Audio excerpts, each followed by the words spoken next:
What is up, YouTube, Facebook, Twitter, Twitch, Apple, Spotify, and everyone tuned in on the Texas Sports Unfiltered app? Welcome in to another edition of Bucky and BK live on Texas Sports Unfiltered and on the free TSU app. Today is Thursday, October 30th, 2025, and the Buck and I are with you for the next 2 hours. On today's show, Will Byram of the Door Report will join us at 8 o'clock to talk all things Texas Vandy. Our man Lee Sterling from ParamountSports.com will join us at 8:40 to give you his picks for the upcoming football weekend.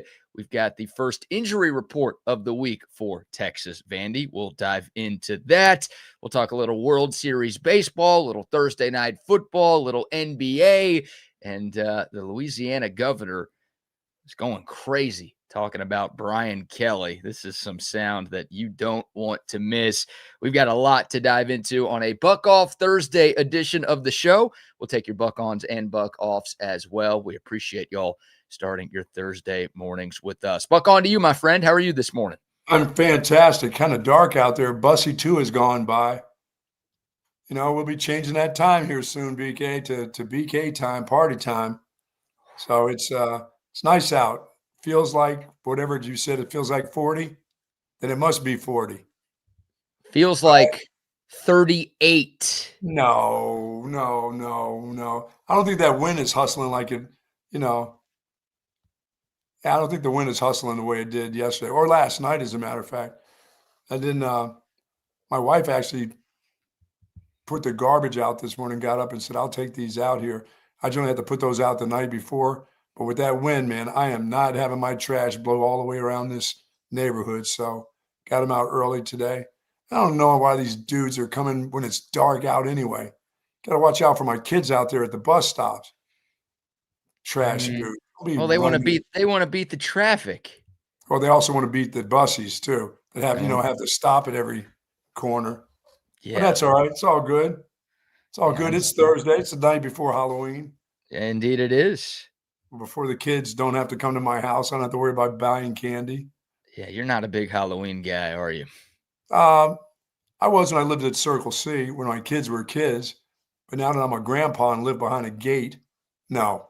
That's the only reason you moved behind a gate, so you didn't have to give out candy on Halloween.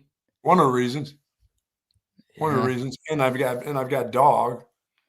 That's the other reason is that I can't let the dog loose on the kids.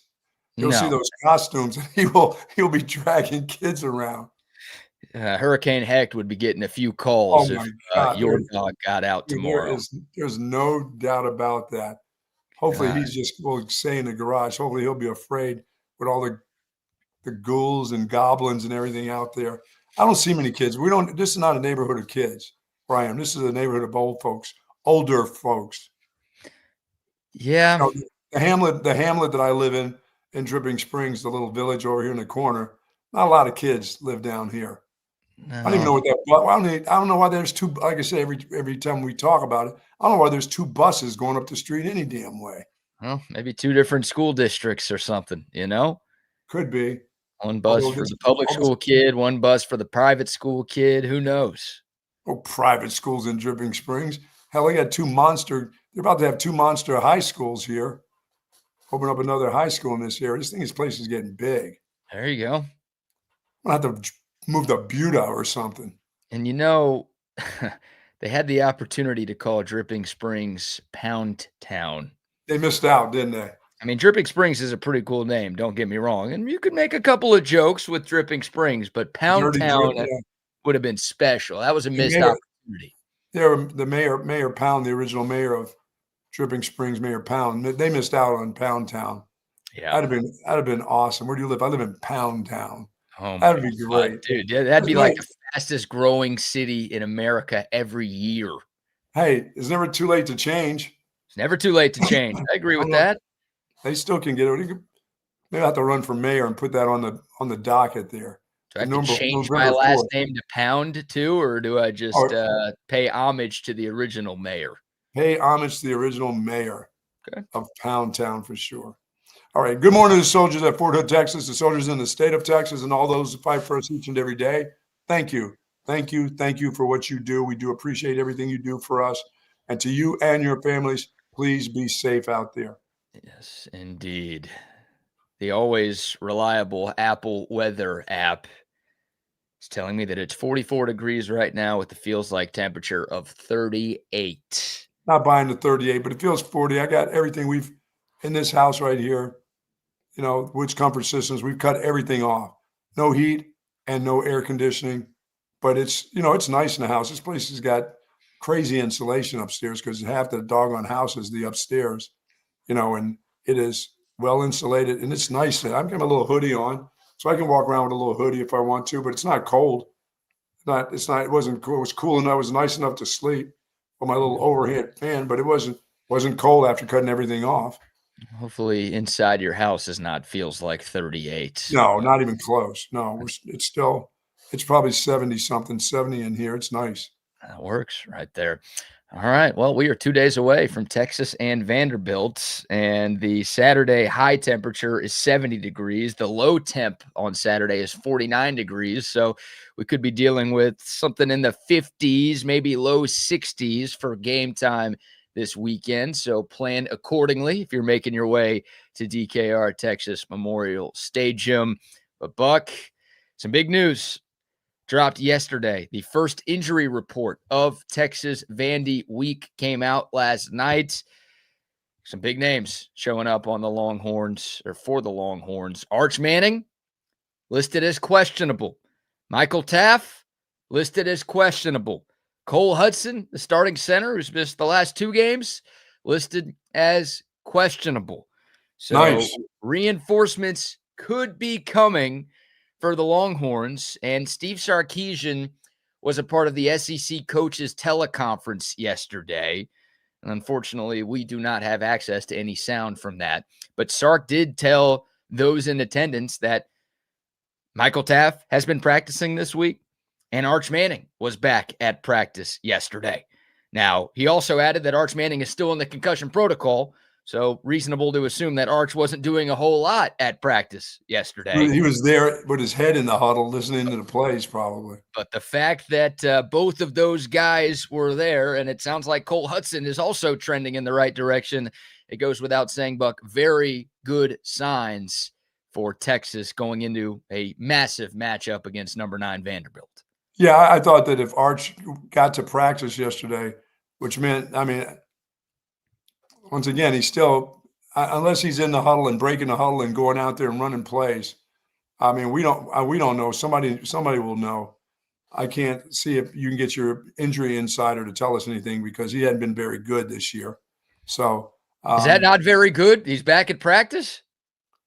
Well, back at practice means you could walk out with your helmet in your hand and be walking around, looking around, that's back at practice. Not like in the training room waiting for practice to end or in shorts, There's some insight right there. I'm giving you something. My guy's giving you something.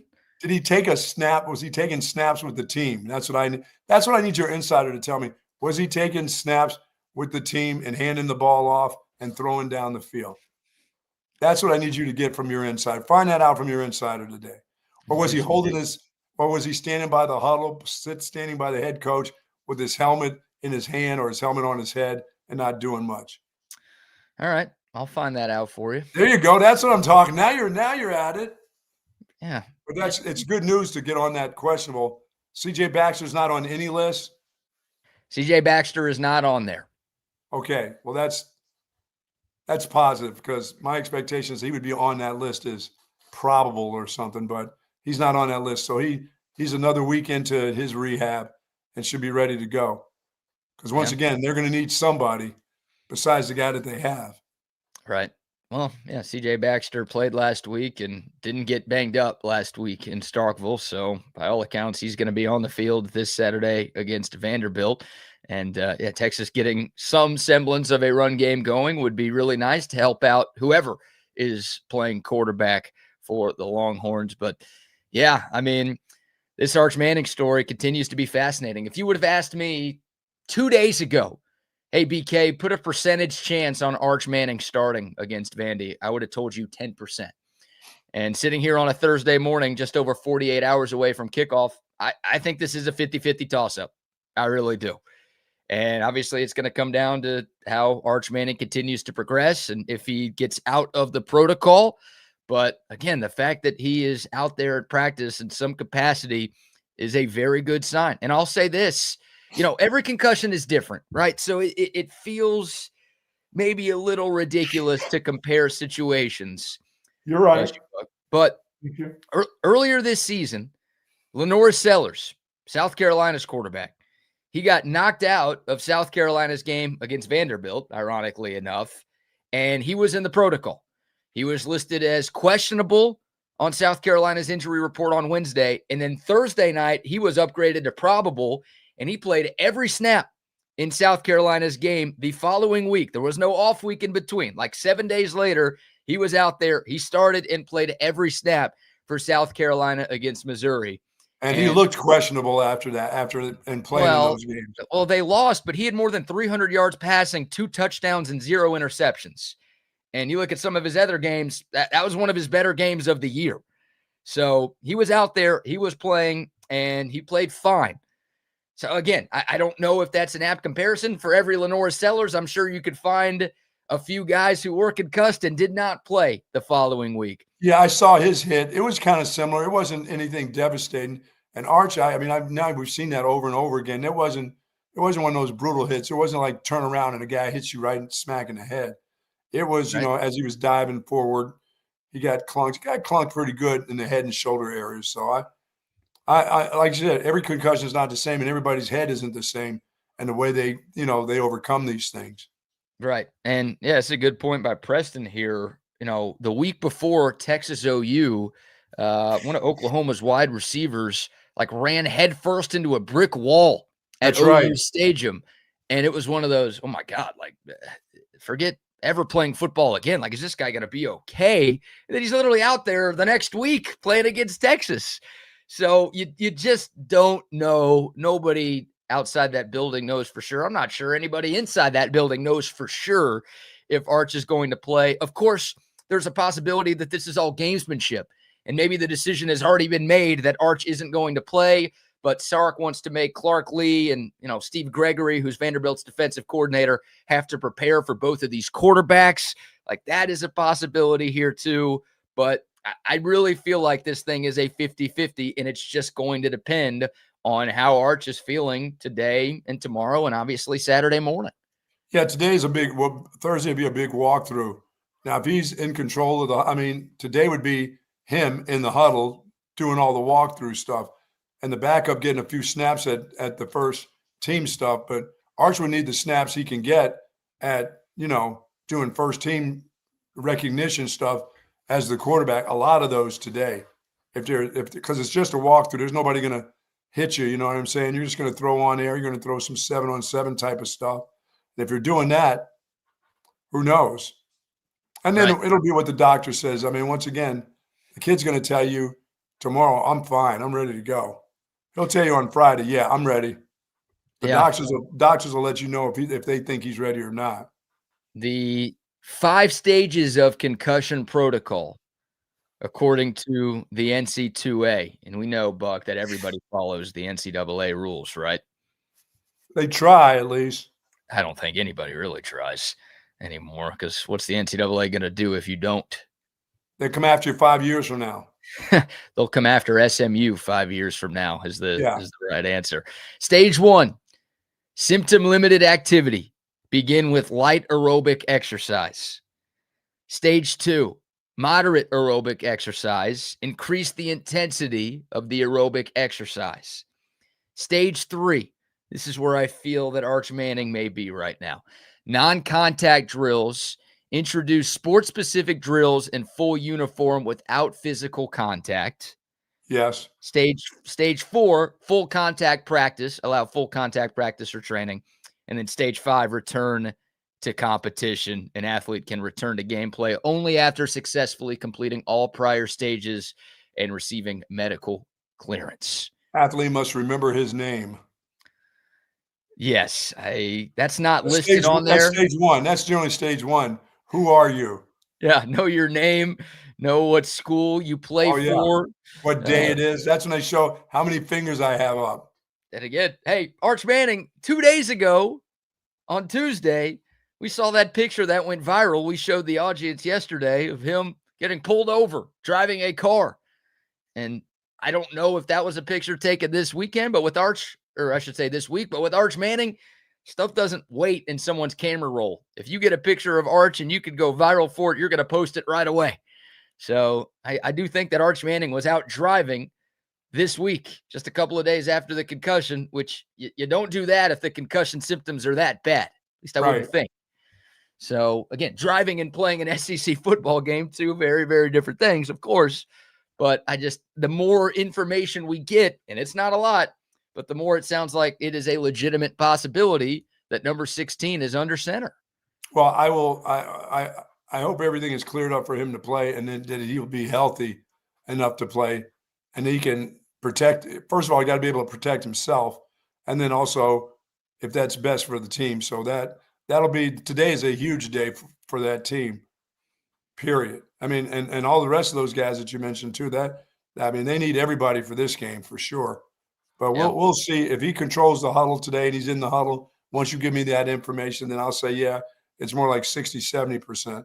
I'm in that 30 percentile that they're still going to be very, very careful. You know, and once again, why would you let them know anyway if you don't have to let them know yet? Right. Why would you let the opposing team just like John intercept here, you know, what the games that they were playing. Right. That didn't work out. Didn't work out. No, but they did upgrade John Mateer to probable, I think, on Friday night's injury report the day before the game. So that gave us more of an inkling that, he was probably going. Yeah, by Saturday, we knew that dude was going to play. He was going to be out there. You could just tell the vibe that he was going to be playing. Yeah. So maybe that's the case for Arch Manning on Saturday. Like maybe by the time we get to Saturday, we're going to know one way or another if he's out there. I don't know. But again, trending in the right direction. And I keep saying it. Steve Sarkisian loves him some Arch Manning. And he loves him, his starting quarterback. He's always loyal to his starter.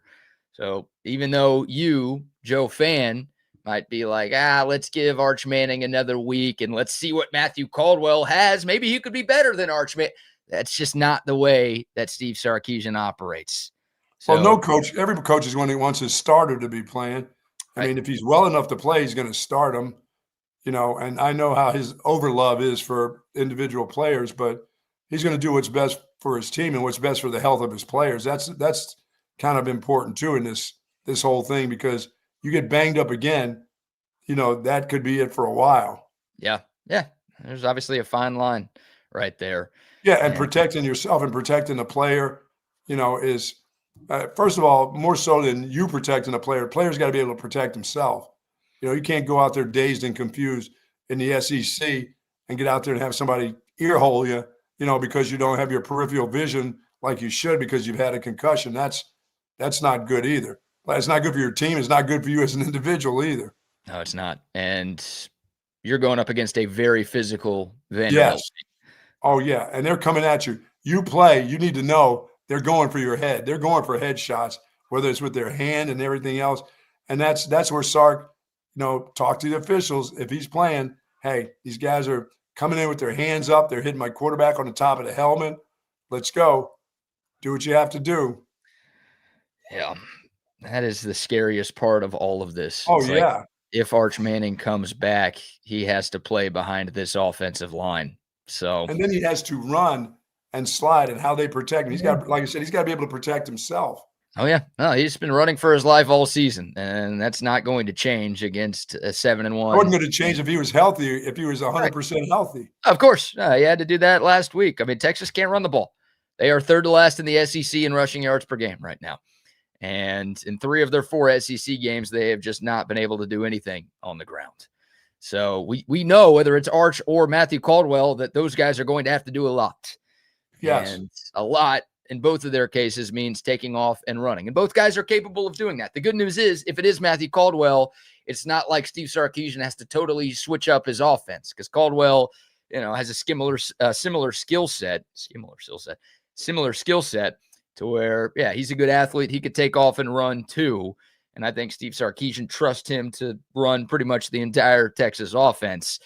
But, you want your starter out there. I want the starter out there. Can't speak for everybody, I guess. I've seen some of the tweets.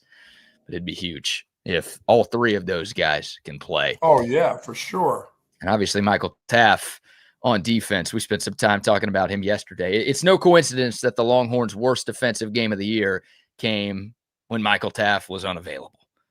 And I just think of like how important communication is against this Vandy offense. They make you be perfect. They are so efficient offensively. They don't light the scoreboard up on fire, but they are 6th in the country in yards per play. The only reason their overall offensive numbers aren't super crazy high is because they don't run a lot of plays because they kill the clock so much. Yes. So you have to be sound defensively. And I just think of Michael Taaffe's ability to communicate and get guys correctly aligned before every snap. Like having him out there would be huge. Yeah, you know what they want to do in the run game, so you just can't let the pass game get out of control, for sure. Yeah. That's where they can't beat you. You can't let them beat you in the passing game. Well, I mean, you want to turn them one-dimensional, but I guess you're right. Like, you don't want them beating you over the top with these explosive shots. No. I want my pass rushers to get a chance to get at Pavia. That's what I want. I want them down and distance-wise, that when they have to go back and pass on 3rd and 7s, he's got to drop back, and you can let those guys on the outside loose after him. And whoever is spying him, sitting right in the middle waiting for him or close enough to him. And the thing with him is I don't think you can get distance away from him when it comes to whoever's going to spy him. I think you've got a semi-be in the rush lanes. I think you're going to miss out. That's why your secondary has to be good, because I think you're going to miss out on some stuff over the middle where whoever's spying this dude is going to have to be close enough to him, and he can't be back too far because he can shake and bake you, and he's got enough strength, to not overpower you, but to make you miss and have to make a difficult tackle. Yeah. Oh, yeah. You're giving up a defender on every play. At least you should give up a defender on every play. And it's not a waste at all, because that's how Diego Pavia can kill you. Go back and watch the LSU game. The Tigers played a bunch of man coverage and they had nobody in spy. And Diego Pavia's like, all right, well, I'm just going to take off and run. Every time we get into a 3rd down, you guys are going to play this defense. I'm going to run and move the chains, and we're going to keep the football. And we know where their staff is right now. They're out getting ready to play a round of golf this weekend. Yeah, they fired the head coach, and then like 2 days later, they fired the offensive coordinator too. An interesting order. Crazy. But yeah, you don't want to be making some of the mistakes that LSU made. Missouri played a really good game defensively against Vanderbilt. I mean, that was a 10-10 game until the final minute, and Vanderbilt scored the game-winning touchdown to get that victory. Yeah, he's going to make things happen. He's going to get his. He's going to beat you every once in a while in the game. Yeah, he just can't beat you all the time. Well, no, and I think Texas's game plan last year was pretty good. They kept the spy on Diego Pavia all game. They forced him into a couple of interceptions. I think he only had 160-something yards passing. Like he wasn't able to like single-handedly beat you. And I think you can't let him improv the way that he's been improv. Right. That's what makes him so good, is that when a play breaks down, there is nobody better in college football who can turn chicken shit into chicken salad. Yeah, you got to make him make some throws that a really, really good skilled quarterback would have to make. You got to make him try to make those throws, because he could then give you the ball too. Well, that's it. That's why it's like, no, you do want them to have to beat you through the air. Yeah. Like if Vanderbilt is able to establish the run game, then they control the clock. They keep your offense off the field. And I mean, think of the Kentucky game. Like that's what Kentucky was able to do against Texas. And that's why that game was so unbelievably frustrating to watch. And they've got better runners. Yeah. Breaking news. Vanderbilt's better than Kentucky. Right. So you want to force Diego Pavia to beat you through the air. And he is elite on short passes, right? Anything line of scrimmage to about 10 yards, he's incredibly accurate. And he does throw a nice deep ball, but it's that intermediate range, that 10 to 20-yard range. That's where he's not great. Like, he's not really an NFL quarterback. They don't ask him to make NFL-style throws. Vanderbilt, they know their personnel. Tim Beck is their offensive coordinator, not that Tim Beck, not the one who used to be the offensive coordinator at Texas. Those guys have been together for like 4 years because they were at New Mexico State together. So they know each other incredibly well, and Tim Beck doesn't ask Diego Pavia to do stuff that he's just incapable of doing. So if you're Texas, you try to take away those short, easy throws that he likes to make and force him into making some more difficult ones down the field. And that's where, like you said, you might get some opportunities at some takeaways and to get them off the field in particular. Yeah, but those 3rd and 4s and all that stuff, that's why you need that spy, because he'll keep the chains moving if you let him. He's the most valuable player in the country, Buck. Like, the Heisman Trophy does not go to the most valuable player. It goes to the best player. So Diego Pavia is probably not going to win. There is no more valuable player in college football than Diego Pavia. Oh, no doubt. Like, they're 7-1 right now. If you take him off that team, I think they're 4-4 at best. Like, he's not the only reason why they're a lot better than they used to be. And well, that offensive line is pretty good. Yeah, and 4-4 for Vanderbilt is a compliment considering some of the years that they've had. So it's more than just Diego Pavia. But if you take him off that team, dude, that, like, they're a 500 team at best. Even with all the other things that they have, good O-line, good tight end, good running backs, whatever. Like, he is just that good and that important to them that if you're able to cut the head off the snake, if you will, then you're going to be okay, I think. So having Michael Taft out there, again, Vanderbilt slows it down. They huddle on every play. They run the play clock down to under 10 seconds. Like that, giving Michael Taft the opportunity to have like 30 seconds to say, hey, Leonga, you're doing this. Hey, Anthony, you're doing this. Hey, guys, this is where everybody needs to be. Okay, we're good. Then they snap the ball. Like, that's crucial. Almost as important as having Arch Manning out there is having the quarterback of the defense out there. Yeah, this is a game where everybody has to be on point here. You can't screw up, because this can be a game where it's a 1-score game, and you got to, man, that 1 score could happen at any time. Your mistakes or your mistake in this game could be the thing that can cost you in this game. This is we shouldn't even be worried about the P word against this group. But this group is physical. They're going to force you to have to be right in front of them. You can't. And they can overpower you if you let them, sort of like the Texas defense can. When they're humming, they can overpower you. When this group is humming, they can do the same on defense. They can create some real problems for this offensive line for sure. Yeah. Yeah, this is, again, one of those games where you have to maximize your possessions. You can't, this game's going to go fast on Saturday. And it can't be a situation where you're in the 4th quarter and you're wondering, where did all of the time go? What happened to all of our offensive possessions? And all of a sudden you're down by a couple of scores, and it's like, we have to score on these, otherwise we're in trouble. Like, you have to take advantage of your opportunities when you get them. No. This won't be a come from behind kind of game where you have to score, 10 points to come from behind. You need to be right in this to the very end. And if you have to score last, that's fine, or kick a field goal or whatever. You're just as happy as you can be. Or you have a lead and you keep that lead because your defense is playing well. Because I don't think this offense is going to go out and run away from anybody right now.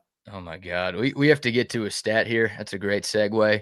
You talked about playing with the lead. Texas has not been good playing with leads this year. Now, they haven't had a ton of them, think of the last 2 weeks, but there's an eye-poppingly bad offensive statistic. Yeah, they can't put their foot on your throat. There's no ability there to do that. That's because they can't run the ball. You can't throat somebody and choke them out if you can't offensively choke them out. You know what I'm saying? You can't throat somebody? Yeah, you can't put your foot on their throat if you truly can't put your foot on their throat when it's time to run the ball and in the game, and you got a nice lead or it's 10 points, and you're looking and it's the beginning of the 4th quarter and you're going, man, we can run the ball and run a lot of clock here, get a couple first downs and get out of here with a 7-point win. No, dude, that's not the way this team is. At any time it can be 3 and out, or any time it can be second and 15 or something. You can be going backwards. They don't have that energy. They don't have that offensive line and running backs to do that. I'll say that.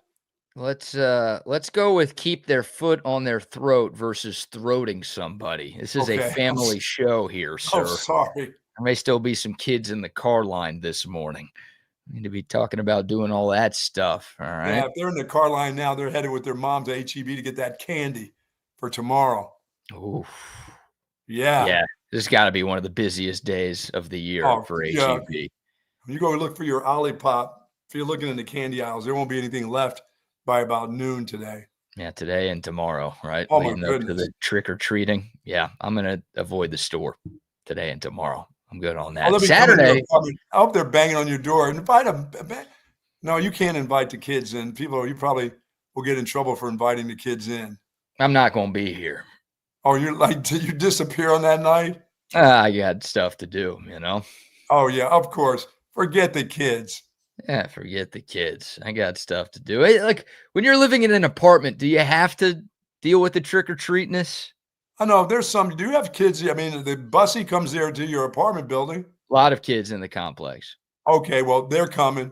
They're coming. If you display any ghost or goblin on your door, you probably got nothing. You probably got a sign that says no trespassing. I don't have anything. And yeah, well, they're not going to bother you. Yeah, I don't know how it works. I'm not going to be here, so if anybody tries, then no one's going to answer the door. But I'm curious the protocol for when I lived in a house. I lived in a house for a couple years in Houston, and I was with the roommate, and the roommate's like, "Dude, screw them. Like, leave the light on." I'm like, "No, what? No, I'm going to be good. We're gonna have a couple of pumpkins. We're not going to go crazy with the decorations, but we're going to put some stuff on the front porch, and I will open the door and I'll hand out some candy to the kids." But in an apartment, it's like, I don't feel like I have to do that, Well, no, maybe not in the part. Like I said, if you put any decorations on your door and you got kids in that neighborhood, they'd probably knock on that. If they knew you would decorate the door, they know you got something in there. But if I'm a parent of a kid and we're living in an apartment, I'm not doing my trick-or-treating in the complex. I'm like going to the closest neighborhood and just walking around there. Absolutely. They're not going to your ghetto ass apartments. Right. You ain't got any candy. You got no candy. You got no money for no candy. I ain't got no money for no candy. Exactly. Come on, kids. I'm trying to buy gas. I'm not buying candy for you kids. Right. I got to buy 7-Eleven taquitos. All right. I ain't got no money. Right. I ain't got no money for put a couple taquitos out by the door and say, here you go. Yeah. In the words of Michael Jordan and echoed by Noe, F them kids. No, you can't do. It's a kids' day. Don't actually F them kids. No, you got to. No, kids. I mean, it's cool. Halloween is cool, except for I've had my deals where the kid threw a smoke bomb in my house. Oh, I forgot about that. I egged the kid's car late, like 2:00 in the morning. And I saw the kid out there having to clean his dad's car up after I'd egged my. Was it a smoke bomb or a stink bomb? It was a smoke bomb. It was a smoke bomb. Opened up the door and a kid threw it in, and that thing hit my wood floor and started smoking. And I had to put that thing out and put this big old burn mark in it, man. And I found out through the grapevine, the kid vine in the neighborhood, who did that night. Because every little trick or treater that came in the neighborhood, I said, "Do you know who did this?" And they're all like giggling. I'm like, "Yeah, okay, that's fine." And I went out with like 24 eggs, 24 fresh eggs. Eggs weren't that much back in that day. And I egged his dad's car. Camouflaged myself up at 2 a.m. I mean, I stayed up and went out there and egged that car. That thing was a black car too, black sedan. I mean, I saw the next morning out there cleaning it up. That kid. I was like blowing a horn as I went by. That is great. Oh man! So you did it. You didn't have your kid egg the car. You're no, I did it. I went out and got him. Wow, that's great. Did you ever talk to the dad or the kid after that? Oh no, no. We're neighborly, just our normal stuff. The kid knew that I knew. He didn't. We just just a little heads up, and we went by each other. But he knew that I found out, and I was, of course, going to find out because that kid was goofy. They were going to tell on him anyway. Yeah. Slid that smoke bomb into my house. That is great. And then there would always be the kids who would come knocking at your door at like 10:15, the high schoolers that had like their mom's lipstick around their eyes or something, had makeup on, looking like some dragon queen or something. I'd be like, dude, go home. You're too old for this shit. You're in 11th grade. You shouldn't be out doing this. I'm like, how many bags did you snatch tonight? How many 8-year-old bags did you snatch from kids? You got enough candy at the house by now. You probably snatched enough little kids' bags. Why are you coming knocking at my door at 10:15? Did you say dragon queen? Oh, they were dressed with, like Alice Cooper, with stuff under their eye, just junk that they stole from their sister. And they put it on. They wouldn't get a real costume. Yeah, come on. And when you get to high school age, you can't trick or treat. You're too old. No, I think about 12 is about it. That's the Yeah, limit. As soon as you hit the teens, even middle school's a bit dicey, but when you get to high school, you can't be doing that anymore. unless you're like the older brother or sister that has to take the little, your little brother and sister around, because a lot of Yeah. that happens. You got this little one dragging along with you. You want to be a deviant on that night and do some stupid stuff, but your mom says, no, you take this one with you. You start smashing pumpkins and stuff, he's going with you. If you go to the can, he's going too. And I'm going to kill you if you get this little guy in trouble. Oh my God. What do the smashing pumpkins have to do with this? Oh, it's nuts, man. It used to be, I was pretty good. I just regularly, I loved my trick or treat, and I loved to go back and switch candies, take all the good candy. Cause I was the oldest. I was the oldest. So I got to look in the bags of, remember, I was the oldest of 8. So what my house was like candy heaven. And I'd go around snatching. I'd be giving them the good and plenties, and I'd be taking their Mars bars and all that stuff. But you ought to see what a bag of go to H-E-B and look at a bag of candy and see what that costs. There ain't many of those bags going out. You're going to have to go. And now people take their kids to the other neighborhoods, not the gated communities where they can get in and know there's good candy. They're going there. Yeah, I'll take the kids to the rich houses for sure. Yeah, well, you come to my house, you're going to get some toothbrushes that I got from the dentist's office. I took a handful of toothbrushes because I'm going to make sure that your dental hygiene is kept up. Yeah, you do that, you're going to have 10 smoke bombs coming into your place. You don't think that's good for the kids if I gave out a little toothpaste, a little toothbrush? Worst bit of all time. Kids these days, dude, you hand them a toothbrush and they'll say, here you go, sir, take this and shove it up your ass. And then they'll leave. Back in the day, it's like you just kind of look at it and you're like, thank you. And then you walk away. Kids these days, they're built different, dude. They're going to tell you to F off. They'll give you the Tom Herman double bird, and then they'll be on their way to a real house. Give them like an old iPad or something. Or an old there you go. They'll take an iPad for sure. Look what I had on my desk. I had an old calculator. Here, why don't you take this and use it at school this week? No, they won't take that. They will happily take your iPad. They will take your calculator and throw it on the ground and stomp on it. An old TV with the tube in it, the tube TV, not the plasma, but the tube, a little heavy one. Here, take this home to your dad. Yeah. Tell him put this in your pillowcase, kid. Yeah, kid. I don't want this anymore. Yeah, give it to your old man. Take this 15-inch tube TV back to your house. See what your old man says. That is great. Oh, my God. All right. Well, Halloween tomorrow. Obviously having some Halloween fun today. We'll take your thoughts. F them kids. No, come on. 512-222-9328. We'll get back into Texas Vanderbilt in a moment. Again, at the top of the hour, Will Byram from the Door Report will join us. So we'll get a deep dive look at all things Vandy football. But before we dive back into this game, Buck, how about our first round of sponsor shout outs? Say hello to Jay and the gang over at Sue Patrick. By the way, the George Foreman Grill still at my house. My wife is eyeballing it, looking it over. She goes, "What happened to that eight pattied George Foreman Grill?" I said, "Juan took that." She goes, "This one's nice. This one looks like it's a regular part of the house. It looks like part of the microwave or something like that." I'm like, "Hell no! Can't leave this big old thing. It looks like a spaceship. Can't leave that out on the counter, and it won't fit underneath." So far, it's good. And Jay was clean. So thanks to Sue Patrick. Thanks for having us yesterday. We've got that incredible selection of Longhorn apparel, of course, all kinds of collectibles, accessories, and more. They have tons of Texas-themed gifts and items, books. It's the holiday season. Start getting ready to do your holiday shopping. And they got some great polos over there right now, as a matter of fact. And a wide variety of men's and women's clothing, of course, in all sizes. Even small for the buck or medium for the buck, because that's what he is. Sue Patrick offers free shipping on online orders over $59, free curbside pickup, of course, and plenty of free, I said it again, free parking at 5222 Burnett Road. We love the folks over at Sue Patrick. of course, and you will too. The Jellycats, I wonder if the big Jellycat went yesterday. I wonder if we made a sell on Bartholomew Bear. Some kid, put that thing out there. I guarantee you somebody will take that home for trick or treat. If you left it at the front door, kids would probably beat that bear up.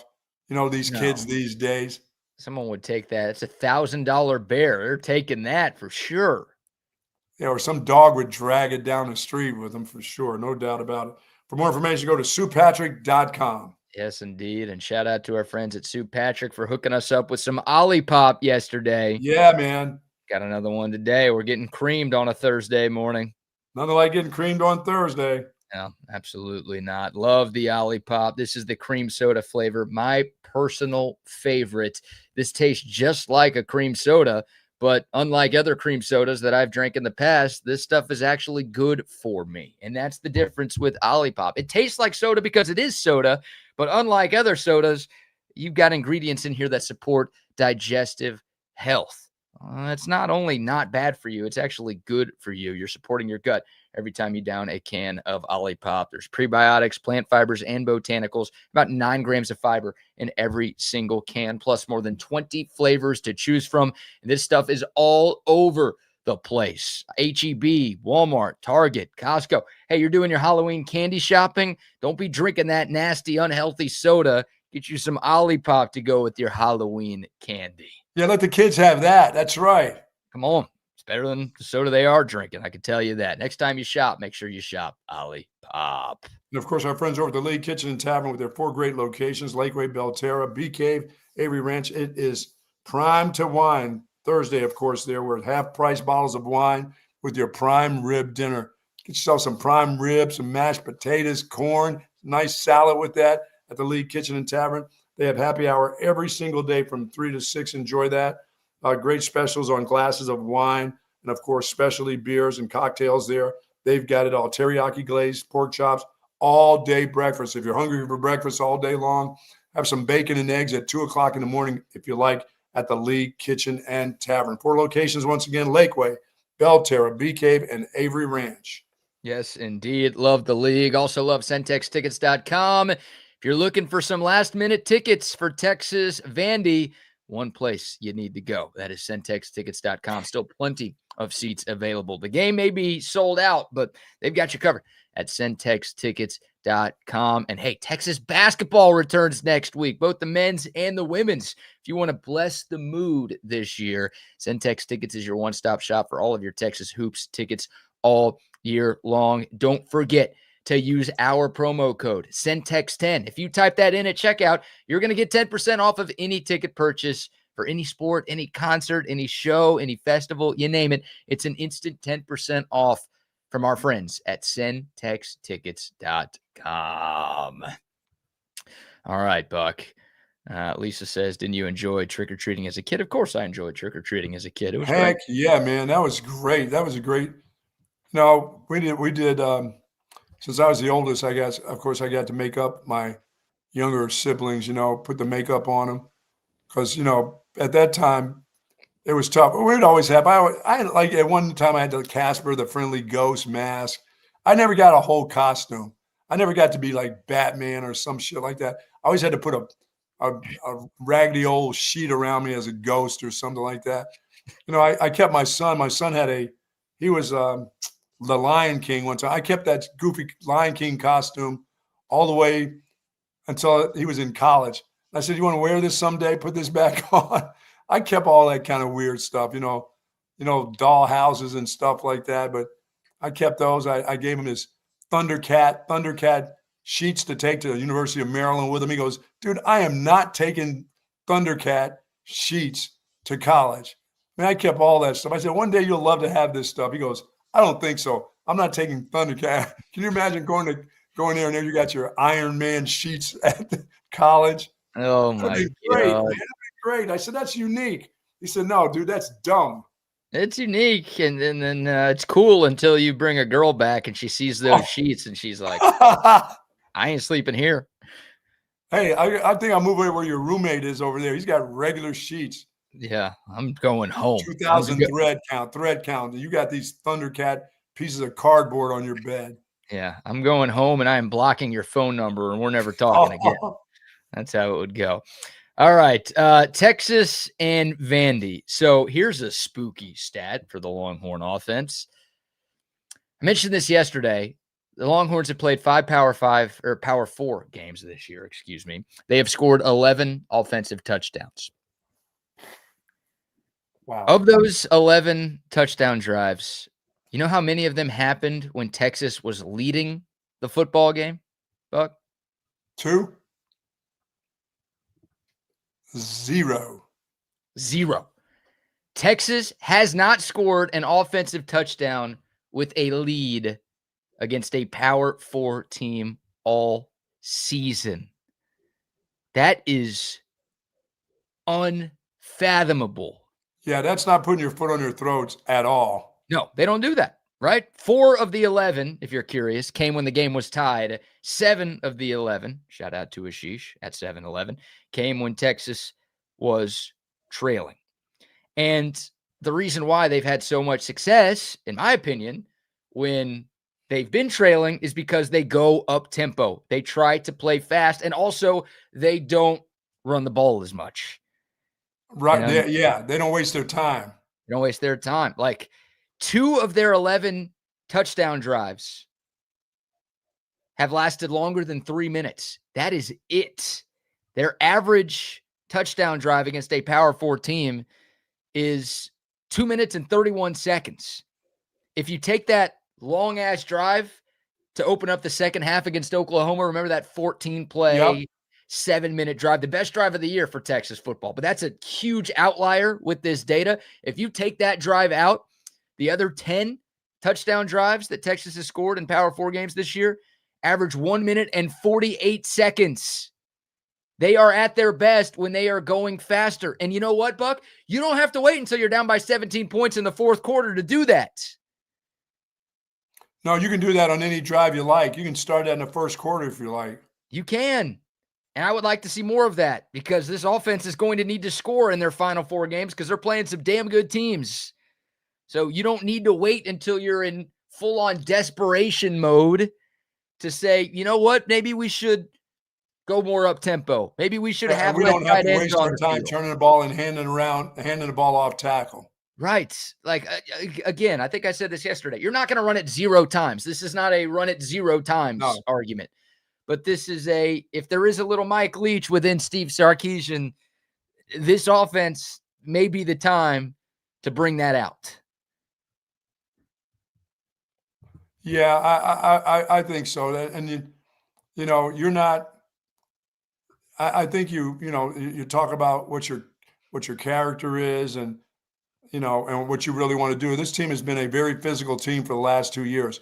They're not a very physical team on offense. So why are you pretending to try to be? Yeah. Well, you're not a physical. That's what Sark wants to be, right? Yeah, you're not a physical, pounded down the field, play action pass type of team.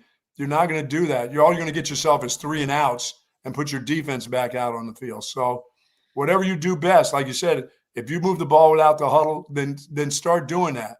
You can run your screens, you can still run the ball off of that, but go with some tempo. Don't go back to the huddle and come back, and go back to the huddle again because you're only going to throw it. Just get up tempo and go. And in my fear with this game in particular, I mean, that's breaking tendency a little bit for Steve Sarkisian anyways, but I could see him saying, well, Vanderbilt wants to slow the game down. And that means if we're going to go fast and we go 3 and out, then our defense is going to be on the field an awful lot. So we need to slow the game down a little bit and bleed as much clock as we possibly can on offense to keep our defense fresh. And again, that's a rational thought, but you know what matters more? You know what's going to help you win the game more, Buck, than that? Scoring points. Scoring points. Yes. So do what you have to do to score points. You have been way better at scoring points when you were going up tempo. So yeah, you might have a 3 and out where you have the ball for like 45 seconds. And guess what? That's going to suck. But you know what? You might score a few more times if you do that than what you would if you were taking 2 minutes off the clock to punt instead. Yeah, I mean, you got these games now are kind of series to series, how you play the series out. When you're in there, you're only going to get so many of them. And your best bet is to move the ball, try to move the ball in a fast tempo than to turn around and hand it off. And like you said, and then punt. What do you save, a minute and a half or something, and you're still going to punt anyway? Right. Exactly. In a perfect world, you are able to establish a ground game, but if it's clear that that's not working, just like the Florida game, just like the Kentucky game, just like the Mississippi State game, then you gotta change it up. You can't keep trying to do that, because your objective on Saturday is not to win the time of possession battle. It's to win the game. Yes. So your offense is at its best when you are going up tempo, when you were spreading the ball, when you were in 11 personnel and not 12 personnel. Yeah, this isn't the one where you try to prove how tough you are. You're going against a tough opponent. And in order to put them away, you got to go at tempo. You're still, even if you lead in this game, you're not going to turn around and hand the ball off and think that you're going to win the game that way and run the clock out. You're going to have to go tempo. You're going to have to keep the chains moving. And it doesn't matter, the 5-yard outs or whatever it does. Just keep the chains moving. Win the game. You're absolutely right. This is not about stats. It's not a stat game. This is a win the game. Win the game. Win the game. Must-win game for the Longhorns. Do whatever you have to do to win the football game. Yes. And again, this is an 8-game sample size, but more importantly, a 5-game sample size against Power 4 teams that we're deriving this data from. I think that's enough to kind of know what you can and can't do as a That's bunch. good data right there. That's good stuff, brother. It's painful. That's good. It's painful. Like it's good from a show standpoint, but it's bad from this was supposed to be an elite offense standpoint. And they're not consistent enough, and they have not scored a single touchdown with a lead this year. That is, again, mind-boggling right there. But I like what you said, Buck. I mean, this game will come down to physicality. To me, there's a lot of the talking points that you have going into the OU game every year. I'm not really comparing Oklahoma's team to Vanderbilt's team, but just like we spend all week, Red River, talking about being the more physical team. Whoever wins in the trenches is going to win the football game. It feels like Vanderbilt is confident that they can out-physical anybody in the country. Yeah, they truly think they're the tough guys right now. They do. That's the way they play. Like they do the same thing every single week, regardless of opponent, and they feel like it's going to work. And when you're 7-1, ranked number 9 in the country, why would you change anything? So they are going to run their typical brand of smash mouth football, and they're going to say, "Hey, Texas, we don't think you can hang with this. We are going to do what we do offensively. We're going to establish the ground game. We're going to slow it down. We're going to turn this into a rock fight, and we think we're going to be able to make more plays than you to win." You have to be able to match that physicality. The hope is you're playing at home. That gives you some extra juice. The one thing that does concern me a little bit, Buck, this is the 5th game in 5 weeks. So I do wonder if all of the travel and everything else that Texas has gone, they played back-to-back overtime games, and they've got a relatively short turnaround with an 11 a.m. kick this week. So I do wonder if everyone is like fully there, but hopefully just being at home and this being as big of a game as it is able to give Texas that extra juice that they need to just be physical. Yeah, the 11 o'clock game, the heat stuff is over with. You're playing in great weather. You've been good at 11 a.m. in the morning, but you've been on the road for quite a while. So there's a lot of, but this should be an emotional game because generally when you come to a stadium, you're the big dog coming to town, no matter what your record is, you're Texas. Now Vandy's actually coming here as the big dog. You ought to be physically and emotionally ready to play a huge game coming back home. I think emotions can take you. I always say it can only take you so far. And this particular game, damn it, I wish it wasn't at 11 o'clock. I wish it was a little later in the morning, but we've seen him do better things at 11 a.m. You got to play this like you went and played a Michigan game, like you went and played, like you said, an Oklahoma game back in the day. This has to be like you're playing A&M. This is like a rivalry, big-time physical game. Can you meet the physicality? I mean, they've done it for 2 years of meeting physicalities most of the games, except for Georgia. But this is one of those. This is like playing Oklahoma right here. You're not going to run away and hide from them. But in this particular game, I think you need big plays. You're not going to grind. You're not going to have, like you said, you're not going to have 11-play drives, driving it down the field. Somebody's going to have to – you're going to need a spark from somebody, and guys are going to have to make a couple big plays in this. I think explosive plays are going to be the key, because I can't see Texas turning around, handing it off, grinding it out. Here you go. You're in the red zone. We grind it out and run in for a touchdown. I see somebody there's a breakdown somewhere by somebody, on Vandy, and you can hit a big one against them and make that happen. Trey Wisner may have a big run in this game, but this is not ground and pound, but you have to play that way. In your mind, you have to be physical that way, that even if you get off at a big explosive play, you got to be physical, because their running backs will run you over. As good as you are on defense, they're not afraid of contact. Their coach teaches that physicality. They run for a hard 4 and 5 yards, Yeah, I think the Vanderbilt running backs average 3.4 yards after contact per carry. Yeah, they run hard. So it is rare that the first guy brings them down. And obviously Diego Pavia is a part of that too. I mean, he's not an easy guy to bring down either. So it'll be a tough test for this Texas run defense that has been really good all season long. But Vandy's got 3 runners with more than 380 yards this year. They've got 4 runners that I think are pretty talented players who would maybe be starting at Texas this year. So that's obviously a tall task for Texas. And if you're Steve Sarkisian, again, you'd love to get the ground game going, but you can't just repeatedly bang your head against the wall. No, that's not. Hoping at some point it's going to work. You're not going to get any big plays in the run game. You're not going to get any big plays in your run game. No. And on those 11 touchdown drives that we keep referencing, I think Texas has 1 explosive run on those 11 drives. Wow. So it's not like they're running well and that's when they're scoring. It's like, no, they're scoring when they're not running at all. They're scoring when they're airing it out and going up tempo. And that may need to be a part of the game plan, a bigger part of the game plan earlier in games.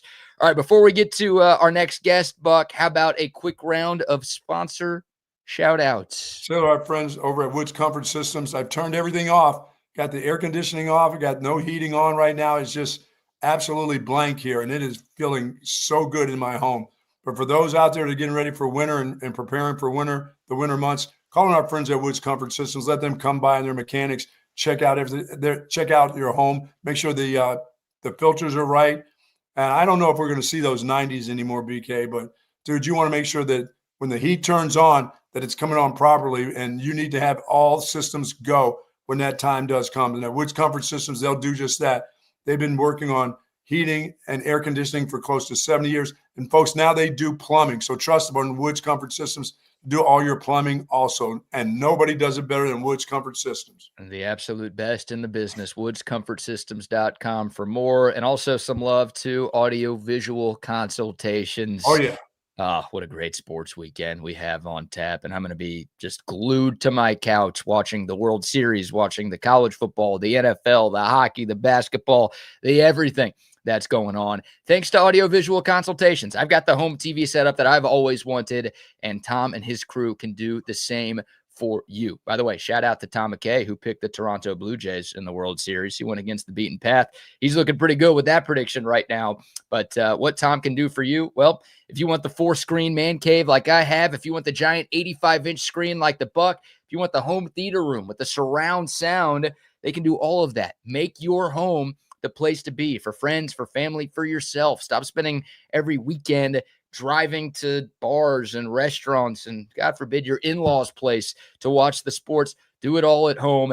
AV Consultations can make it all possible because they've been hooking up Central Texas since 1988. Just give them a shout, 512-255-8678, or find out more info online at avconsultations.com. All right, I see our guest in the waiting room joining us now to talk Texas and Vanderbilt. We've got Will Byram from the MORE Report, the premier Vanderbilt podcast and website. Will, I'm so excited to have you on that I called you Bill instead. Appreciate the time this morning, brother. How are you? Doing pretty well. Bill is my alter ego, so oftentimes I'll be referred to as Bill when I'm at work or anything. I'm good with Will. That's my go-to name. William. I can deal with that. That's my full name. But Bill, I've tried to avoid Bill, but still. We try to avoid Bill and Billy. We try to avoid that. Yeah, Bill and Billy. My old co-host, actually, who's now with another site, was actually named Billy. So I really had to stay away from that, or it would have been Billy and Billy, and that just wouldn't work. Yeah, he actually told me to call you that. That's why I did that. So So there's some bad blood, I guess, between y'all that I don't know much about. Well, Will, it's great to have you on, man. Before we talk about this game specifically, I mean, as a Vanderbilt fan, like, how much fun have these last 2 years been? And just talk about the overall turnaround of this Vanderbilt football program under Clark Lee. So the turnaround in general, if you really wanted me to go, I could talk about it for hours and hours and hours, but just the brief kind of run through. Last year was very different than this year. Last year was really a surprise to Vanderbilt fans that they were as good as they were, ending up 7-6 with a Birmingham Bowl victory over a damn good Georgia Tech team that Vanderbilt fans were very aware of after that Birmingham Bowl. And turns out they're a top 10 team as well. That was a high caliber Birmingham Bowl matchup last year that I don't think a lot of people were paying attention to.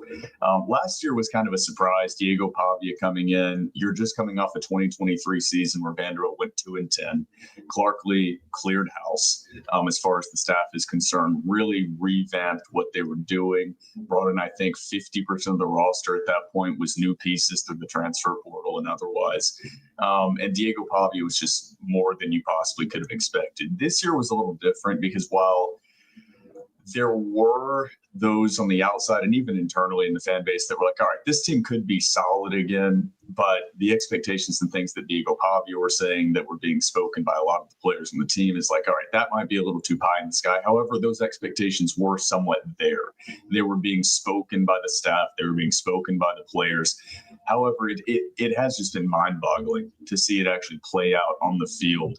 Vanderbilt, of course, 7-1 for the first time since 1941. So we're getting into World War II era times here. Let's hope that doesn't mean anything else in the grand scheme of things globally.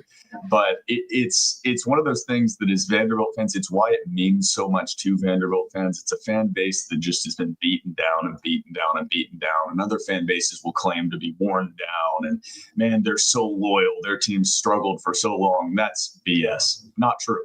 There is one fan base that actually deserves the success that their team is experiencing right now, and it's Vanderbilt fans. Because literally men have been born, worked jobs their entire life, been to every game on West End, retired, and died of normal natural causes, and have never seen this before.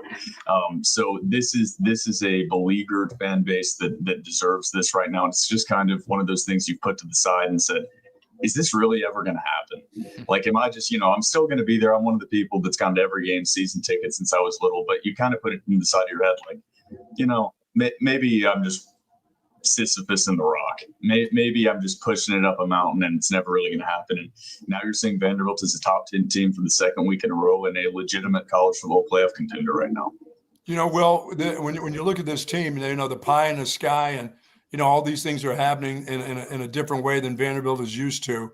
It seems like it's because of Clark Lee, it's a day-to-day process with them. They go to practice. They know exactly what they are. They're not getting away from what they are. They're not looking to grab a superstar out of NIL. They don't want the publicity. They just want to go to work and they want to show up on Saturdays and they want to play kind of hard-nosed football. And if they make some explosive plays in the run game, fine. Or Pavia makes an explosive play here or two, that's fine too. But they're still going to be who they are. They're not going to get away from the toughness that they're all about. And if explosive plays happen off of that, or they make explosive plays because their defense does something, it's not a fancy offense and it's not a fancy defense. Yeah, I mean, Pavia gets a lot of the headlines, and I just realized in that whole segment, that's why I kind of was looking around there, that I was utilizing my webcam's microphone and not the nice microphone that's in front of me. So I hope you could actually hear me when I was speaking in that first portion. But yeah, there's a little bit more flash this year. I will say, like, I agree with everything you just said, 100%. This is not a flash offense, flash defense. They'll make consistent plays. But last year, that was the reason Vanderbilt was 6-6 and not making, a 7-1 run at the beginning of the year is because they could not create explosive plays. The stat I read off all offseason, and they did address it with the addition of MK Young as well as the addition of some talent on the outside and Trey Richardson. Vanderbilt last year didn't have a running back with a rush of over 31 yards. And with how much Vanderbilt ran the football, that's one of those things that you kind of look at and say, well, that's going to stymie your offense. So Vanderbilt last year was known for ball control and having those 12 to 16 possession drives.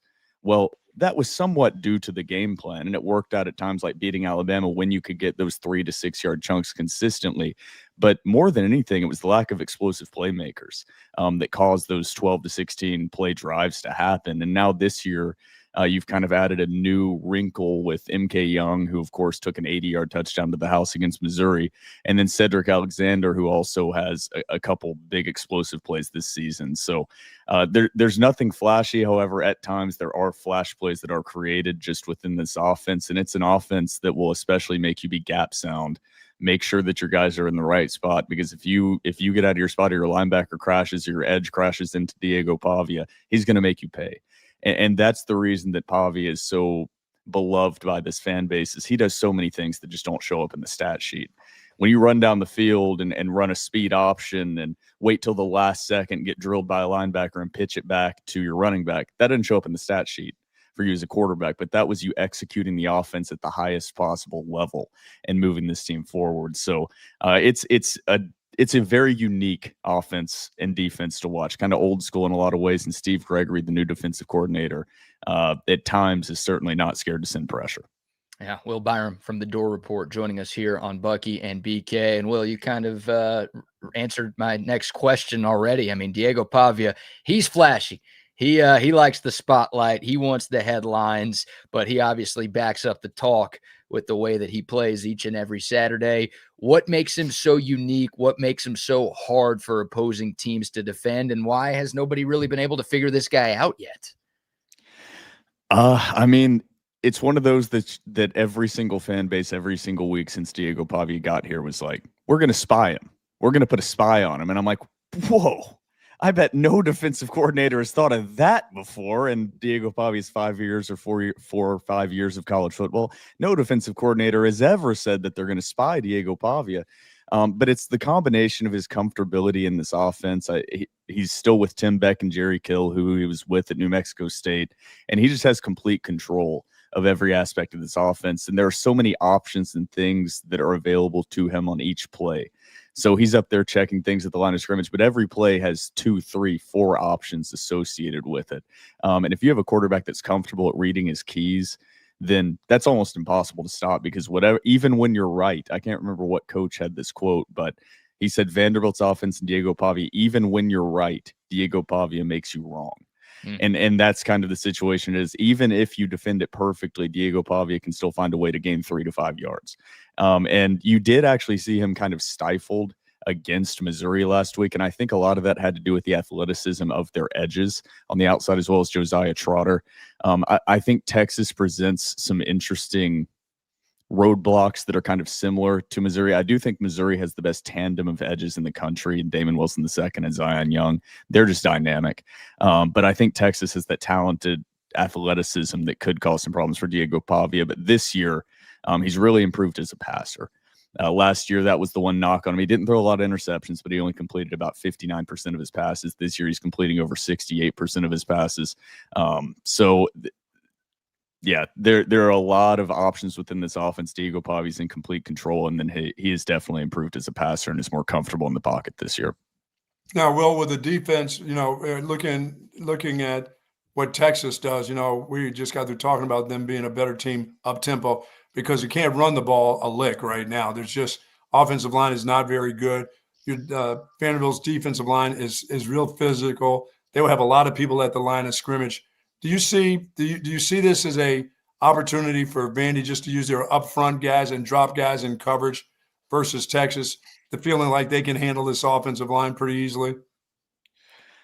That's the $1 million question, I think, with the game plan this week for Vanderbilt, because Vanderbilt has had a decent percentage or pressure rate of just rushing their traditional 4 without sending pressure. But Steve Gregory at times really does like to send pressure, and it has been successful. You saw a blitz that created a game-changing turnover against Missouri last week with safety C.J. Hurd darting in there and stealing the ball away from Missouri and Jamal Roberts.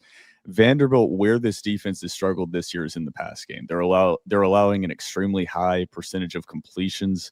I think they're like bottom 20 in the country in that category. So Texas, I know the offensive line is a little weak. I think this all comes down to one thing. What is the latest on Arch and his status? What is your guys' prediction as well on that?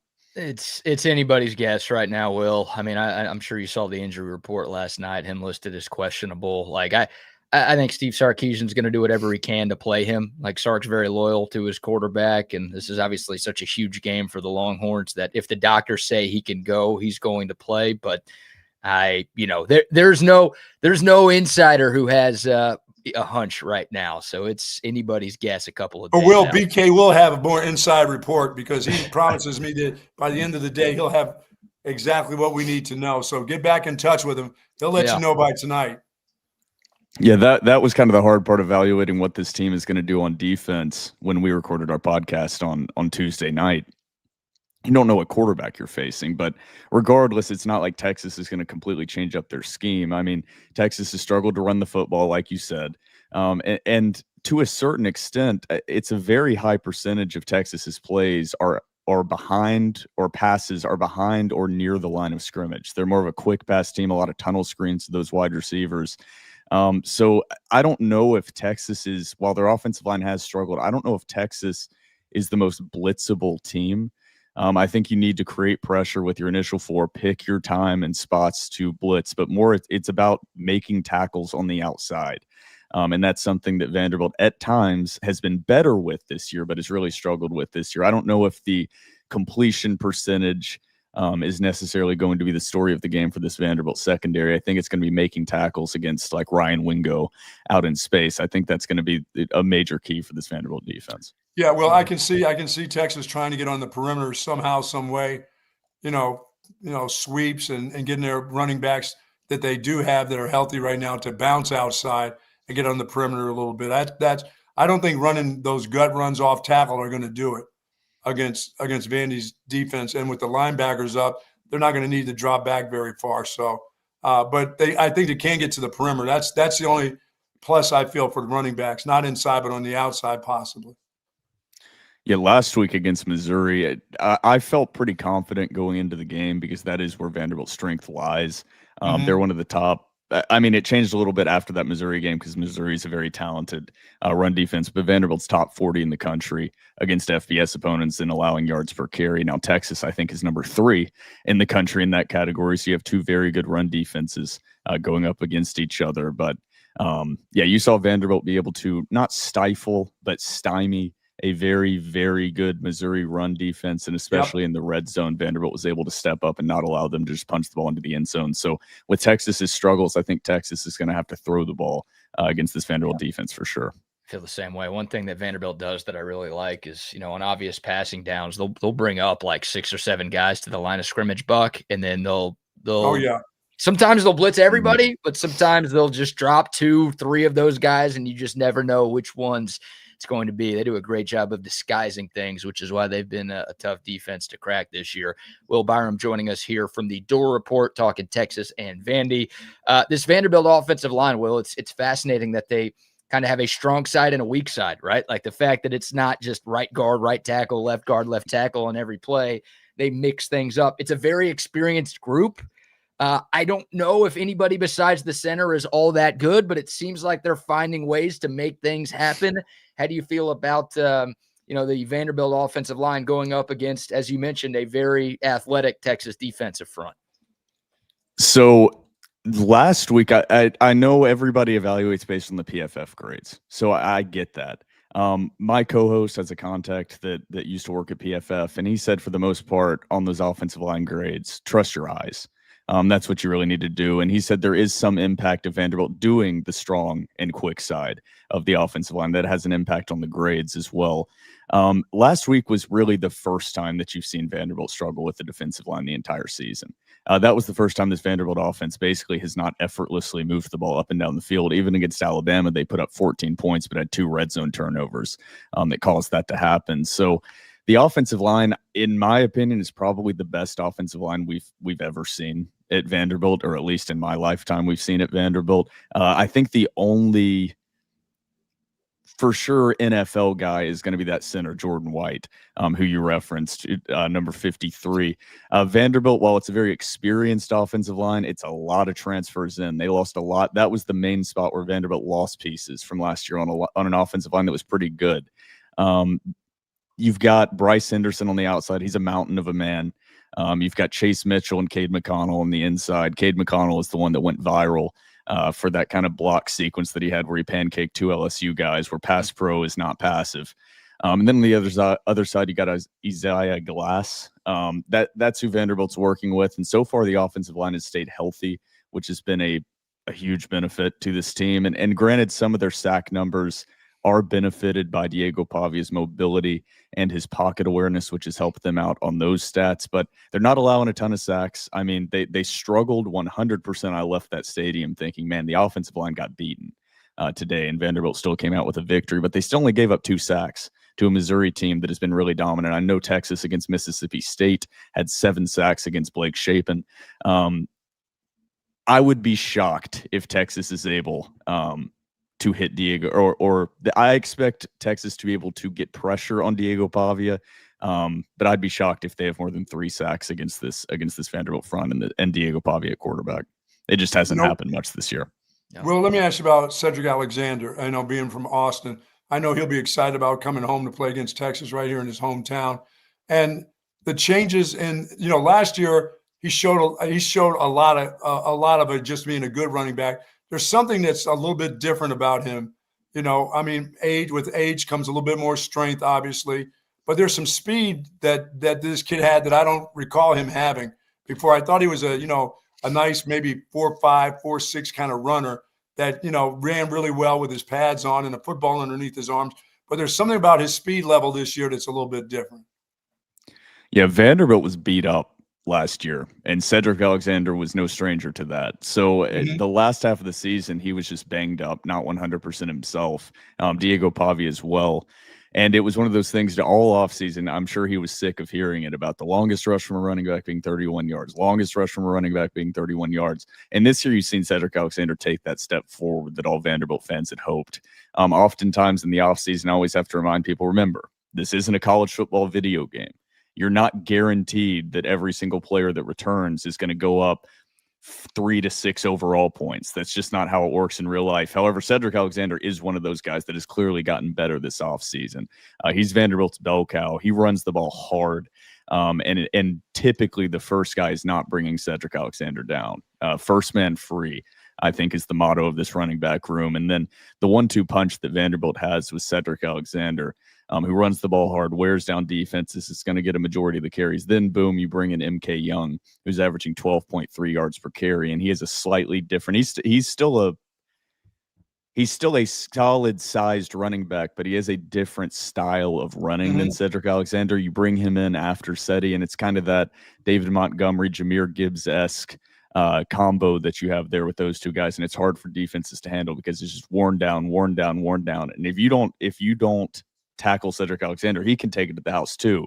So you got to square him up, hit him, and he's a tough guy to bring down. Then you bring in MK Young, and it's like, oh shit, this guy's on the outside, getting the outside and breaking 180 yards down the sideline. So Vanderbilt's got a dynamic 1-2 punch there with Seti and MK Young.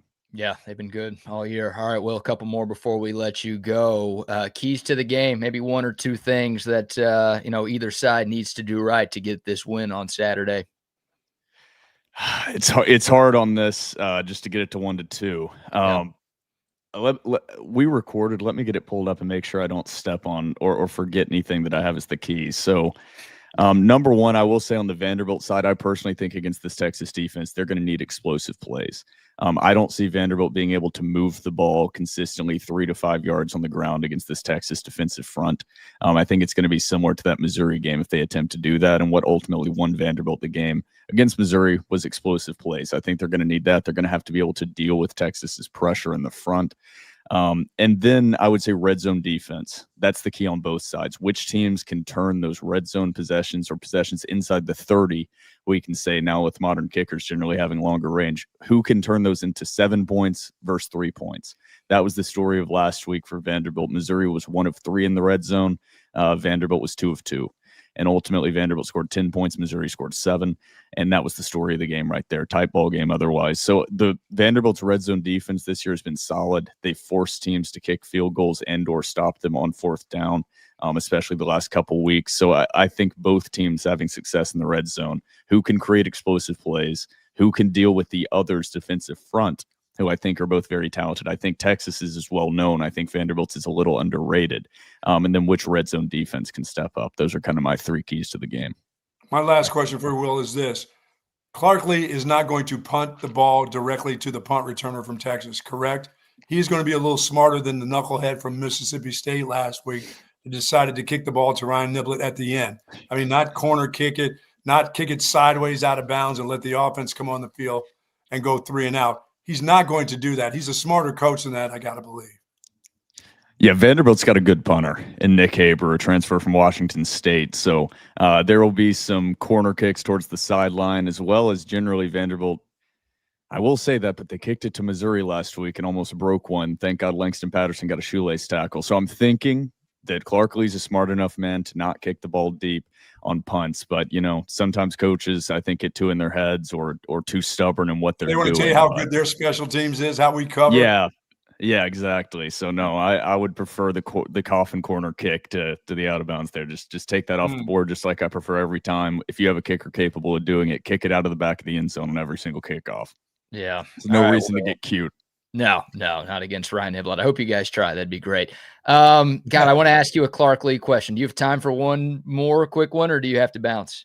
No, I'm good to go as long as you guys need me. Before we get to your score prediction, because that's what I want to end this with. You know, I'm sorry to rain on your parade a little bit, but all of these jobs opening up around college football, and you look at the job that Clarkley has done in Vanderbilt, right? I mean, you talked about it. Vandy hasn't been this good since before World War II. Vandy's got money. I know that. But is there any fear from the Commodore fan base that this could be Clarkley's final year in Nashville? I'm going to take a second because I need everybody listening to this to hear this. No, he's not going anywhere. This is one of the most ridiculous push narratives by everyone across the country that has no idea what the hell they're talking about. And it's starting to bother me in a lot of aspects because Clarkley, this is different. This is different than James Franklin. Clarkley, number one, did not have initial success. And number two, this is where people tend to forget. Right now, Clarkley, 2 degrees from Vanderbilt, played football at Vanderbilt. Not only did he play football at Vanderbilt, he grew up in Nashville as a Vanderbilt fan attending MBA. He's also currently working with his best friend, who is the general manager in Barton Simmons, who also grew up alongside Clarkley as a Vanderbilt fan. This would be like me getting the Vanderbilt head coaching job. Now, the only way that Clarkley is going to go somewhere else is if Vanderbilt reverts back to 2004 Vanderbilt and just doesn't pay him. That's the only possible way he's going to leave. I have more faith in the administration that they're going to pay him. Hell, they paid Jerry Stackhouse. So if they're willing to pay him, then they should pay Clarkley. So this is the difference in why Vanderbilt fans are so excited and why Vanderbilt fans loved the hire when it happened, is because people knew that if Clarkley has success, he's not going to leave for the next shiny object in the mirror. Also, Clarkley has young kids as well that are from Nashville. His family's from here. It's one of those things. I get it. If you haven't dug into it at all, 100%, it's one of those things that obviously Clarkley is going to get interest in. And I'm sure he has been contacted by jobs. There's no doubt in my mind. But I would be shocked. Like, if I could put every dollar that I have in the entire world on Clarkley not leaving, I would. Wow. All right. Last thing, Will, before we let you go, score prediction. Texas right now a 2.5 point favorite. I've got a hunch who you're going with, but who you got on Saturday and what's the final score?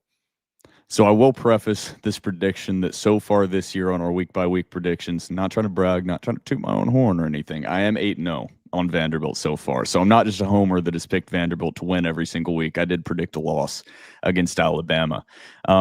I think that this game, Texas's offense has struggled tremendously. Their offensive line has really struggled, I think, a lot more than Texas fans anticipated going into this season. The defensive front is very talented. The defense in general is very talented for Texas, but they did give up 38 points to a Mississippi State offense last week. And granted, there are extenuating circumstances around that, whatever you want to throw in. That was 38 points to a Mississippi State offense. 2 overtime victories in a row for Texas. Defense played 80-plus plays in both those games.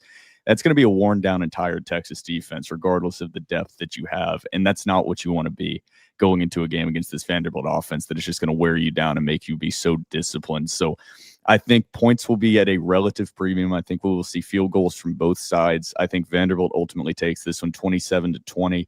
I think Vanderbilt will be the fresher team with Texas coming off 2 overtime victories. And I think the dam is cracking a little bit for Texas. You've seen it the last couple of weeks against bottom barrel SEC teams. And I think to a certain extent that Vanderbilt is a much better version, or an exceptionally better version of Kentucky, for example. I think they're like a 10X version of Kentucky. So I can see this one going either way. I understand why Texas is favored at home. However, I think Vegas is looking at that Longhorn logo on the side of the helmet and not evaluating this just objectively from on the field results. All right. Well, Will, we appreciate the time and the insights. You making your way to Austin this weekend? I will not be. This is the last game I will not be in attendance for. So I kind of blew my travel budget on the Alabama game and the Tennessee game later in the season. There you go. Well, hopefully the Tennessee game's a little more worth it for you. But thanks. Hope so. Thanks for joining us this morning, man. Really appreciate your time. Thank you, Will. Absolutely. Thanks for having me. Thanks for having me. Will Byram, y'all be sure to check out the Door Report. Great Vanderbilt coverage, great podcast, great website. They're talking doors all year long. So if you're looking for some last-minute content to get you set for Saturday, be sure to check them out, Buck. Yeah, I mean, I think, when he talks about their head coach, it's, that's now his program. When you start talking about what happened in the 40s and this guy's having this kind of success, and you've got young kids and you got family around there, it sounds like, his wife's from that area, he's from that area, he grew up there. That's kind of hard to leave. Those are things that you try your best to get back to, you know what I'm saying, instead of running away from. And if you're well paid and it's your program and you can build it the way you want to, that's hard to leave. I mean, there's a lot of happiness where that dude is right now. Even though there hasn't been a lot of success before, he's made it into a place that can be successful. You know what Will Byram is, Buck? He's a fan. And fans lead themselves to believe fan things. Like money doesn't matter. There have been plenty of situations over the course of college football history where a guy has been coaching at his alma mater or near a place that he grew up. And, you're a bubble buster. You're just a bubble buster. A bigger, better job comes calling with twice as much money. Oh, yeah, that's pretty nice. I'm gonna go ahead and take that one instead. Well, they're going to pay that dude. That dude's going to get – that guy's – you said Vandy's got money. It's not like they're not going to pay him. It's a bit like – so Vanderbilt – we don't know Clark Lee's salary because Vanderbilt is a private institution. They don't have to publicly release what their coach is making. People think – I've been told it's around like $4.5 to $5 million. Well, the highest paid coaches in college football are 11 to 12 to 13 right now. So LSU, Florida, Penn State, if they're interested – they can offer 11, 12, 13 right now. So can Vanderbilt. They've got the money to do it. And if they do, then I think there's a very good chance that Clark Lee stays. But if Vanderbilt is like, that we could build another library or two with that. Are you trying to tell me there's a difference between them bumping him up to 8 compared to making 12, huh? You're right. I don't know. I mean, we'll see. We will see. There have been instances like this in the past where the coach, everyone thinks he's going to stay and he ends up leaving. So, I hope he stays. I mean, the job that he's done has been tremendous, and I don't want him going to LSU or Florida. I like the underdog story that Vanderbilt is. But I do too. I do like the little frog to turn into a prince. I like that a lot. I am not as confident as Will, who says he would put every dollar to his name on Clark Lee staying. I'll just go ahead and say that. That is not a bet I would be willing to make if LSU, Florida, and Penn State come calling. It would take a lot, even for Vanderbilt alum and lifelong Vanderbilt fan, Clark Lee, to say, nah, I don't have interest in those gigs. No, Clark Lee's wife says, hey, we're going to Gainesville. He's probably packing up and saying, yeah, I think I got to go. My other boss here had some decisions on this. All right. Who knows? Who knows what will happen? But it's a good team. You know what we say about them kids? Them kids got to go too. Wherever mom and dad go, guess what, you kids? Pack your shit. Yeah. You're going to have more money, kids. It'll be worth it. You'll make some new friends in school. No problem. That's right. So it's a storyline. I'm sure, you could tell Will's probably tired of hearing about it and being asked about it and talking about it. I know there are some Vanderbilt fans that are worried about the possibility of that happening, but we will see, obviously, how it goes, and we'll see what happens on Saturday. It's a very good Vanderbilt team. They're well coached. They're physical. They're smart. And obviously they've got Diego Pavia, who is one of the best players in the sport right now. So they present a unique bunch of challenges for this Texas team, and we will see. Again, I think we'll hit the nail on the head. Like, the Longhorns coming off back-to-back overtime games, long month of October with a lot of travel. Now, living on the edge, dangerous place. Now, I will say this. Look, this is only the third consecutive game for Vanderbilt, and their last two were both at home, but huge games against LSU and Mizzou, like ranked teams. Those games were kind of close. They took a lot out of them too. So I don't think they're the freshest team in college football at all coming here to Austin, Texas. And the one really tough road game that Vanderbilt has played this year was Alabama, and they lost. So Texas isn't as good as Alabama, but this is going to be a crazy crowd on Saturday. Texas has some damn good athletes that I think can give some problems to Vanderbilt, and they're not as great athletes. And I guess I'm more confident. Can you name like 5 of them on offense for us? The athletes? So they got athletes. I don't know if they're. I mean, working as a group. Right. Those athletes working. I was more referencing the defense there. Oh, okay. I thought maybe you were talking. I didn't think you were talking about the offensive play. Because I looked at the games where Vanderbilt has struggled to put up some points, and Mizzou last week and Alabama a few weeks ago. Like those teams have great athletes. Mizzou's got guys that can run for sure on defense. Right, and so does Texas. So I'm confident that this Longhorn defense is going to have a bounce back performance.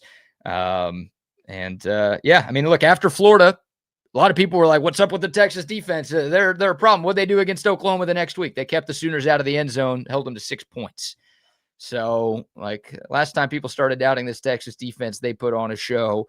And, God, if Michael Taft comes back, I mean, him being out there is huge. Almost, you could argue he's more important than Arch Manning in this football game.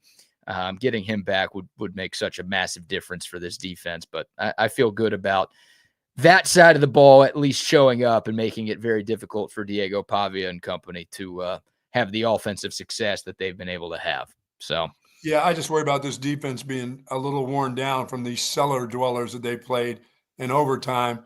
And now a team that's so physical offensively and coming downhill in the run game, open up the door for some play action stuff where Pavia gets where they get a couple guys behind them. So that's why I think Texas, Will talked about explosive plays. Texas needs to be the team with the explosive plays because they're not grinding out anybody. Right. Yeah, and I'll say this too. One narrative that I'm tired of is, there are a lot of people questioning why Texas is favored in this football game. And it feels like the most common reason for Texas haters or just people who think Vanderbilt's going to win this football game is the logos on the side of the helmet. Like, we got to stop acting. This is a ranked team on the road against another ranked team. This happens. Has nothing to do with the logo. Like, Ole Miss was the higher ranked team than Oklahoma last week. Oklahoma was a 5.5-point favorite at home. Now, maybe Texas fans don't love that example because Ole Miss, the underdog road team, won the football game. But, like, this happens all of the time. Two ranked teams, someone's on the road in a hostile environment, they're going to be the dog. I don't think this is like logos that are coming into play here. This is Vegas telling you that if the game was in Nashville, Vanderbilt would be favored. Yes. That is what's happening right now. So it ain't logos here. This is two good teams playing against each other. Texas is the home team. They're favored. Now they got to go out and take care of business. Texas has not been very good against the spread, by the way. I will say that. No, this is just like I said, there's just not going to be a long, grinded out kind of deal for Texas. They need some explosive plays. They need to make Vandy have to make big plays in this game. So they're going to have to make big plays, BK, and I'm just trying to figure out how they do it. It's not coming in the run game. If it does, it'll be a total surprise to all of us. It will be. And I think you can get them in the wide receiver screen game. I know you don't love those bubble screens or tunnel screens, but like Vanderbilt, I don't think they're a great tackling team, especially with their secondary players. I do think that may be their biggest weakness. You kind of heard Will talk about it there too. So you're able to get the ball on the outside, take advantage of an aggressive defense. And like, I mean, we saw Ryan Wingo last week. He can break some tackles. He can make some it doesn't matter who he's playing against. One-on-one tackles, you're at a disadvantage against him. Yeah. Yeah. So I think that's a big thing. Like your big plays don't have to be you throw the ball 40 yards down the field. Again, not going to be easy with this offensive line. You don't trust them to hold up that long, but I do think there are going to be some opportunities with some wide receiver screens to take advantage of, again, an overly aggressive at times Vanderbilt defense. So yeah, I mean, and dumping the ball off to back out of the backfield one-on-one where you get on the linebacker, especially with Trey Wiseman, is good. That recipe works for this team because it ain't like he's back there protecting anybody. They're not protecting anybody from anything. So if he slides out and you get it to him, that's one of your best things for him too, because you're not going to just turn around and hand it to him and pound this group. That's not what Texas does. They're not that way this year. It's just not the way they've been. Yeah, I like that. All right, a different example real quick before we get to some sponsor shout outs, and Lee Sterling's going to join us here in a moment. Yeah, Ole Miss, the higher ranked team against Georgia a couple of weeks ago. Georgia was favored and they won. So there you go. Sometimes that happens. I know not everyone's going to love that example either, but we're working here. All right, we'll take your thoughts. The code of text line 512-222-9328. The YouTube, Facebook, Twitter, and Twitch live chats are rocking and rolling as well. Before we get to Lee Sterling, we'll get his thoughts on this game and some of the other big games from around the football world. Let's give another round of sponsor shout outs. Getting the right support for me with my bad back has been very difficult until I met the folks over at Relax the Back. Relax the Back has select office chairs, plus all kinds of wonderful specials on Tempur-Pedic mattresses and pillow sets. Folks, office chairs, accessories. They've got everything that you need that's going to help you, whether it's your lumbar area, your thoracic area, your hips, your shoulders. Relax the Back has a chair or accessory just for you, believe me. And BK's at the Hill Country Gallery across from Whole Foods, and in North Austin at the Gateway Shopping Center across from the Container Store. I'll be going over there today. Live pain-free like the Buck at Relax the Back. Absolutely. Love Relax the Back. Also love our friends out at Covert Bee Cave. You know what? I'll talk about them today. Covert Bee Cave, if you're in the market for a newer pre-owned car, truck, or SUV, there's only one place you need to go. That is Covert Bee Cave off of Highway 71. Why would you go there? Well, they have an unmatched selection. About 3 dealerships on one lot. About 42 acres of cars, trucks, and SUVs in one place. So if you're not entirely sure what you want, go out to Covert Bee Cave, check out their inventory, and I guarantee you're going to find something that you like. The people there are fantastic. Dan Covert, say hi to Mike, Stacy, Jerome, Cameron, Ron, the whole squad. Great people that are going to treat you like family. It's why the Covert Auto Group has been around for more than 100 years here in the Austin area. And what do they say about those Covert prices, Buck? Nobody beats a Covert deal. Not now, not ever. Not ever. CovertBeeCave.com to shop online, or again, go see him. Covert Bee Cave on Highway 71. Love them. Yes, indeed. Also, a shout out to our friends at McCall Custom Homes. If you want to upgrade your home here in 2025, McCall Custom Homes can do that for you. Weather's starting to cool down a little bit. Maybe you want to add some new life to your outdoor space. Hey, the Buck got a putting green installed at his place. If you want something like that, or just the cool outdoor grilling setup, anything your heart desires, McCall Custom Homes can make it happen. Of course, they do indoor stuff as well. New kitchen, new bathroom you want to add on to your home. McCall Custom Homes makes it all possible. It's a father-son team with more than 40 years of experience, and all of that experience has happened right here in Central Texas. So they know what it takes to turn an Austin area home into something truly special. The market's crazy. Don't buy, don't sell, don't deal with that. You bought your place for a reason. Upgrade your space with McCall Custom Homes. Check out their website, McCallCustomHomesATX.com, or you can reach out to Mike McCall directly 512-633-9580. It's McCall Custom Homes. We build value into your home. All right. No more? You're done? No more, baby. I'm done. I'm ready. All right. I'm ready. I'm excited for this game. This game is starting to spark up a little bit. Yeah, I mean, it's a great game. There's only 3 ranked versus ranked matchups in college football this weekend. And I do think if College Game Day was not in Nashville for the Vanderbilt game last week, that they would be I would agree. in Austin this week. They're not going to cover the same team twice. But no, it's a very intriguing matchup. I mean, if Vanderbilt wins this game, their chances to make the college football playoff, according to ESPN's FPI, go up to like 72%. If Texas wins this game, the Longhorns' chances of making the playoff go above 50%.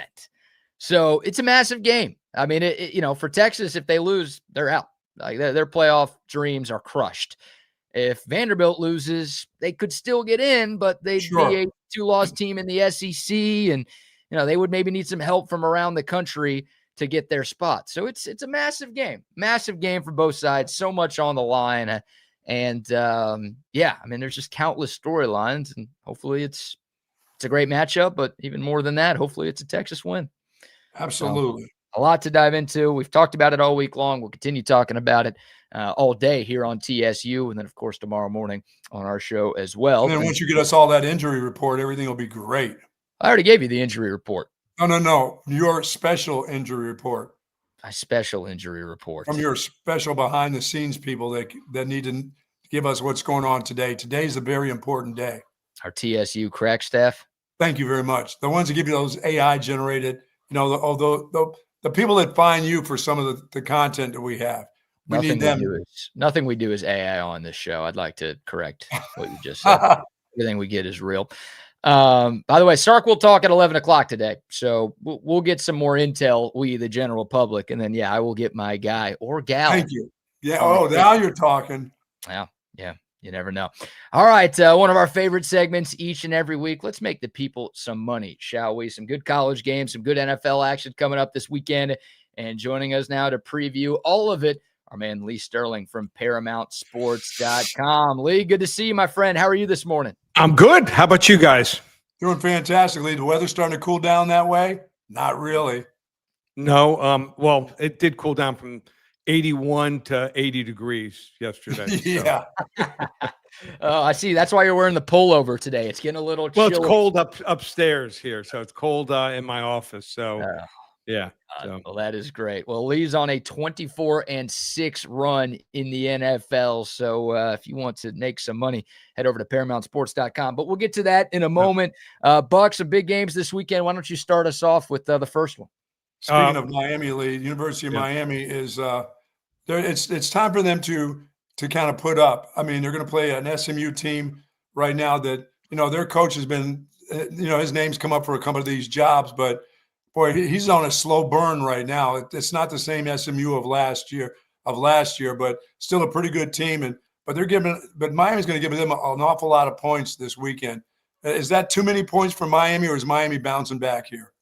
So last year, they did it with a bunch of Miami transfers. So even though Rhett Lashley's in his 4th year, took a lot of guys that he thought had some talent, maybe weren't playing as much, and featured them and put them in good situation.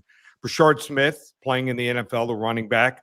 The whole defensive line, I think it was all 4 of them were from Miami last year, and they lost 7 of the top 8 guys. Tough to replace those guys, and their secondary not very good either here. Rhett Lashley, he's going to obviously prepare. There's no hard feelings. Left Miami for the SMU job. I think he liked his time down here, but doesn't know Miami in any intimate way. Really, everyone since he left is gone at this point, and doesn't know the defensive coordinator. Came over from Minnesota, but he'll prepare hard. Doesn't have 2 weeks like Louisville had. SMU's problem here has been they just cannot stop good offenses. So they played 2 teams with good offenses. Good, I wouldn't call them great, but good offenses. Baylor and TCU gave up 48 and 35 points. Their only decent win this year was against Clemson.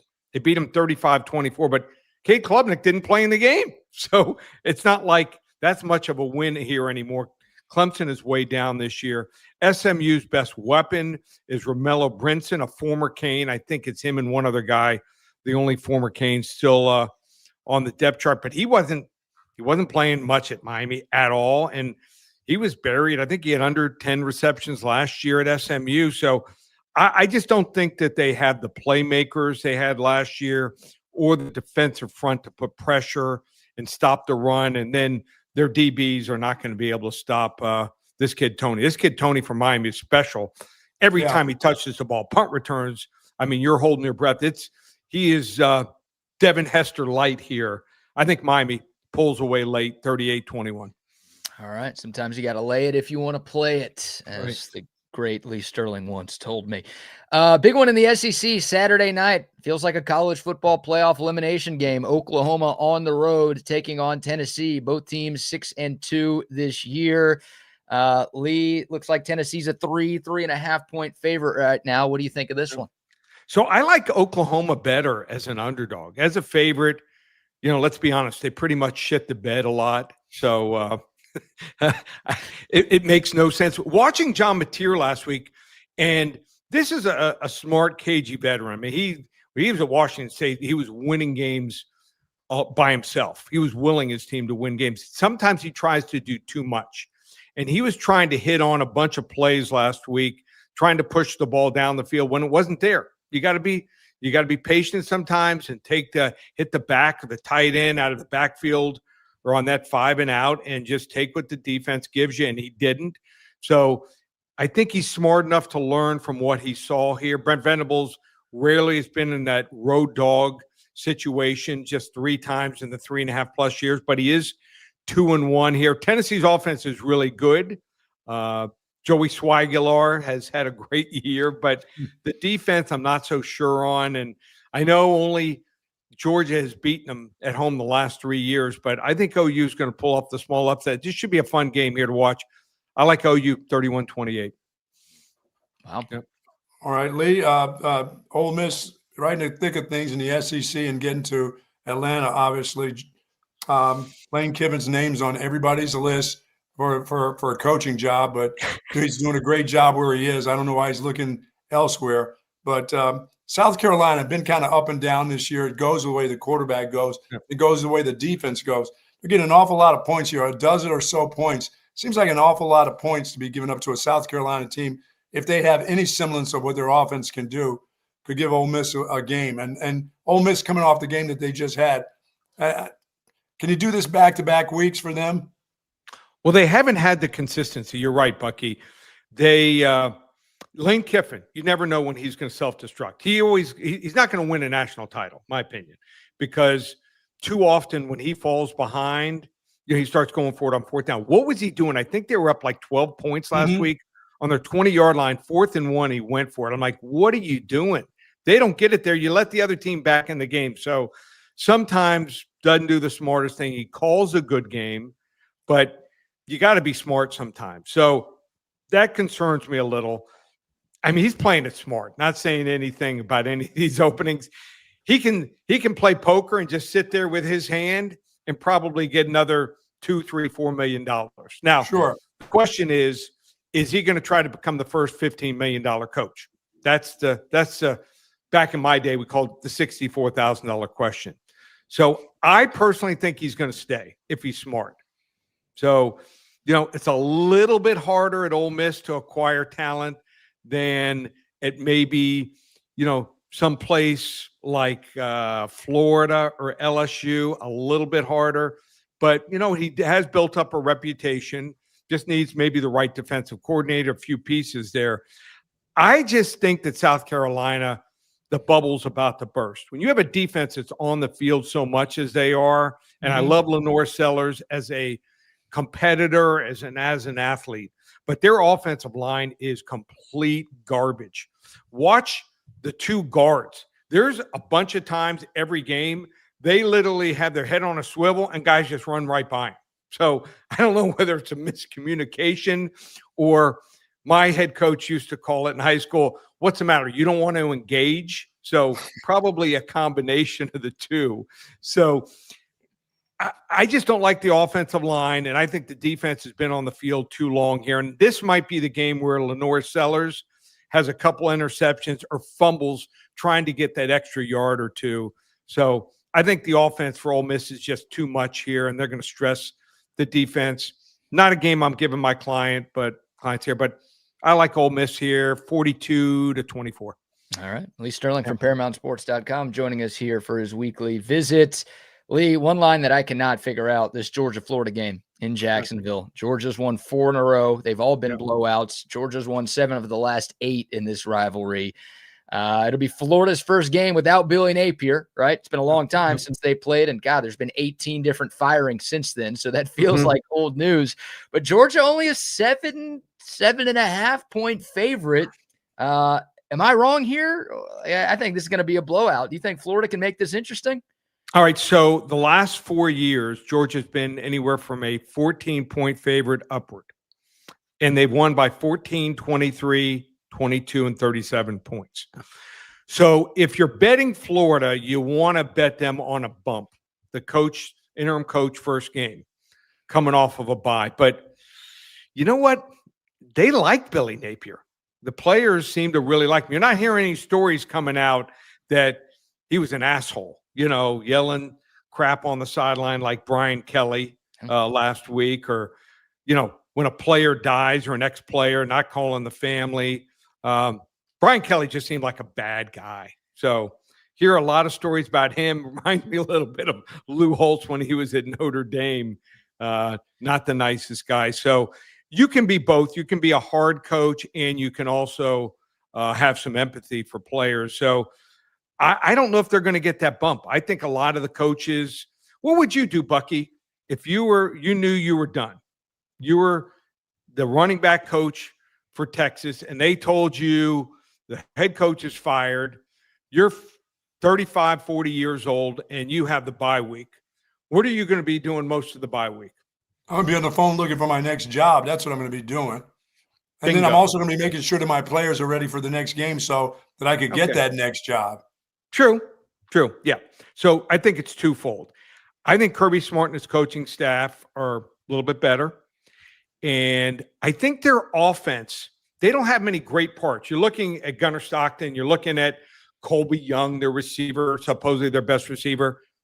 They're okay. They're above average.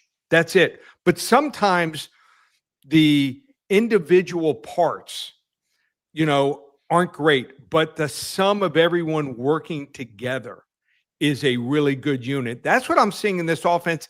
And I like the fact in second half of games, they're getting better here. So I'm going to take Georgia here. I think they pull away 31-20 over Florida. Yeah, I agree with you on that, Lee, because the fact that what Georgia does is they play 4 quarters, no matter who they play, when they play, their special teams will play hard. And Florida, they're already on a bummer. And if they start getting down, they're not fighting back and coming back. If they get down, they'll stay down. Yeah. That's the thing with them. Next game, Texas, the game that we'll all be looking at on Saturday. Texas, 2.5 to 3 point favorite over Vandy. Uncle Rico's coming to town. Pavia's coming to town. Everybody's excited about the little prince, the little prince that hadn't turned back into a frog yet. One thing they are physical in all aspects of the game. Texas has been on the road a couple, getting by some pretty bad teams over the last couple of weeks, but a win is a win in the SEC. That's what the head coach of Texas is telling us. A win is a win. And this team now coming home after a month or two, it seems like 11 a.m. in the morning, but not knowing if their quarterback is going to be ready to play. I think this would be a close game, whether the quarterback played or not. I think it'd be a close game no matter what, after you've been on the road for such a long time. Is the Texas defense going to be worn out, or are the miracles over for Texas? What do you think of this game, Lee, from a standpoint of Vandy and Vandy football too? So what's interesting is I have a couple of friends who are coming in for the weekend for the game. And when they first told me, hey, like in August or September, I'm coming up for the Texas Vandy game, they made a joke. Well, we couldn't get another game, or whoever we're meeting wanted to come in this weekend because it fit their schedule. They could probably sell their tickets and make some pretty good money. Whoever thought that Vanderbilt would be the feature game in college football in back-to-back weeks. So just shows you anything can happen. The job that Clark Lee's doing, I don't see how he stays here. I mean, if I'm him, I'm looking at LSU. I'm looking at Penn State. I'm looking at least getting at least $10 million. So how good a job has he done since the start of last year? Just look at their spread record. They're 15-6 against the spread. Texas, since starting last year, 4-0, 6-14 against the spread. Offensive line gave up 12 tackles for loss last week. Line of scrimmage, not winning at the line of scrimmage. Getting by Kentucky and Mississippi State in overtime in back-to-back weeks. If that was Alabama, they would even probably start questioning Nick Saban. So just saying, I mean, there are some things that I like. There's some players that are playing well, but the offensive line's got to play better. They're going to need Arch Manning here. I think that this kid, Matthew Caldwell's done fine in limited play. But remember, the kid started at Jacksonville State. He then moved to Gardner-Webb, Troy, and now Texas. In his 5 starts, if he does have to start, he has 8 interceptions. Yikes. So can they get another Texas punt return for a touchdown? They're not going to kick it to that dude. They're not. That guy's not that dumb.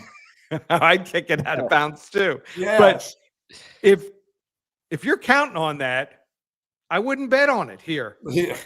Vanderbilt pulls off the upset here. Wrong team favorite. Sorry, BK. Oh, 24-20.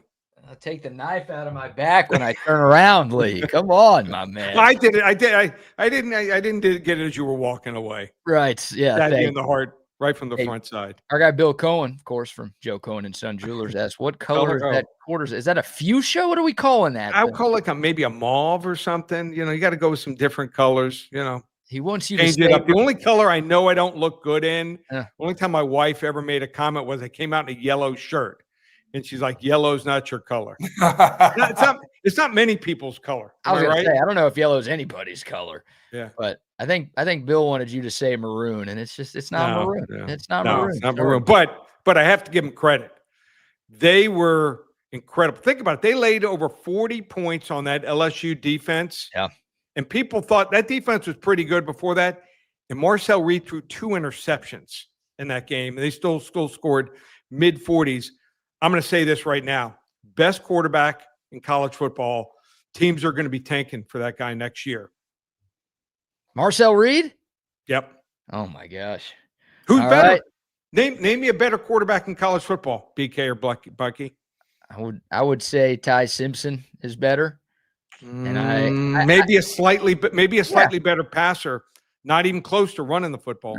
And I think Diego Pavia is better. I think if you put Marcel Reed on Vanderbilt, they're not 7-1 right now. He's bigger, stronger, faster. I don't know whether Diego Pavia even gets a tryout. Oh, yeah. Okay. If you're asking me about NFL, then no. If you're asking me about who I'd rather have leading my college, you know, he reminds me of? Go with him. More polished Lamar Jackson. All right. Well, yeah. Bill's you heard it here first. Bill's going to love this segment. He's going to sponsor I'm this just telling it like it is. Forever. Yeah, he's been It great. won't matter what he's doing at the last game of the season. Just let them stay undefeated. Let them just keep winning. Oh, of course. You want him to be undefeated. You want to take your best shot. But would you agree, Bucky? He's the best quarterback. I think he's a lot better than he was last year. I think their team is just so much better. It's not – he's matured a lot as a quarterback, but that offensive line and that running game sure helps out an awful lot. You know, like the running game that Texas has right now that we're about to talk about. How about – I mean, you just – Texas can't run it. And it's hard in any form of football if you can't run it a lick, Lee. I mean, they can't run it a lick right now. It's too much on any quarterback to be able to survive if your offensive line can't protect for the pass and can't block for the run. You know, it's just too much for you. But That's A&M's a got an bad. offense.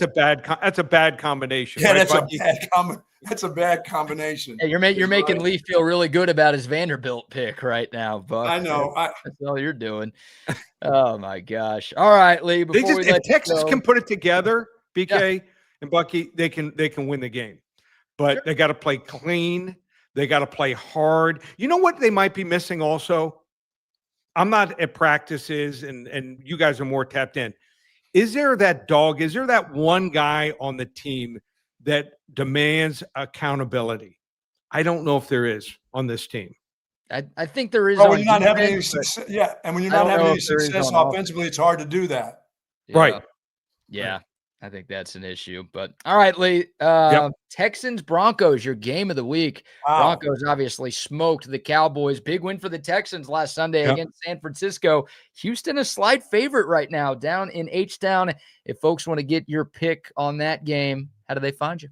Love this game here. I think there's a clear right side. Anyone wants to get it, call 800-400-9741. First 5 callers are going to get it for free. And how about this? We rate our games on our phone service from 10 to 50 units. I'm going to send you the games, BK. For the first time ever, not one 40-unit max wager, where we're 73-29 lifetime, not 2, 3 40 to 50-unit plays. Since we went to the rating system 17 years ago, 10 to 50 units, never even close. We've only had 2 weekends where we had 240 to 50 units in one weekend, 3 in one weekend, 2 in college, 1 in the NFL. BK, if we win this, if we go 3-0, come on, you got to take your girlfriend out. You got to take her to Vince Young's or some high-end joint. Let her have an appetizer and an entree, and maybe even give her 2 drinks. Oh.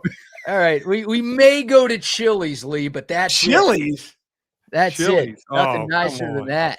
Chili's, and she gets one margarita, huh? Yeah, we Yeah. have to split the triple dipper. I get 2 apps, she gets 1. Wow. Wow. Come Yeah. on, BK. 3-team parlay, Lee. I like the 3-team parlay call. Yeah. If we hit all 3, we're going to have to hold BK accountable. All right. Oh my God. ParamountSports.com, 800-400-9741. Lee, you're the man. Enjoy the football this weekend. We'll see you next week. All right, guys. Thank you, Take Lee. care. Be safe. You too. Lee Sterling, ParamountSports.com. Of course, the Paramount Sports segment is once again brought to you by our great friends at Joe Cohen & Son Jewelers, Austin's oldest family-owned and operated business of any kind. And I do treat my girlfriend nice from time to time. Her birthday was earlier this month, and I went to Joe Cohen & Son to get a gift. And my God, Bill and his team, they are fantastic. I knew and still know nothing about jewelry, but I'm like, hey, it's my girlfriend's birthday. I want to give her something nice. What are you thinking? And he's like, well, this, and this, and this. I mean, they've got anything for any budget, whatever you're looking for, the best selection, but more importantly, their customer service and just their knowledge of jewelry is second to none. Of course, I got the extra TSU discount. I got the free gift wrapping, and they're the absolute best in the business. They also said if she doesn't like the gift, you can return it and exchange it for something else. They made it so easy. They made even me look like a hero. Holidays are coming up. You want to buy something special for that special somebody in your life. The only place you need to go, Joe Cohen & Son Jewelers, right there in the heart of downtown, 6th Street and Congress, or you can do some shopping online as well at joecohenjewelers.com. Awesome. The best in the business.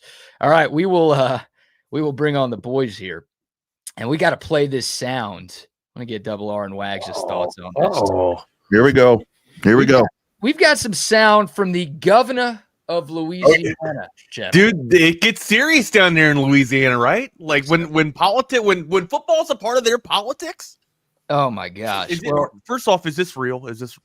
Yeah, tell him to clean up the bathroom floors. Yeah, that's what I figured it'd be about. He should be doing that. No, they embrace the piss culture. They don't want to fix that. That's who they are. That's their state hobby, is pissing on the floor. Good call. So, Louisiana Governor Jeff Landry held a news conference yesterday, and he talked a lot about LSU football, the firing of Brian Kelly, and of course, the hiring of the Tigers next head coach. This is real. This is not doctored. This is legitimate sound from the governor of the state of Louisiana yesterday. First question is absolutely correct. We are not going down a failed path. And I wanted to tell you something. This is a pattern. The guy that's here now that wrote that contract cost Texas A&M $70-something million. Right now, we got a $53 million liability. We are not doing that again. And you know what? I believe that we're going to find a great coach. I mean, maybe we'll let President Trump pick it. He loves winners. You know, I'm not going to be picking the next coach. But I can promise you, we're going to pick a coach, and we're going to make sure that that coach is successful. And we're going to make sure that he's compensated properly. And we're going to put metrics on it. Because I'm tired of rewarding failure in this country and then leaving the taxpayers on the foot, to foot the bill. So, yeah, I absolutely. Who's that? No. I can tell you right now, Scott Woodward is not selecting the next coach. Hell, I'll let Donald Trump select it before I let him do it. I don't know, but the Board of Supervisors is going to come up with a committee, and they're going to go find us a coach. So there is obviously November 4th is just around the corner for this. Yeah. Don Jr., new coach at LSU, right? All cracked up. The accent is the best part of all of this. I mean, that is a perfect accent for the governor of the state of Louisiana to have. Wags, you're muted, by the way. That sounds like a real Louisiana accent. Oh, my God. Yeah, that's not Brian Kelly. That's not Brian Kelly. Yeah, that's what I was going to say. Yeah. That sounds like one of this dude named Brian Sargent that was actually on my platoon. That guy has been pissing on the floor since the day he was born. He is no doubt about it. Now, so is the AD, is he gone? So Scott, you kept hearing him say Scott Woodward is the AD who gave Jimbo Fisher the awful extension at A&M, which gave him that $75 million buyout. And he's also the coach who hired the AD who hired Brian Kelly to LSU. So Scott Woodward still has a job, but the governor of the state is like, he ain't hiring him. I'd rather let the president hire him. He ain't hiring him. What are they going to do with Woodward? Is he out the door too? I don't know. Like, what's the point of having an AD if he can't do his if you're job? taking the power, if you're taking his hiring power away from him or his autonomy away from him, what pay him off? Yeah. Pay him off. Let him go. Let him do exactly what he says they're not going to do. Is what they're going to do. Hey, he's going to get fired. I mean, he's not going to be. He can't be the AD. Go get Clark Lee. I don't care what that dude said earlier. That dude's emphatic, right? He ain't leaving. He ain't leaving. Yeah, well, it's funny because, Lee Sterling, who is not a Vanderbilt fan, is like, yeah, Clark Lee's going to leave. He should leave. And, of course, Vanderbilt fans like, he's not leaving. He is not. I'll bet every dollar I have that he's not leaving, like getting emotional on it. Yeah. And I don't know. Again, I hope he stays, but that's what a fan can believe, right? You can. It's kind of happening with Texas and Steve Sarkisian right now. Yeah. Like there is a scenario that exists where Sark takes an NFL job, but Texas fans, like, they don't want to believe that. So, no, he's not going anywhere. Why would he leave? You never know. I think it's because it's so good right now, right? Like, we know what we have. Like, you can sit there and wish for the greener grass, but you know how good it is right now because of how bad it was. Oh, for sure. About 8 years for Texas fans, right? So let's stop shitting in one hand and wishing in the other. Let's just go with what you know, all right? Ooh, there it is. I see it. Is that something they do in Louisiana? They pee on the floor and they shit in their hands. Oh, yeah, that's great. That's great. My grandma. I'm pulling out all my grandmom's sayings. Like she always used to say too, if shit was concrete, I'd be the Lincoln Highway. I don't know if you know what the Lincoln Highway is, BK, but it's a long stretch of road up there in the east. You could be the Lincoln Tunnel. Yeah, the Lincoln Tunnel shoveling that shit. I'll tell you what, I would love to see the president pick the LSU football coach. That would be like that is not a political take at all. I don't care who any president. I would love to see any president ever pick a head football coach of a blue blood program and just see if it works. That would be fantastic theater. Well, I know this that guy right there, Scott, is not picking it. He's not picking anything. That guy should be packing his stuff now. Why is he still there? Maybe they don't. I don't know. Maybe they don't have a president at LSU. There's a lot of schools that don't have. Hell, Texas has an interim president. I mean, they just named him the full-time president. But there are a lot of schools around the country that don't have one right now. So maybe they don't have anybody who can fire the AD. So that's the only reason. He's still there. I don't know. And I'll tell you guys what's going to be so intriguing. And I think Wags and I are going to talk about this today. Is where with the coaching hires and so forth, so important. I mean, no doubt about it. But now with the volume of jobs that are open and jobs that are going to come open and the quality of candidates that are out there and the candidates that had validity that have lost it this year, it's like, what are you going to do? I mean, this is going to be so cool to watch this coaching cycle. BK, you've mentioned this, and Bucky, you know, as a coach, where it's like, who are you going to bring in to take over somebody else's shit and try to move it forward? If you can not move it forward and get $50-some million as a walkaway settlement, you know, that's done your life pretty well. You know, you may like the game of coaching, but you can always go coach high school and have $50 million in the bank and coach your grandkids or something and still have a fantastic life. I mean, your quality of life gets to be pretty good when you walk away with $49 million, $54 million. You know, life is way past your coaching stage and your family's, you know, your family well-being. That's a great way to come in and go out of life right there. That's nuts. Yeah, that's my dream job, to be a fired SEC football coach. Yeah, when are these ADs are going to be the ones that get fired? The ones that are hiring these dudes. That's what the governor's trying to say. When are these guys going to get gone? That's what needs to be. They're the ones that hire them. When's the investigation going into Woodward, you know, for hiring his friends, right? Just hiring friends just to getting them paid just for the buyouts. That's what this comes down to. That's the conspiracy I'm on, gents. Yeah. And the guys from Louisiana is trying to gather some votes for next week. That's about it. That's all that is. That's all that is. So are there any odds on the next LSU coach? Like, where do we think Kiffin's going? Is he still heading to Florida, or do we think that with this opening, like LSU could be like the golden land for him? No pun intended. Well, I mean, that's the best of all the jobs, but I mean, there's a lot of things that, you know, he's been around Florida, the area of Florida for a while. He can get things done at the University of Florida. You know, like every other year, Louisiana's talking about, we can't afford to do this in our football program. We're losing money in the state with that same governor. So it's like, you know, they're barely able to keep their football program going. And to give up another $50-some million to a coach is nuts. And Lane Kiffin doesn't want that. He wants to be the center of attention. So he goes to Florida, he's the center of attention. Go to LSU, and you're talking about a bullseye on his back. Wow. Yeah, you're in a state program. You're not just the school university. You're actually in state politics, man. The governor needs to worry about his damn state, because I drove through that state a couple of weeks ago, and those roads are shit. It's like, dude, can you fix I-10 going through your own state? You can't do that when you're giving $54 million to the guy who can't win any games there. Oh man, I don't know, but if I had that kind of money like an SEC coach, the one man who could save LSU football. He's trying to come back. How about that, dude? He's trying to get back. He said he'd get in his truck right now and come on over. Oh God. The one man who could save the LSU Tigers, gentlemen. Man. Well, hey, he would do it for $1 million a year. You wouldn't have to pay him much. You do it. He'd do it for a beignet. Yeah. Wow. He'd do it for this girl to be in his bed again. I think. Oh my God. If I got that kind of buyout money, BK, I would take my lady to Chili's 5 days a week. Yeah. 5 days a week. Yeah. Endless queso since they brought it back. I think they brought back that queso, right? We're going to lose somebody at either Kentucky or Auburn this weekend. Somebody's gone. Somebody's got to win, and somebody's got to lose that game, right? You know, they're liable to keep Mark Stoops again, BK. They can't afford it. They can't afford to do this. They need basketball to be good, so nobody cares about football. That's what has to happen. And it starts next week. So hire Colonel Sanders to coach that football team. He's from Kentucky. Get that dude over there. Whoa. Finger licking good. Yeah. There's a strategy right there. We'll let President Trump pick their next head coach too. Why not? Let him make the calls. All right, guys. National Candy Corn Day, by the way. Real quick thought from anybody. Buck, you're a fan?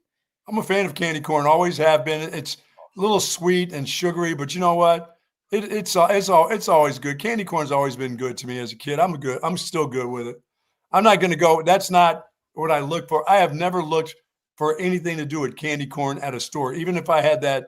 You know, I need a Snickers bar or something. I've never looked at candy corn. I don't even know if they just sell candy corn just straight out at convenience stores. Yeah, do they? I don't think Hashish has candy corn. They don't have a bag of candy corn. I've never seen that. I think you can get candy corn, especially this time of year. Now they Oh, should this time of year, yeah. I mean, it's a specialty. It's like getting your cafe au lait at Starbucks at a certain time. Latte, You know? Pumpkin pumpkin latte. spice. Do you got to pop the kernels?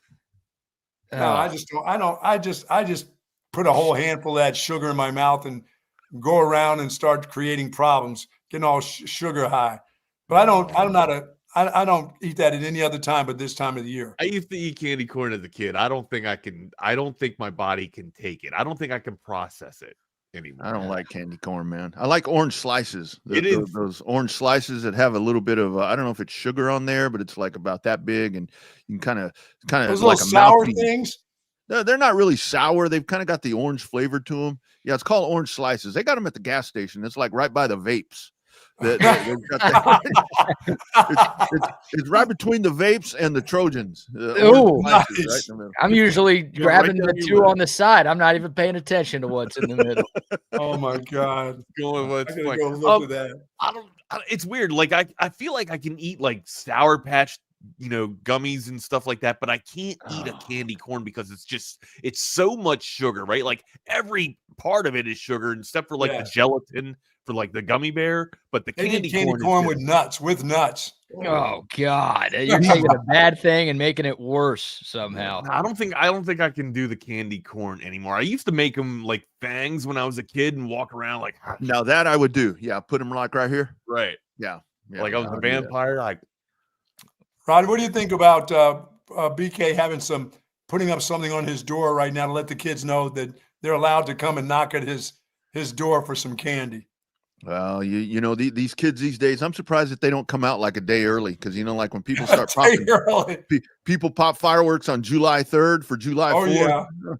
Yeah, no, man. We used to keep the lights off. Doesn't your house get messed with if you don't hand candy out? Not mine. It's so damn dark around here. By the gate. These dogs bark like crazy. Ain't nobody coming near this house. Yeah, I think I'm gonna keep my dogs out and not hand out candy, because you gotta spend $50 on candy and it's gone because all these heathens come around and instead of taking one, they take the whole damn thing and just shovel it in there, and they don't leave any for the rest of the neighborhood. That's what I'm saying. They got specials there. They got pharmacy specials where you can give little things, a toothpaste and a toothbrush to the kid. Go get you a bunch of those and hand those to the kids and see how that works. Give them some floss. Then you'll get double-egged. They wait all the time to come to your house and they don't even get candy. They're getting toothbrushes. Nothing wrong with that. You're trying to take care of the kids. This is the decoration I'm going to have. I'm going to tape a picture of this to my door. So the kids know, don't come up in here. Don't come over here. My God. No. Well, see, Bucky, you'll probably wear the same costume I'm wearing tomorrow. A headset. I'm doing football. I'm dressing as a broadcaster tomorrow. Yeah, I'm not going to be home tomorrow night. Yeah. Oh my God! Lights All right, off. we've cut way too much into y'all show. All right, boys. Y'all be safe. See y'all tomorrow. Later, Jets. Souls, man. I see. So Souls. I did that one time when I was in 13. Once, first off, after 12, I don't think you should be trick or treating anymore. But I remember this vividly. I was 13 and I took the entire bowl of candy. It was just Snickers and Butterfingers and Milky. It was the good shit, right?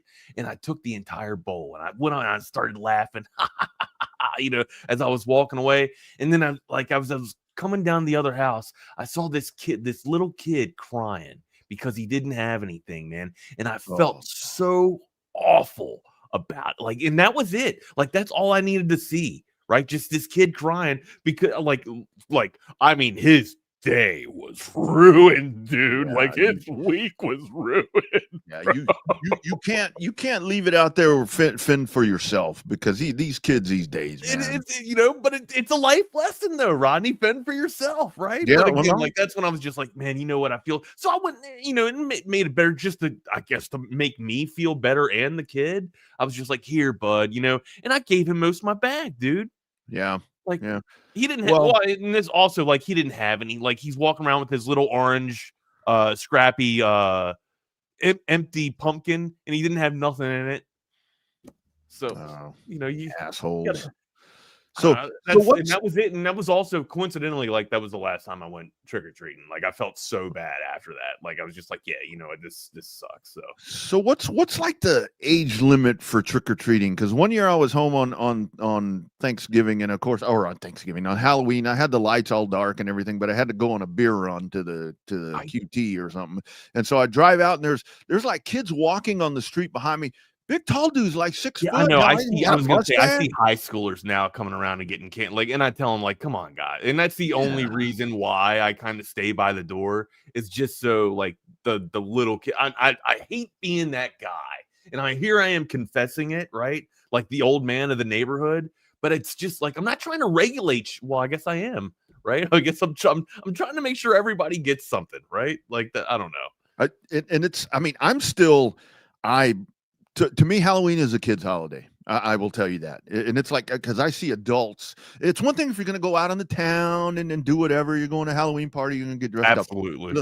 But it's like when people get dressed up and shit, like to go to work. I'm like, come on, man. That's the kids get dressed up and go to school. Right. And it's like, then you have to deal with that all day. Kids can go out and have their, or like the high schoolers can go out and have like their party or whatever, and let the little kids and middle schoolers. I don't know. I guess that's a really good cutoff right there. Like eighth grade. Eighth grade should be your last year of, in my opinion, right? In my opinion, eighth grade should be your last year of, you know, trick-or-treating in the neighborhood. And then you can go out and have like a little high school freshman party or something like that. The community. Oh, that's a good idea. Have the community center put something on for teens. You know what I mean? There you go. Project graduation or something. It's like one thing. If you're an adult going to a themed Halloween party, I totally get that.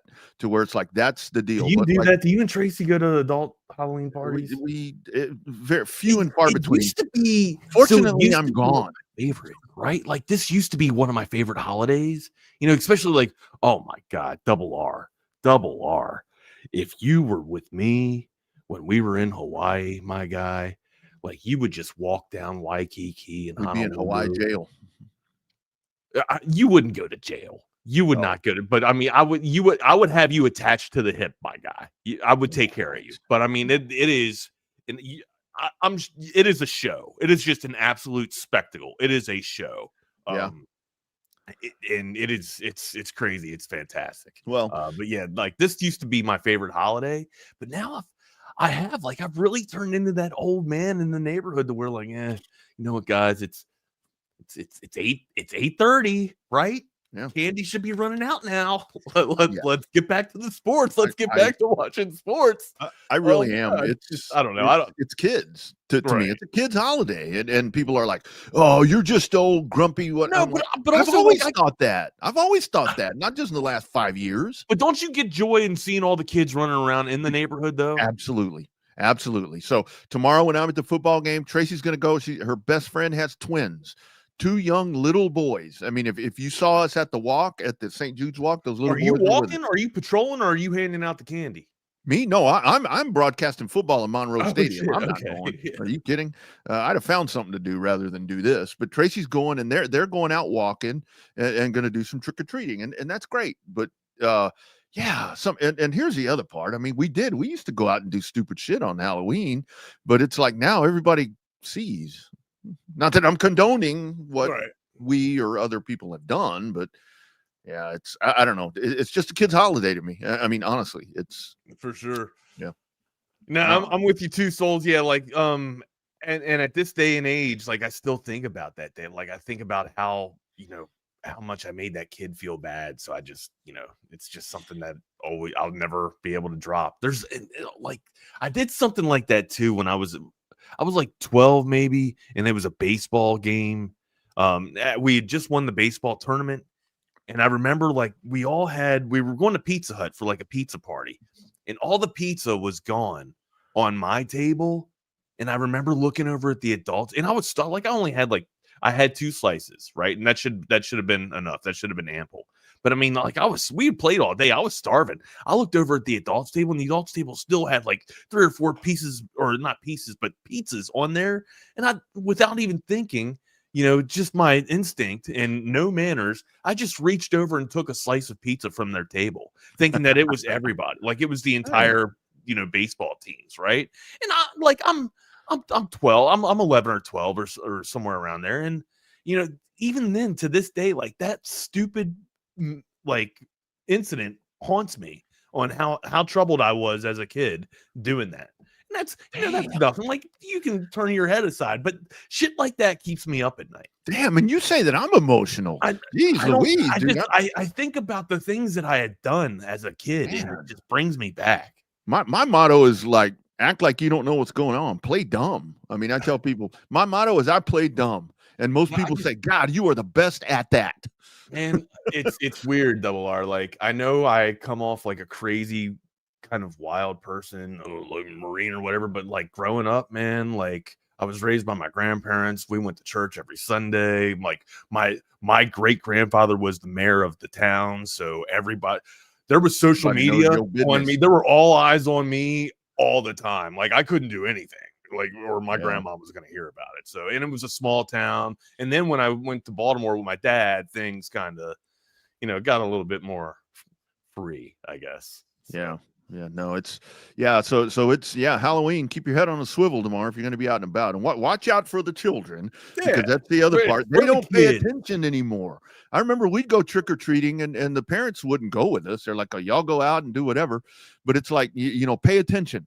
Look for cars, look for this, look for that, look for creepos, look for all these kids nowadays. They don't pay attention to shit. I think they look for all that stuff still. I think it's all, but I think there's a lot more distractions with like cell phones and shit like that. People aren't really paying ahead and attention. We should do a top 5 costumes. 14 trick-or-treating. Give them a pocket dictionary. Hell yeah. Nice. They're like, what's this? What's a dictionary? Or give them no, you know what? You give them one of those pocket constitutional things you can, like a pocket constitution. Yeah. You know what I mean? Yeah. Like all the documents of the government. Yeah. Hey, there you go. You're going to need this. They're only like $2. Give them a history book. Give them a guide. How to become a great welder. How to become a great plumber.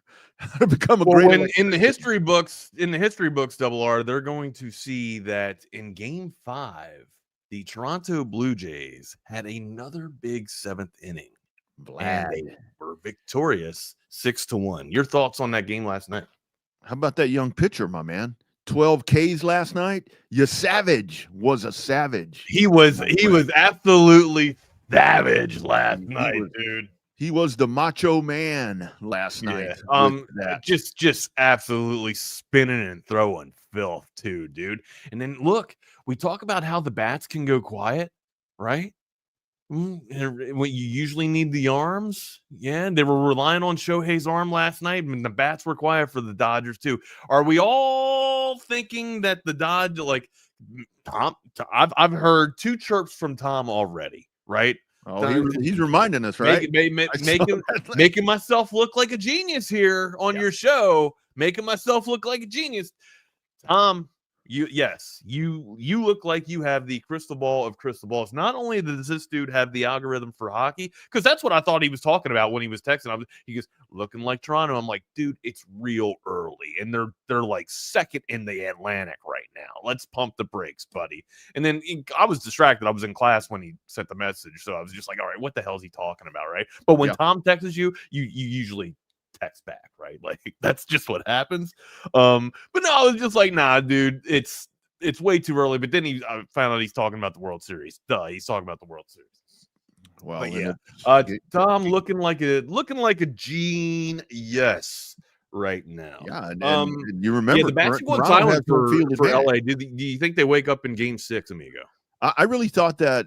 I thought that after the emotion of the 18-inning game, I really thought that was going to be what was going to kind of knock Toronto out, or play into the favor of the Dodgers, right? Yeah, absolutely. And it's been quite the opposite, to where, I mean, Toronto has shut them down in the last two games, and I think this goes back to the way the schedule plays out, to where it is, the 3 games in LA, to where it's like you didn't have a break in between, to where it's like you had to come back and you play those back to back. I think the Dodgers get game 6. I do. I think we are going to 7, and then you go home, and I think Toronto is going to to get Game 7 in epic fashion. That's now twice, 2 games in a row that Blake's got touched up. Yeah. Right. I mean, Yeah, they game got him one and early out of this the one. gate. Schneider got started. Schneider and I think it was Schneider and Vlad, right? Yeah. In the first, I thought maybe Vlad in the second, but I think it was Vlad in the first and Schneider in the first. Right. They got off to a quick start, a quick jump on Snell. Rocked him early, man. Damn, Snell last night. Jesus, dude. Didn't really have the great. I mean, still he had 7 Ks, but still 5 earned. And again, that last frame was rough for him. I understand that, but damn, dude, yeah, he got touched up early, but he's able to kind of come back a little bit. But whew. Well, I think, I mean, yeah, Bears got it. I mean, Ohtani, I think Ohtani's sleep schedule and training schedule got totally jacked up with the 18-inning game. I mean, that's the guy that's like, man, we need a break. We need a travel day.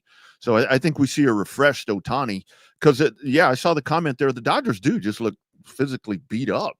I mean, Toronto's doing it all, bro. Like Toronto's scoring with the long ball, and they're playing small ball and getting them on, getting them over, and getting them in. Yeah.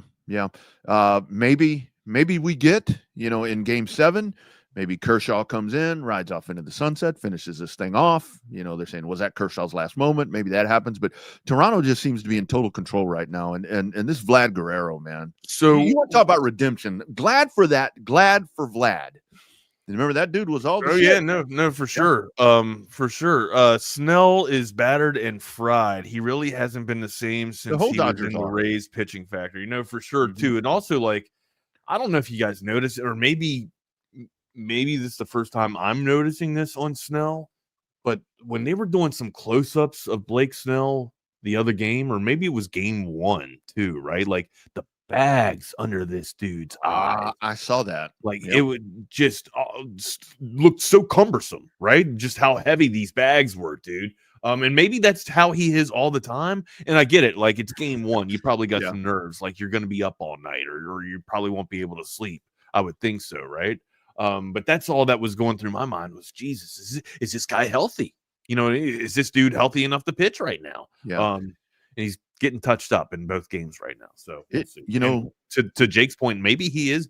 Maybe he's not washed, essentially, but maybe he's kind of out of tune, so to speak. It could be. Maybe he's the new guy making. He's had those sleepy bags since the Rays brought him up, Jake said. Maybe I noticed him like that though, right? Or maybe I just wasn't paying too much attention because it wasn't on the biggest stage of baseball. Maybe he's the new guy making the bets for Ohtani, and he's staying up late, making the cousin calls. Maybe he's that guy now. Maybe that's what's going on with Ohtani now. Or are we wearing our tinfoil hats? Is that he's finding his new he lost his betting guy, and that's why he's not on the hot, or he's got to do it himself, so he can't focus on baseball. He's got to focus on his bets. Is that the bullshit is that the bullshit we're running up the flagpole right now? I think it's what it is. Okay, you heard it here first. Okay, you heard it here. Well, we set the standard, right?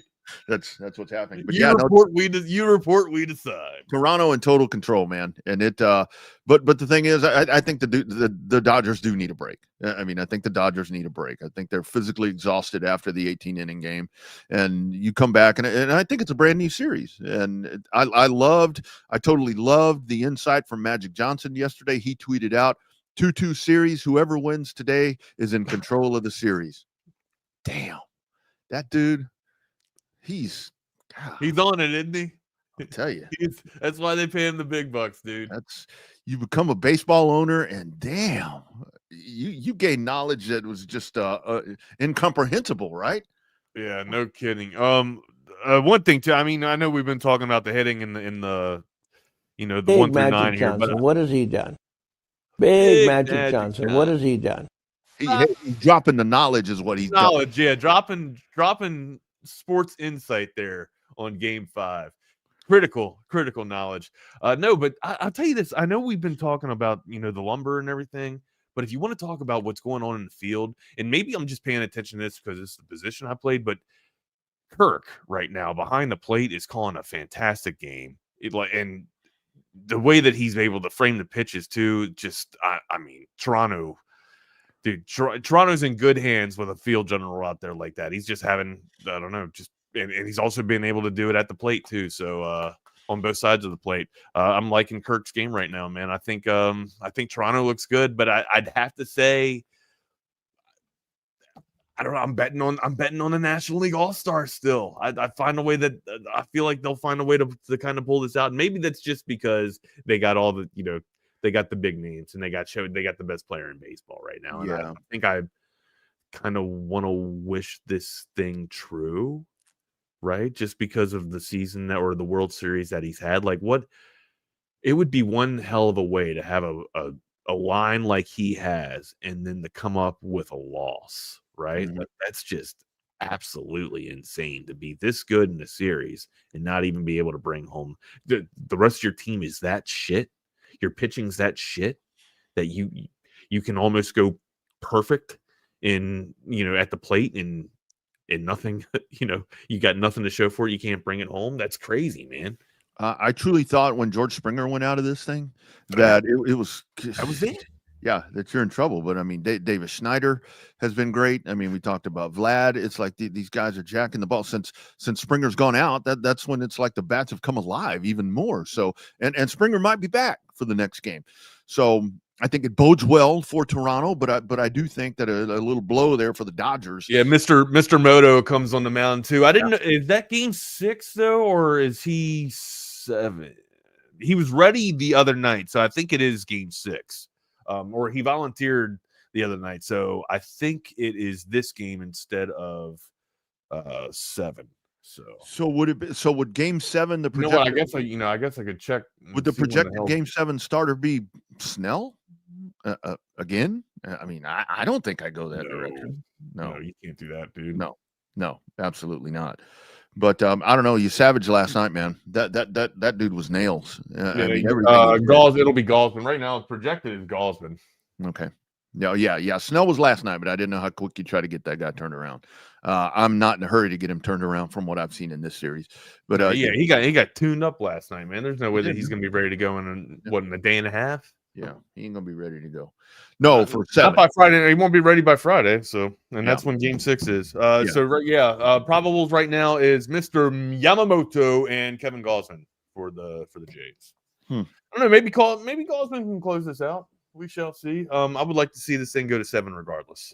I would too. But ultimately, I'd like to see the Dodgers. I can't believe I'm rooting for the Dodgers.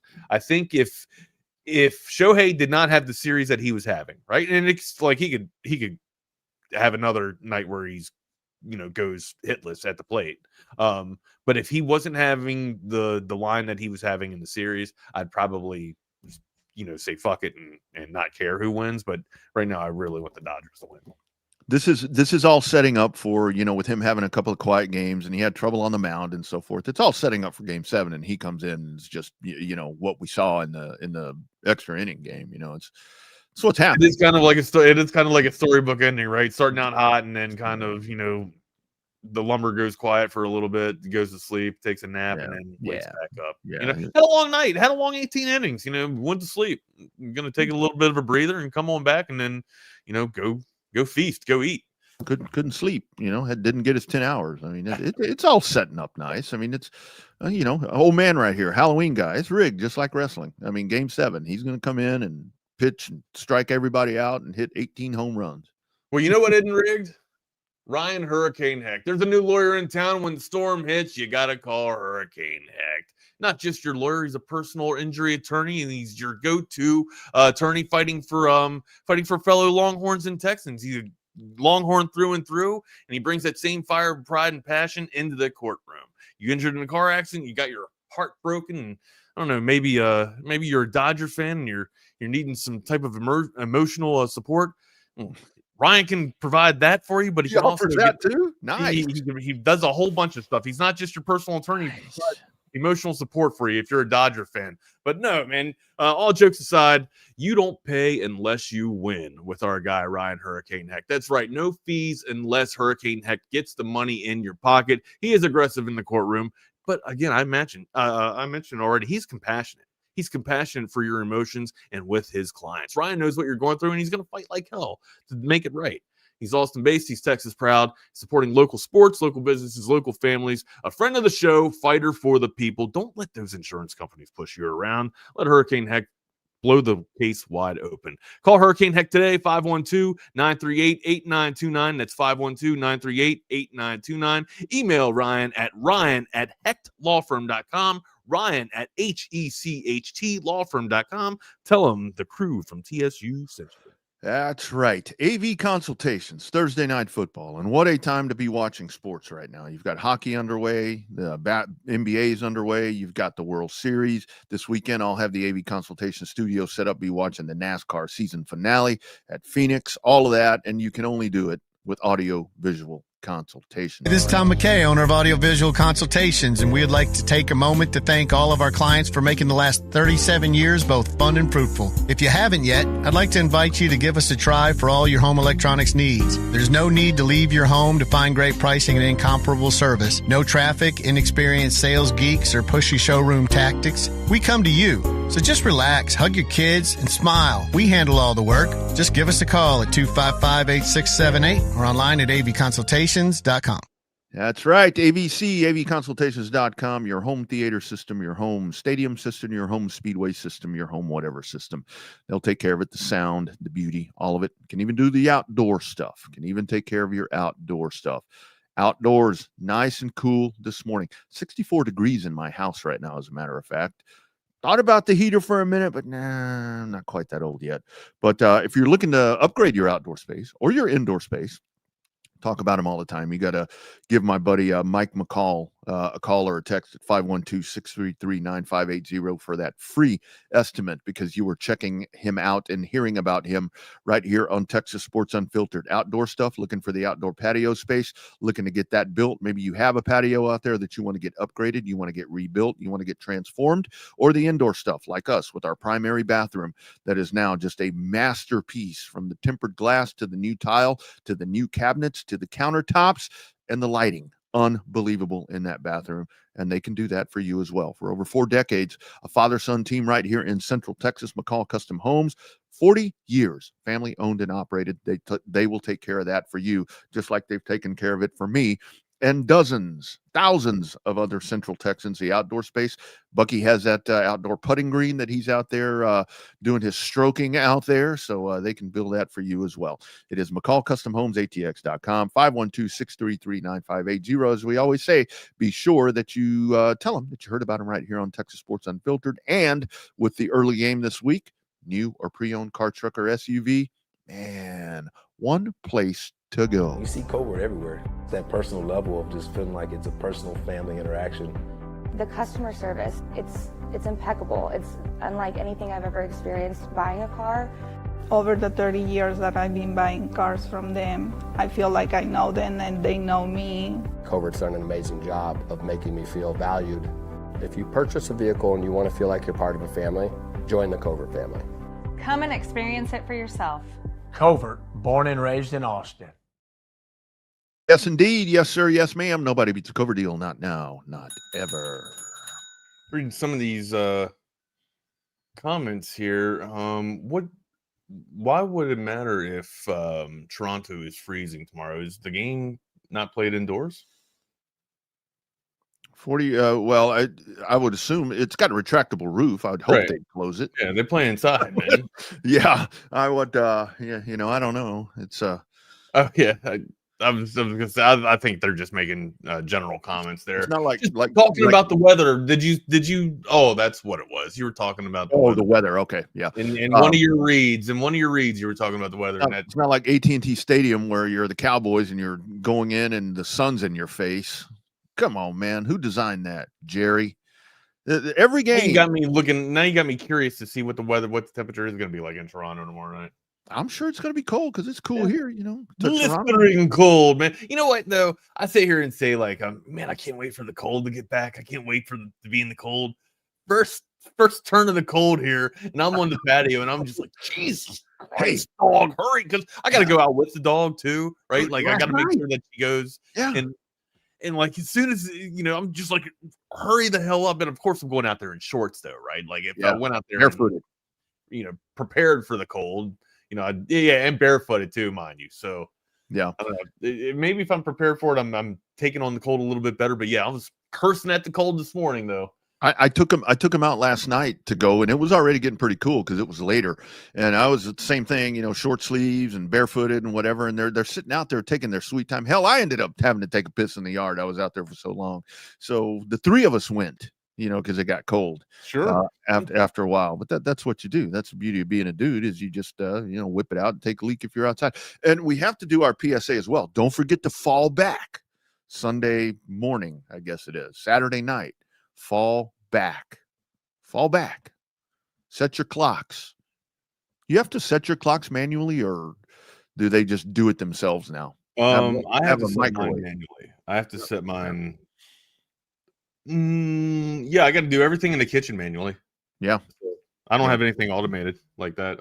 Maybe my air conditioner and shit like that.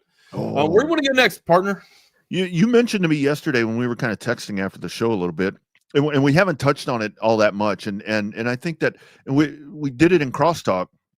These jobs that are open, Wags, in college football. I mean, you look at the list right now with LSU, you got Penn State, Stanford, UCLA, Virginia Tech, Oklahoma State. I mean, all of these jobs that are open, and possibly with more SEC jobs, with Auburn, with Kentucky, Florida State might come open.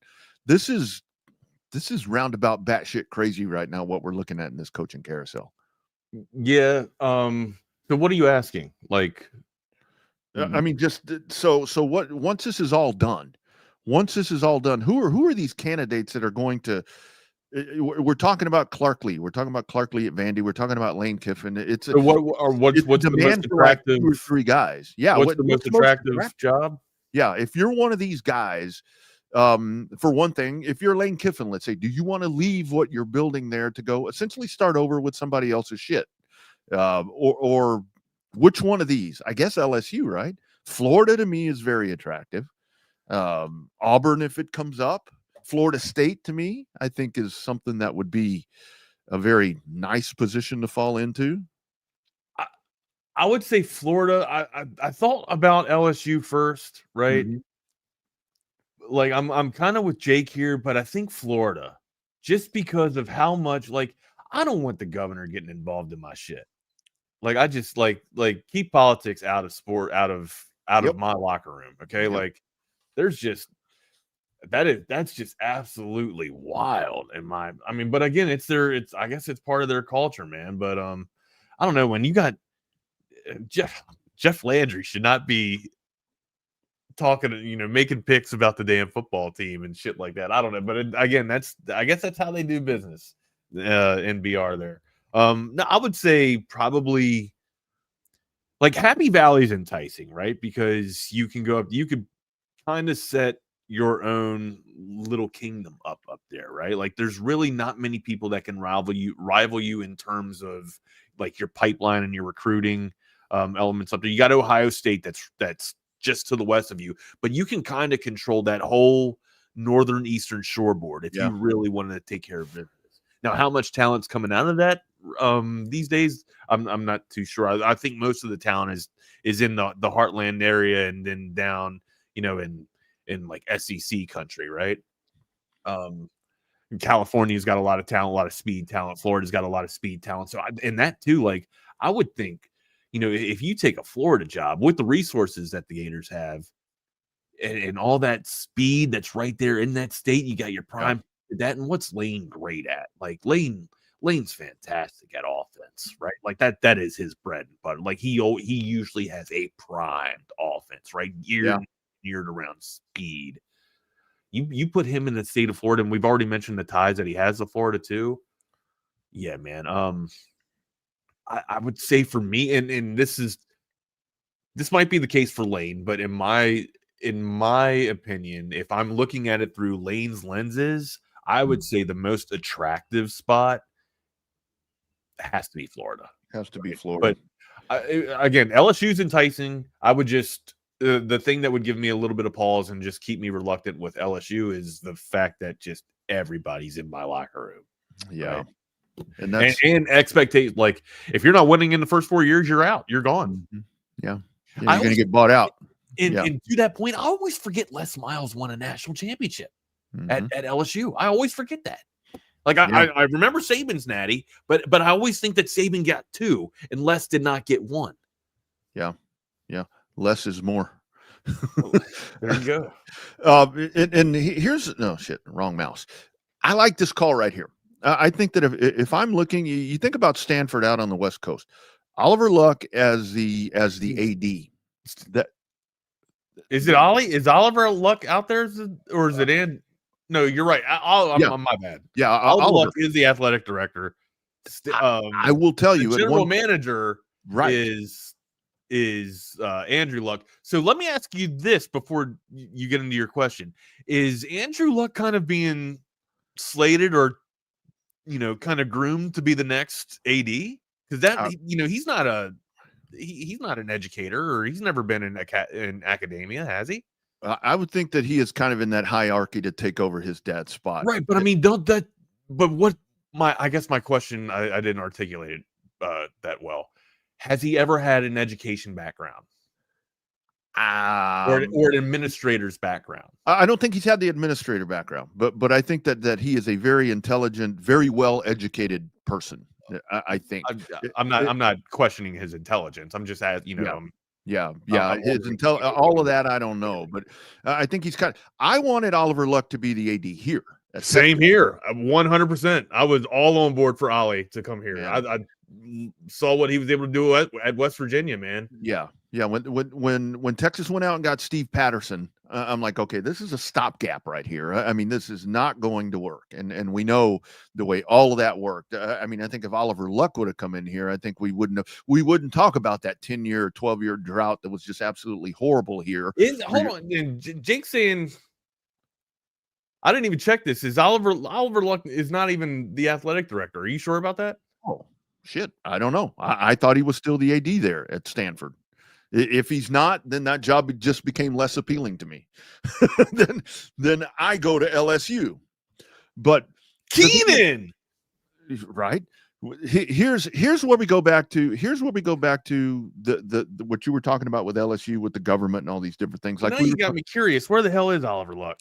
Like we were talking about with Sark yesterday, to where it's like, when you take one of these jobs, you're going to have everyone in your business. At LSU, it's going to be the government or whoever it's going to be. At Texas, you've got the big money donors. You've got the whatever. Thank goodness the political people are staying out of this. I think at one point, Oliver Luck, wasn't he involved with the AFL or the UFL, or that may have been other leagues ago. I don't know. I may be thinking about that wrong.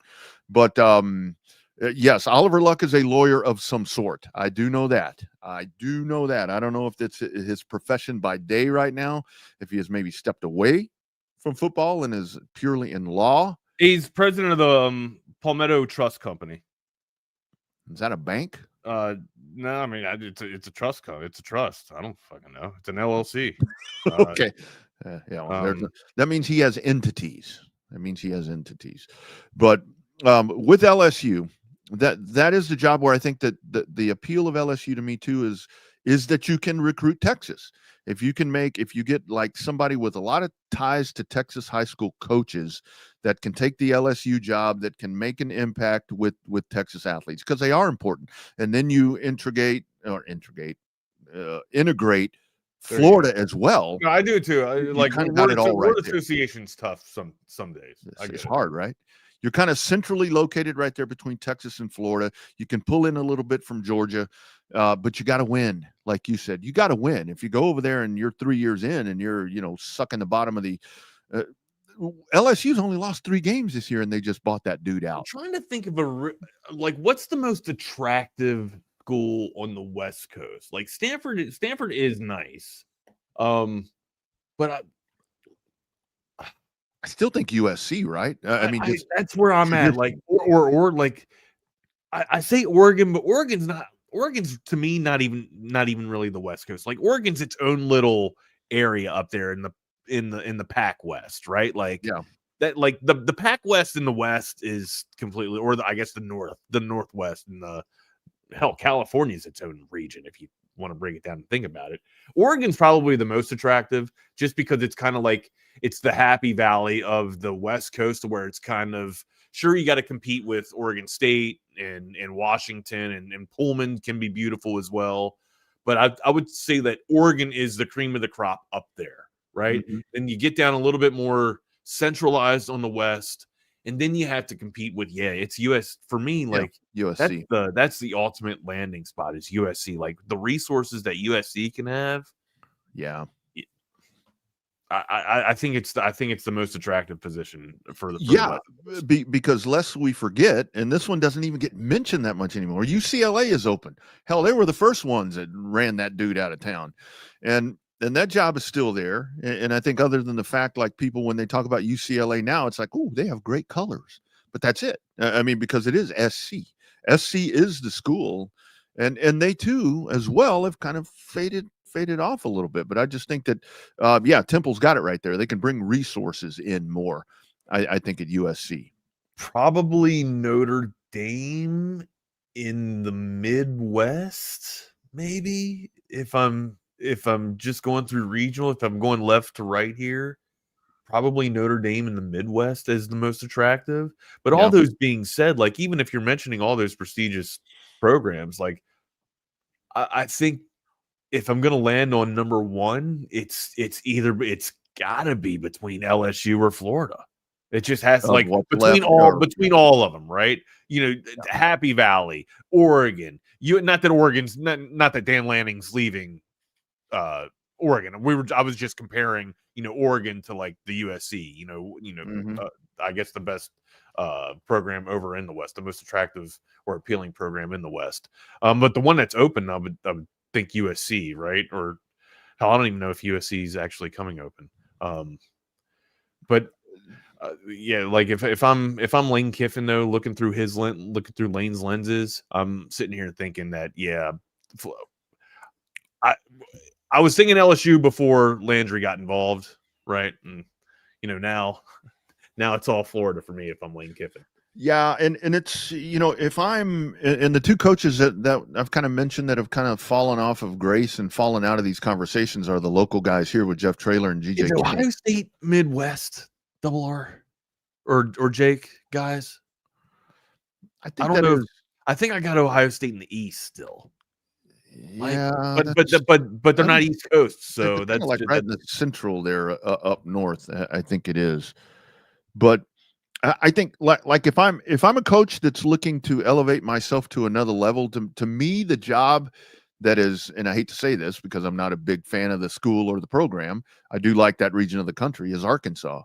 Or if I'm like a mid-tier or mid-level coach that I can, if they have interest in me and I can take a jump and get into the SEC a little bit, I'm looking at Arkansas as a place to where you can get, if you could go in there and make that program, not at the top level of the SEC, because that's going to be really hard to do with what you're starting with, but have some success right there. I kind of like Arkansas. No, he's not going to leave there unless you throw him out. I think Lincoln Riley I think he does leave. Like with this coaching carousel that comes around, I think somebody's going to want to get him in to kind of prime up their offense. That's where I'm back to OU. Back to OU. I don't think he's going to OU.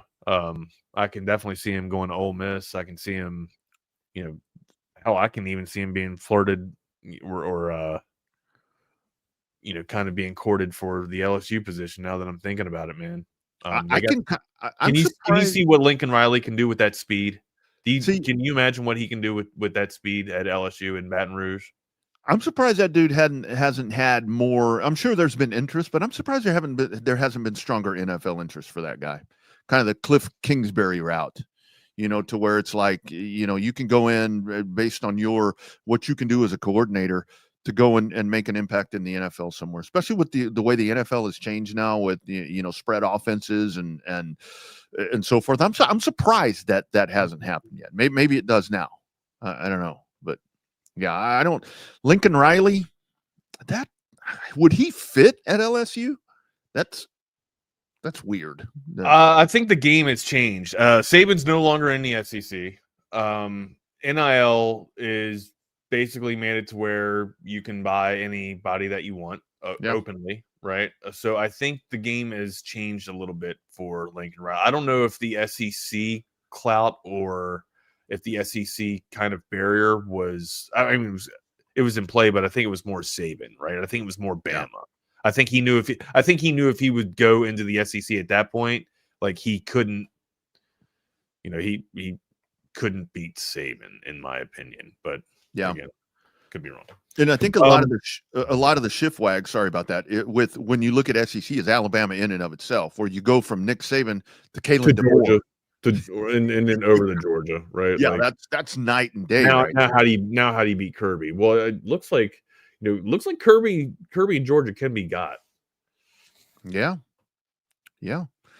I hope it's by Texas, but Texas has work. I seriously doubt that. Thursday night football, buddy. Here we go. A prime time shocker going to be tonight. I mean, we're going to see a scorcher on the scoreboard tonight. It's high potent offenses between the Ravens and the Dolphins here. Great defenses between the Ravens and the Dolphins here. Traditionally, Ravens do have a decent defense, but not tonight, my guy. What happens? Do the Fish kind of make a big splash here down in Miami? You think the Ravens go home wounded? Man, I don't think so, man. I think the Ravens are kind of favored. Ravens are kind of coming around, dude. I think the Ravens are kind of coming around. I'm so excited about this game tonight. I'm going to watch. What gives you? What makes you think the Ravens are coming around? Well, Lamar's coming back. You got to win. You're kind of going in the right direction. Ravens are coming. They still can't play defense. I guess Lamar can make up. He can account for 3 scores, but I guess that's a differential there. But still, they can't. They have to. Essentially, they're almost like the Bengals a couple of years ago. They have to score almost 30 points to win. They're like Dallas. They're totally like Dallas. So, I mean, I think this will be a Baltimore huge win tonight, because on the opposite side of that, it's 7.5 is the line right now. Miami can't get out of their own way. So I think Baltimore looks brilliant tonight, just simply because of who they are playing. I think you'll see a lot. I think you'll see big time plays, big time yards from Flowers and JJ Watt. Waddle. I think Waddle's going to have a great night. I think Flowers is going to have a good night. So there's not going to be much defense played, man. No, absolutely not. And I think for Baltimore, you don't need a lot of offense tonight if you can do enough.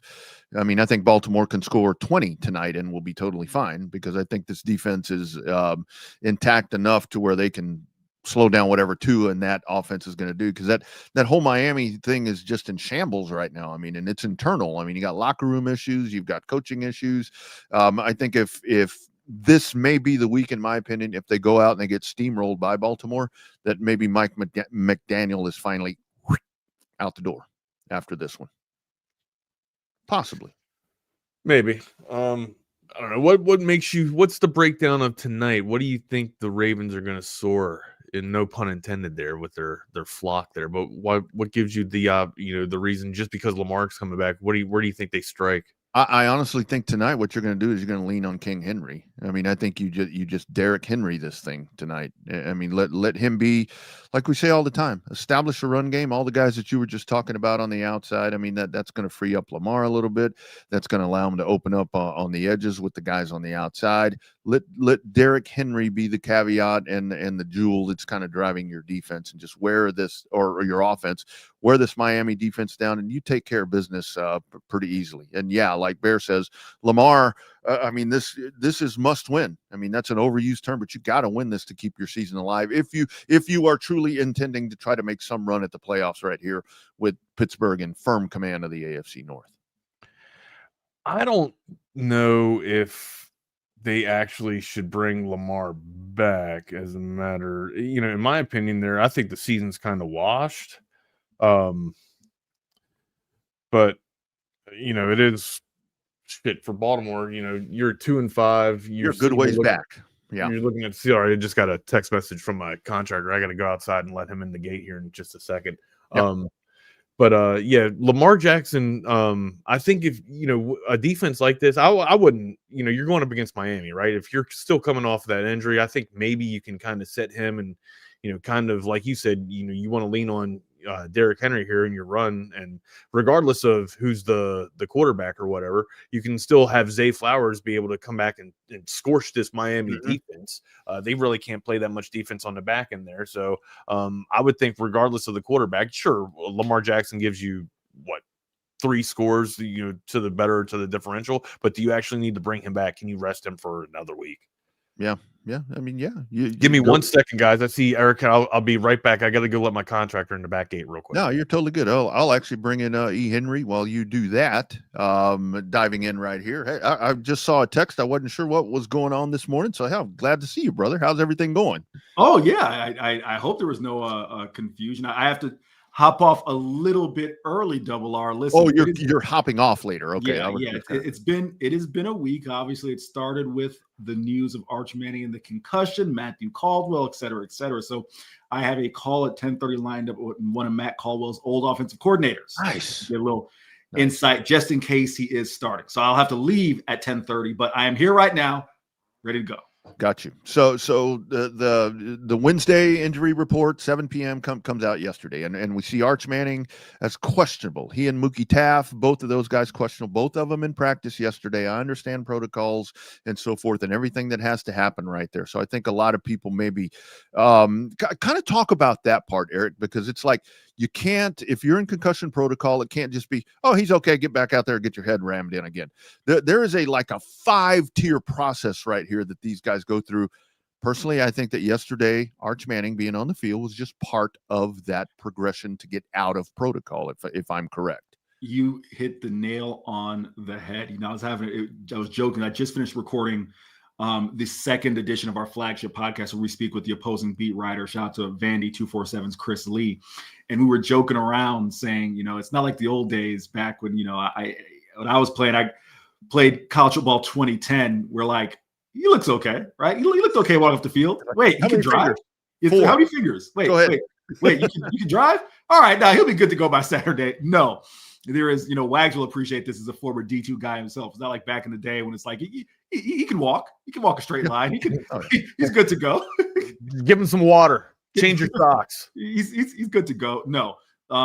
Double R, you hit the nail on the head as far as the concussion protocol, right? Wednesday, him practicing was the first step, but he is still going to have to clear the protocol, which is various neurological exams, things of that nature, before he is good to go. This has been my feelings, what I've told. If Chris publishes article today, then it's out publicly.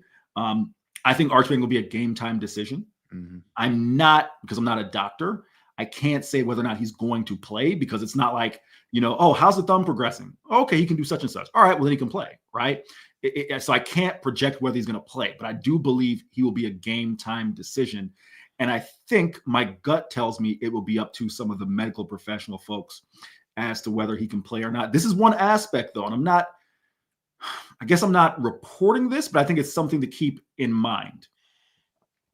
Cooper Manning and Ellen Manning, Arch Manning's parents, they've wanted Arch Manning to have his own college experience. Okay. It's not like they've been hover parents. You walk through, and to let fans who may not know, in order to get to the post game at Texas, you have to walk through the facility, through Moncrief. So you pass the recruiting lounge, you pass parents, you pass the agents, girlfriends, all of those people, and you go into the team meeting room, right? As best I understand it, you don't usually see Cooper Manning, not that he's being anti with the rest of the parents, but he doesn't hover, right? He lets Arch do his own thing, and then they come out and meet his parents outside, right? After the Sam Houston game, which if you remember, that was after the UTEP game, that Arch took all the heat for the poor performance and whatnot. Cooper Manning came to Arch Manning's scrum. And I took that as just wanting to support his kid, as any parent would. Where I'm going with that is this. I've been asked if I think this decision is going to be Arch Manning's, if it's going to be, the teams, or will parents get involved? I don't have any reason to believe parents necessarily will get involved, but I do think with how many hits Arch Manning has taken this year, and how much he's gotten beat up game after game, I wouldn't quite ignore that. And just Jordan can jump in on this too, because he obviously is plugged in recruiting and knows the family. I wouldn't ignore the aspect of, man, this kid has gotten beat up a lot. He's being run a lot more than was anticipated entering the year. Does that play a factor in his status on Saturday? I don't think that's, I don't think that's grasping at straws to include that as a factor in terms of his stats. I think the decision at the end of the day will be Arches in Texas, but I do think that will play a factor as well. Yep. Yeah, I totally agree with you on that. Sorry, Jordan, but there have been a couple of times that I've seen hits that Arch has taken to where I'm like, that dude might ought to be in the tent, because that was this one was more obvious, I think, with the head on the turf. Sure. But a couple of other hits, it's like, man, that is brutal. Brutal. He was hit by the Kentucky game more times than Quinn Ewers was in the 14 games he played last year. That's the game I'm talking about. Yeah. They got a point. If they want to look elsewhere, can you blame Cooper Manning and the family? I wouldn't, and we keep talking about it. I highly doubt Sarkisian's getting an NFL job, after this year. But if he does, or if he's not at Texas anymore, Arch Manning is going to be in the portal. So it's going to be very interesting. But yeah, the hits part, it definitely causes for some concern. And it's a big game. It's a top 10 matchup. Yeah. Texas needs to win out to have a shot at the playoffs or the SEC championship game. But you bring up a good point. Is it worth it coming back 7 days after a concussion when it could be 21 with the bye week? That's right. Right. So I don't know. And the last thing you want to, this is obvious, but another concussion. You don't want Arch Manning turning into David Ash. That's the last possible thing on everyone's mind. So, absolutely. Yeah, but it is interesting. I hadn't really thought about that till you brought it up, Eric. Yep. So. Great point, guys. All right, guys. Y'all have a good show. What's the plan? Am I coming on after Eric? Yeah, Wags, I got an interview with one of Matt Caldwell's old OCs at Gardner Webb. So at 10:30, if you mind jumping back on, I'd appreciate it, brother. Absolutely, man. I'll be here. Wags, if anything happens, let me know. I'll be here, so I'll be listening if you need anything. Gotcha. All right, man. Later, bro. Yep. All right. We will see you. Welcome into the Lone Star Playbook. I'm Jordan Scruggs. That is Eric Henry.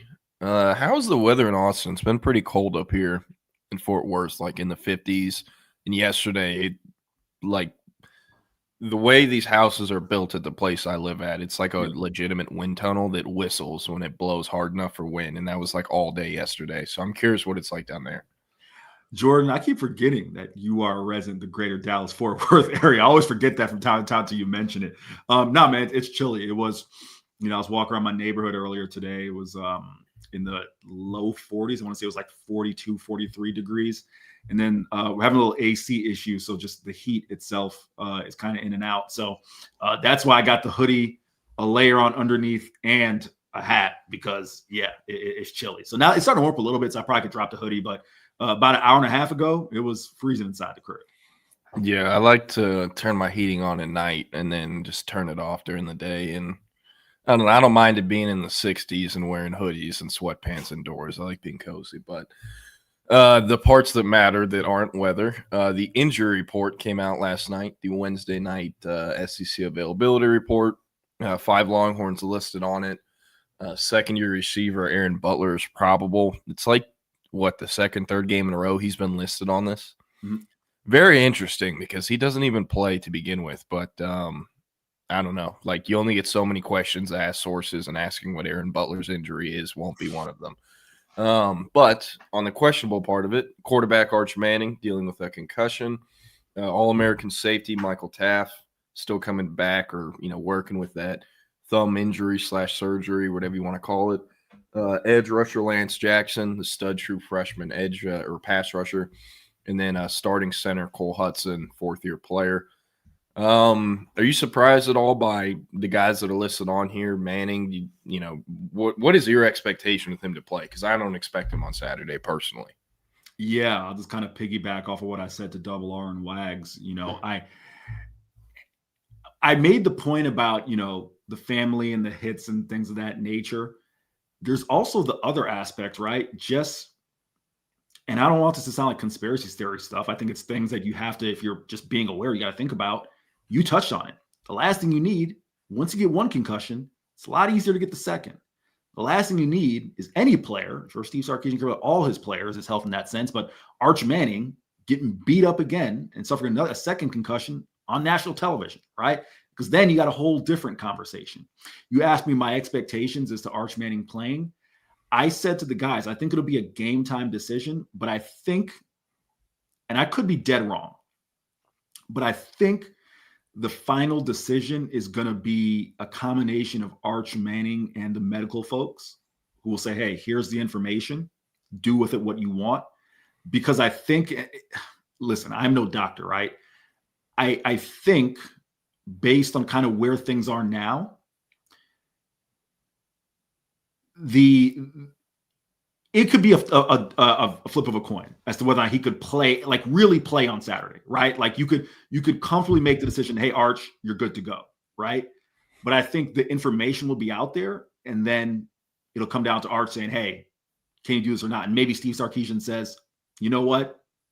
It's not worth it. This is my broader point, and I'll quickly hit on some of the other injuries. Taff, not stunned, right? I think Taff is going to do everything possible to get out there. Not stunned that he's questionable. I always thought, he'd definitely be back by Georgia, but I didn't rule this game out either.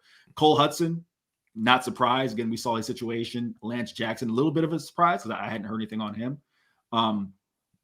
But this is the other aspect of it, Jordan.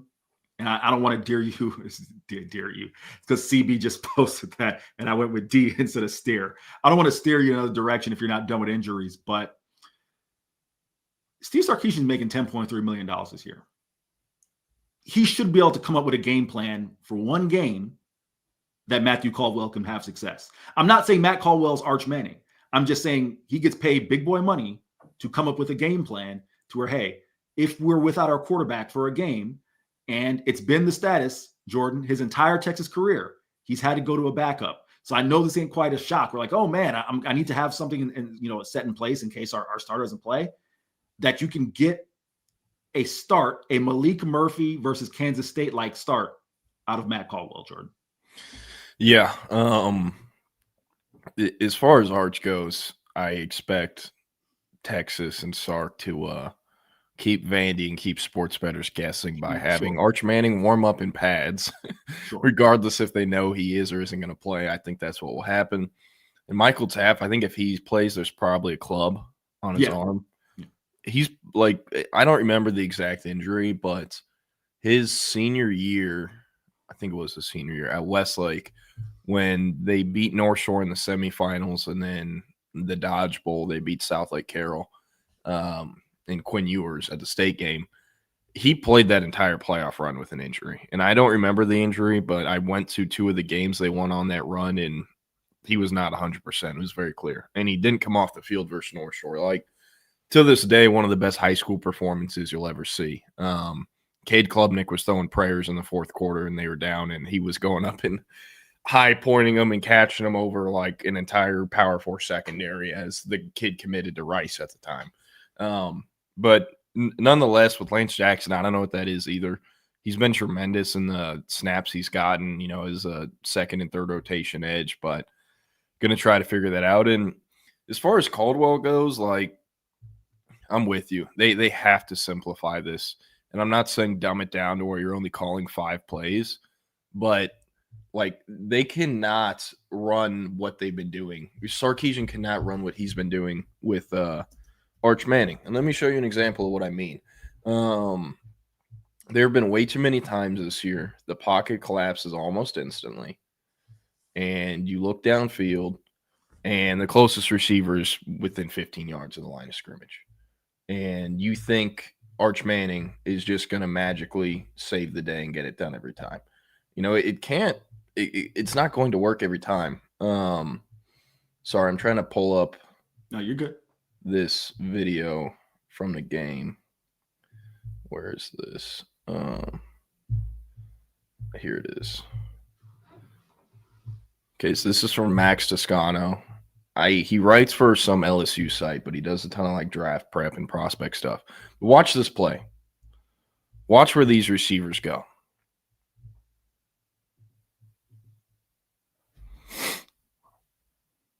And look how quick the pocket collapses. Right. Mississippi State sent 7. Matthew Caldwell cannot do this.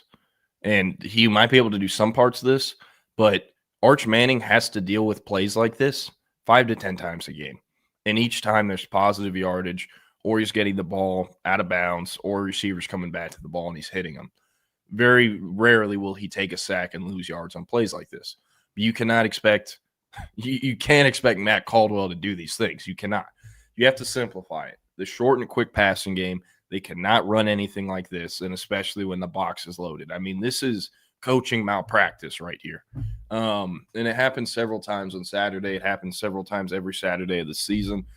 You have to protect the asset, and the asset in this situation is QB2.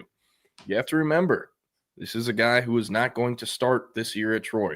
He was the backup that only started last year because the starter got hurt. If he came back to Troy, he was QB2 again in his 5th or 6th year in college. You have to limit your expectations and limit the offense to what you can do. With screens, RPOs, short and quick passing game, they have to do that. And yes, CB, basically the Quinn offense. Because there are things Arch Manning does that are uncoachable. It's traits, it's God-given ability, the bloodlines, all that. The fact that he's been training his entire life to be the franchise quarterback, like, you can't expect Caldwell to do the same things, and you can't run the same offense expecting the same thing. It's all going to be on Sarkisian on Saturday. And if Caldwell plays poorly, people will be calling for him, but I'm willing to bet if he plays poorly, it's because the offense is structured like 16 is still back there. So that's what I think has to happen. Anything you have on Caldwell or just kind of his story? I know he's originally from Auburn, went to Auburn High, same high school that produced Reuben Foster, several other really good players. What should we know about him? I know he was somewhere before Troy. You're getting on the phone with that coach here in a little bit. Yeah. Gunn was his former OC. Who the hell is calling me? And not the one I need to worry about right now. He's former OC at Gardner Webb, FCS Gardner Webb in Alabama, where he began his career. Again, even at Gardner Webb, guys, was not the full-time starter. He wasn't. He'd gotten some opportunities to start, but wasn't the full-time starter. I think his story is one. You take a look at him, and this is, I think, will surprise people. I know some of the Texas riders were surprised. Maybe not the recruiting guys, but some of the others. Matt Caldwell's legit 6'5", 215, right? Like he's from a size perspective. I mean, he's a big boy. He is not, I'll say it. I've stood next to Diego Pavia. I'm taller than him. I'm a legit 5'10". Diego Pavia's 5'9" and change. Okay. There's a reason he's trying to get his 24th year of college football. Right. So Matt Caldwell's a big boy. I think from what the people I've talked to, his strengths are he is a little more athletic than maybe you would think, right? You just look at the profile. I'm sure you can read between the lines. If I say look at the profile, you wouldn't think he's athletic. He can move. He ain't, he's not, Michael Vick or Vince Young, but he can move well enough, right? You think you saw it on that scamper versus Sam Houston. He is the Cam Scatterbo of quarterbacks. He's the Cam Scat. Correct. Temple the of ball Brutus. and knives you have to tackle. Temple of Brutus. It says Pavia's officially 6 foot. That's what he's officially listed at. I'm telling you right now, Diego Pavia's not 6 foot tall.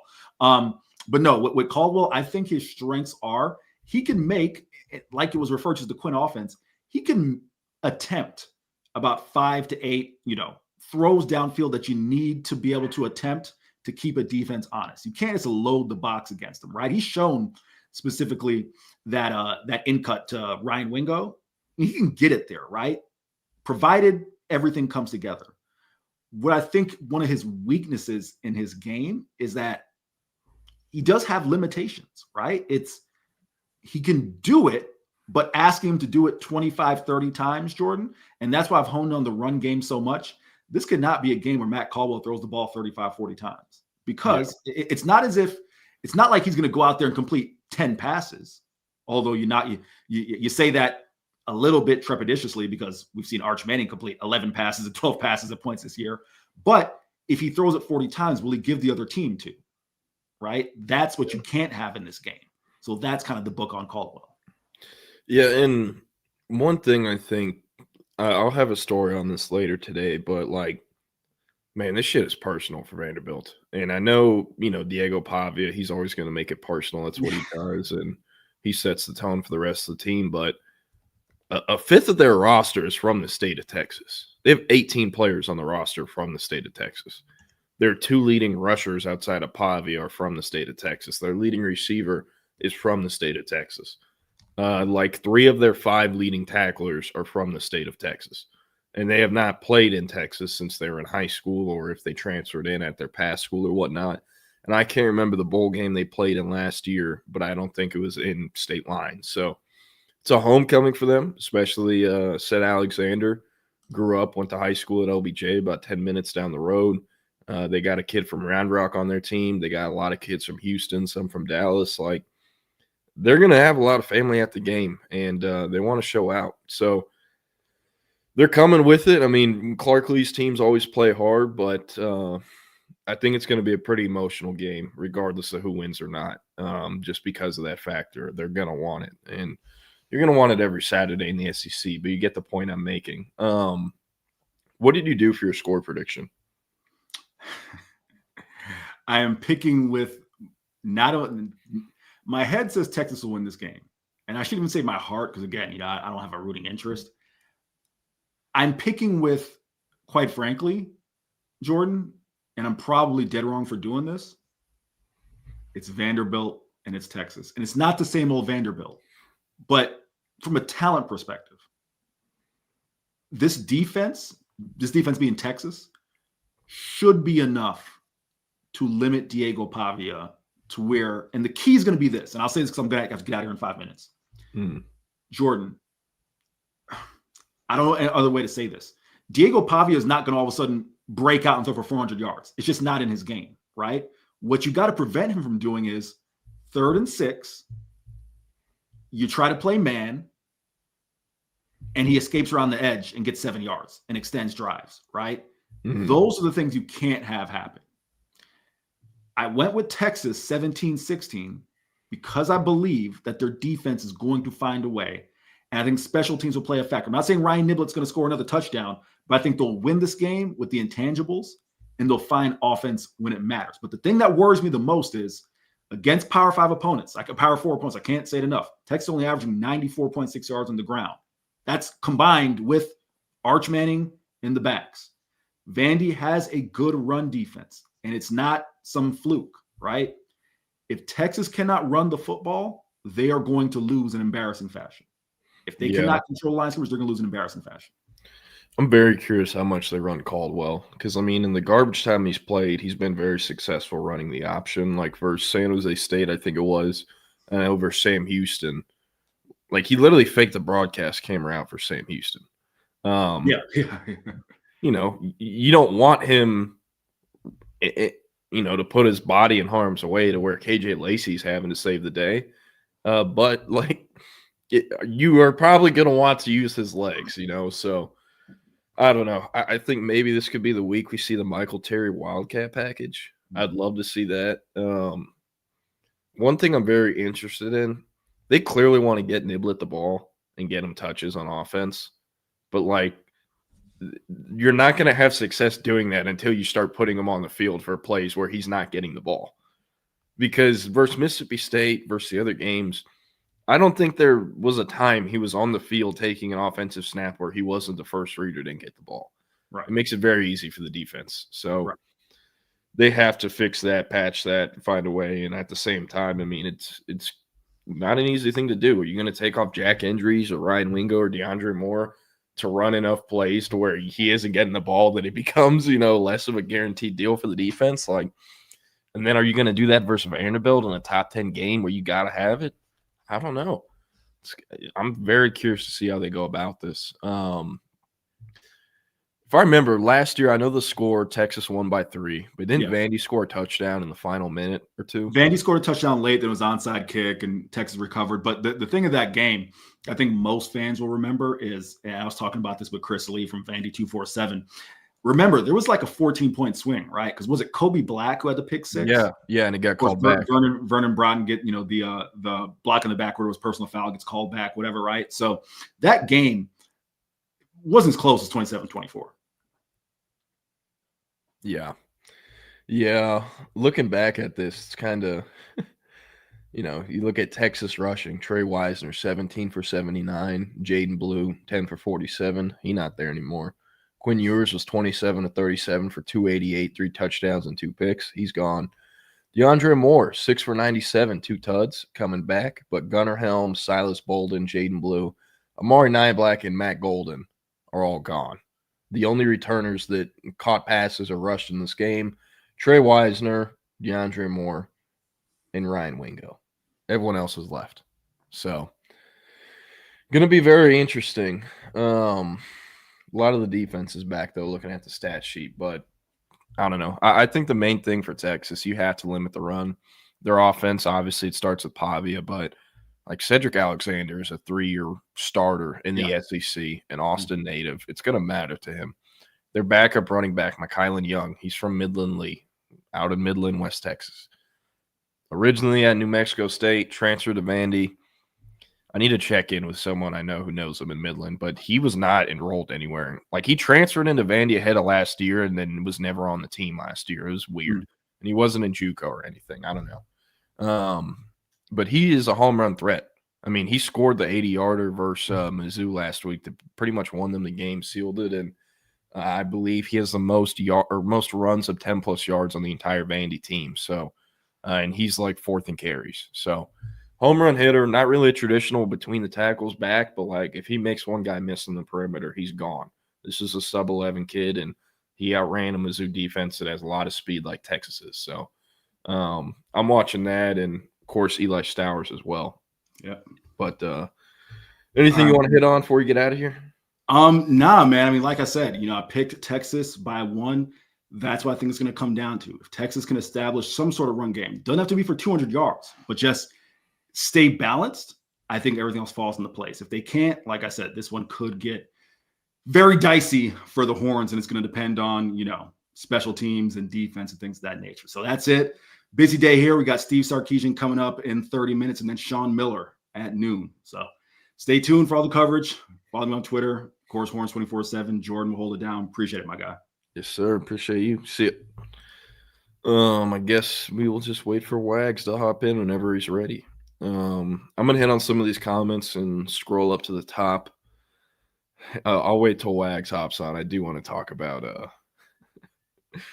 the state of Louisiana governor getting involved. I mean, that is some like you can't write that shit, Like the Onion writers are almost struggling to come up with something dumber than what the state of Louisiana governor did yesterday. Seriously, one of the wildest things you'll see in college football. If you don't know what I'm talking about, we'll get to it in a sec. What other stuff do we have here? What up, Wags? What's up, dude? I'm hitting on some of these comments, and then we're going to talk about what's going on in Baton Rouge. Jake Bayless, I don't know what happened to Lance Jackson, but I'll try to figure that out. Woodcrest said, or we'll come back to that. Sorry, I had to step out back and talk to the contractors. What'd you guys get into? I missed a little bit of that. We were mostly just talking Texas, Vandy.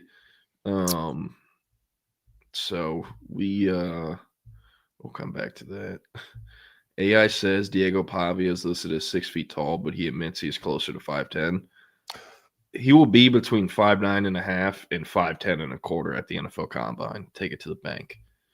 Take it to the bank. And you can take that to the bank. Yeah, high school football tomorrow night. There are some good games. I'm not going to any. I'm going to do Halloween at my girl's parents' house down the street. Oh, no. You are fully bought in, amigo. I mean, we've been together over a year, so not much. But I don't know. I just didn't want to enjoy, or I didn't want to go and, go to a game and have her mad at me or whatnot. And there's really not that many good games. I would have had to drive to Houston. So I'm going to Houston next week, doing a Thursday, Friday, maybe a Saturday game since it's a Texas bye week. And I was like, I'm not doing Houston 2 weeks in a row.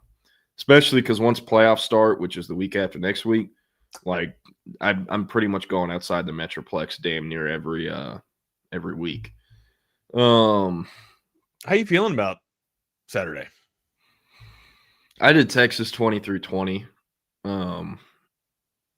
I don't expect Arch Manning to play, so it all comes down to simplifying the offense for Caldwell. We were just talking about it. They have to do short, quick passing stuff, RPOs, screens. Like, there's so many things I know he's gotten a lot of flack. He definitely has missed a lot of layups and missed throws he has to make.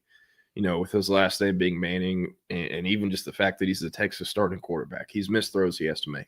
But he's put this team in such a better position than it would have been had Quinn Ewers been on this team or Matt Caldwell, because the O-line is dog shit. Right, exactly. Like, you have to be able to extend the play or to have some type of scrambling ability in your bag, right? It can't be designed runs. It's got to be able, when the play breaks down, you got to be able to get something, make something out of nothing.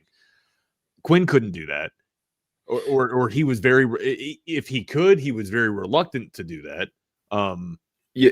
His pocket presence is much worse than Arch Manning's, and that's something that's very hard to coach into guys. A lot of it is just God-given ability, the way they're wired. And I'll be honest with you, Jordan, I haven't seen enough of Caldwell. Like, I know Caldwell's got the more skill set of a Quinn Ewers, and his mobility is kind of restricted or harnessed, or not harnessed, but restricted. But still, like, I haven't seen enough of his game to say that he doesn't possess that ability. I just think that Arch, we all know what we see with Arch. It's in between. He's in between Quinn and Arch as far as athlete goes. All the other stuff, I don't know. Like, that's why I've tried to. I mean, it appears as if I'm pouring cold water on him. That's why I've tried to be realistic with Caldwell. Again, like, this dude only started at Troy last year because the starter got hurt. And if he came back to Troy this year, he was still. Yeah, he would. That's what I was going to ask. Like, would he even have been the starter this year at Troy? So no, he wouldn't have. So like you have to remember that and temper your expectations for him on Saturday. He might look like Arch Manning, physically and as a player. Like, where Sam Houston stayed when he first came in, I thought it was still Arch Manning on the field from 70 yards away, because it's an 18 and a 16. They have the same helmet. Like, they look very similar on the field. But that's about it. Them playing the same position, looking similar, is the only thing they really have in common. Like, you have to change so many things if you're Sarkisian for Texas to win this game. And the defense is going to have to come to play too. Like, Clark Lee is a very smart guy. Like, what's Tim Beck doing over there too? With their all, like, have you seen how they flip their offensive line? It is. There are two Tim Becks. Yeah, I know. It's not. It's not the old Tim Beck. It's yeah. I remember there was someone. Yeah, where is that Tim Beck's at Coastal now? Isn't he? Man, fuck. Is he still coaching? I don't. I have no idea. But someone, Texas fan, tweeted like, "Man, shout out to former Longhorn coach Tim Beck. He's done such a good job with the Commodores."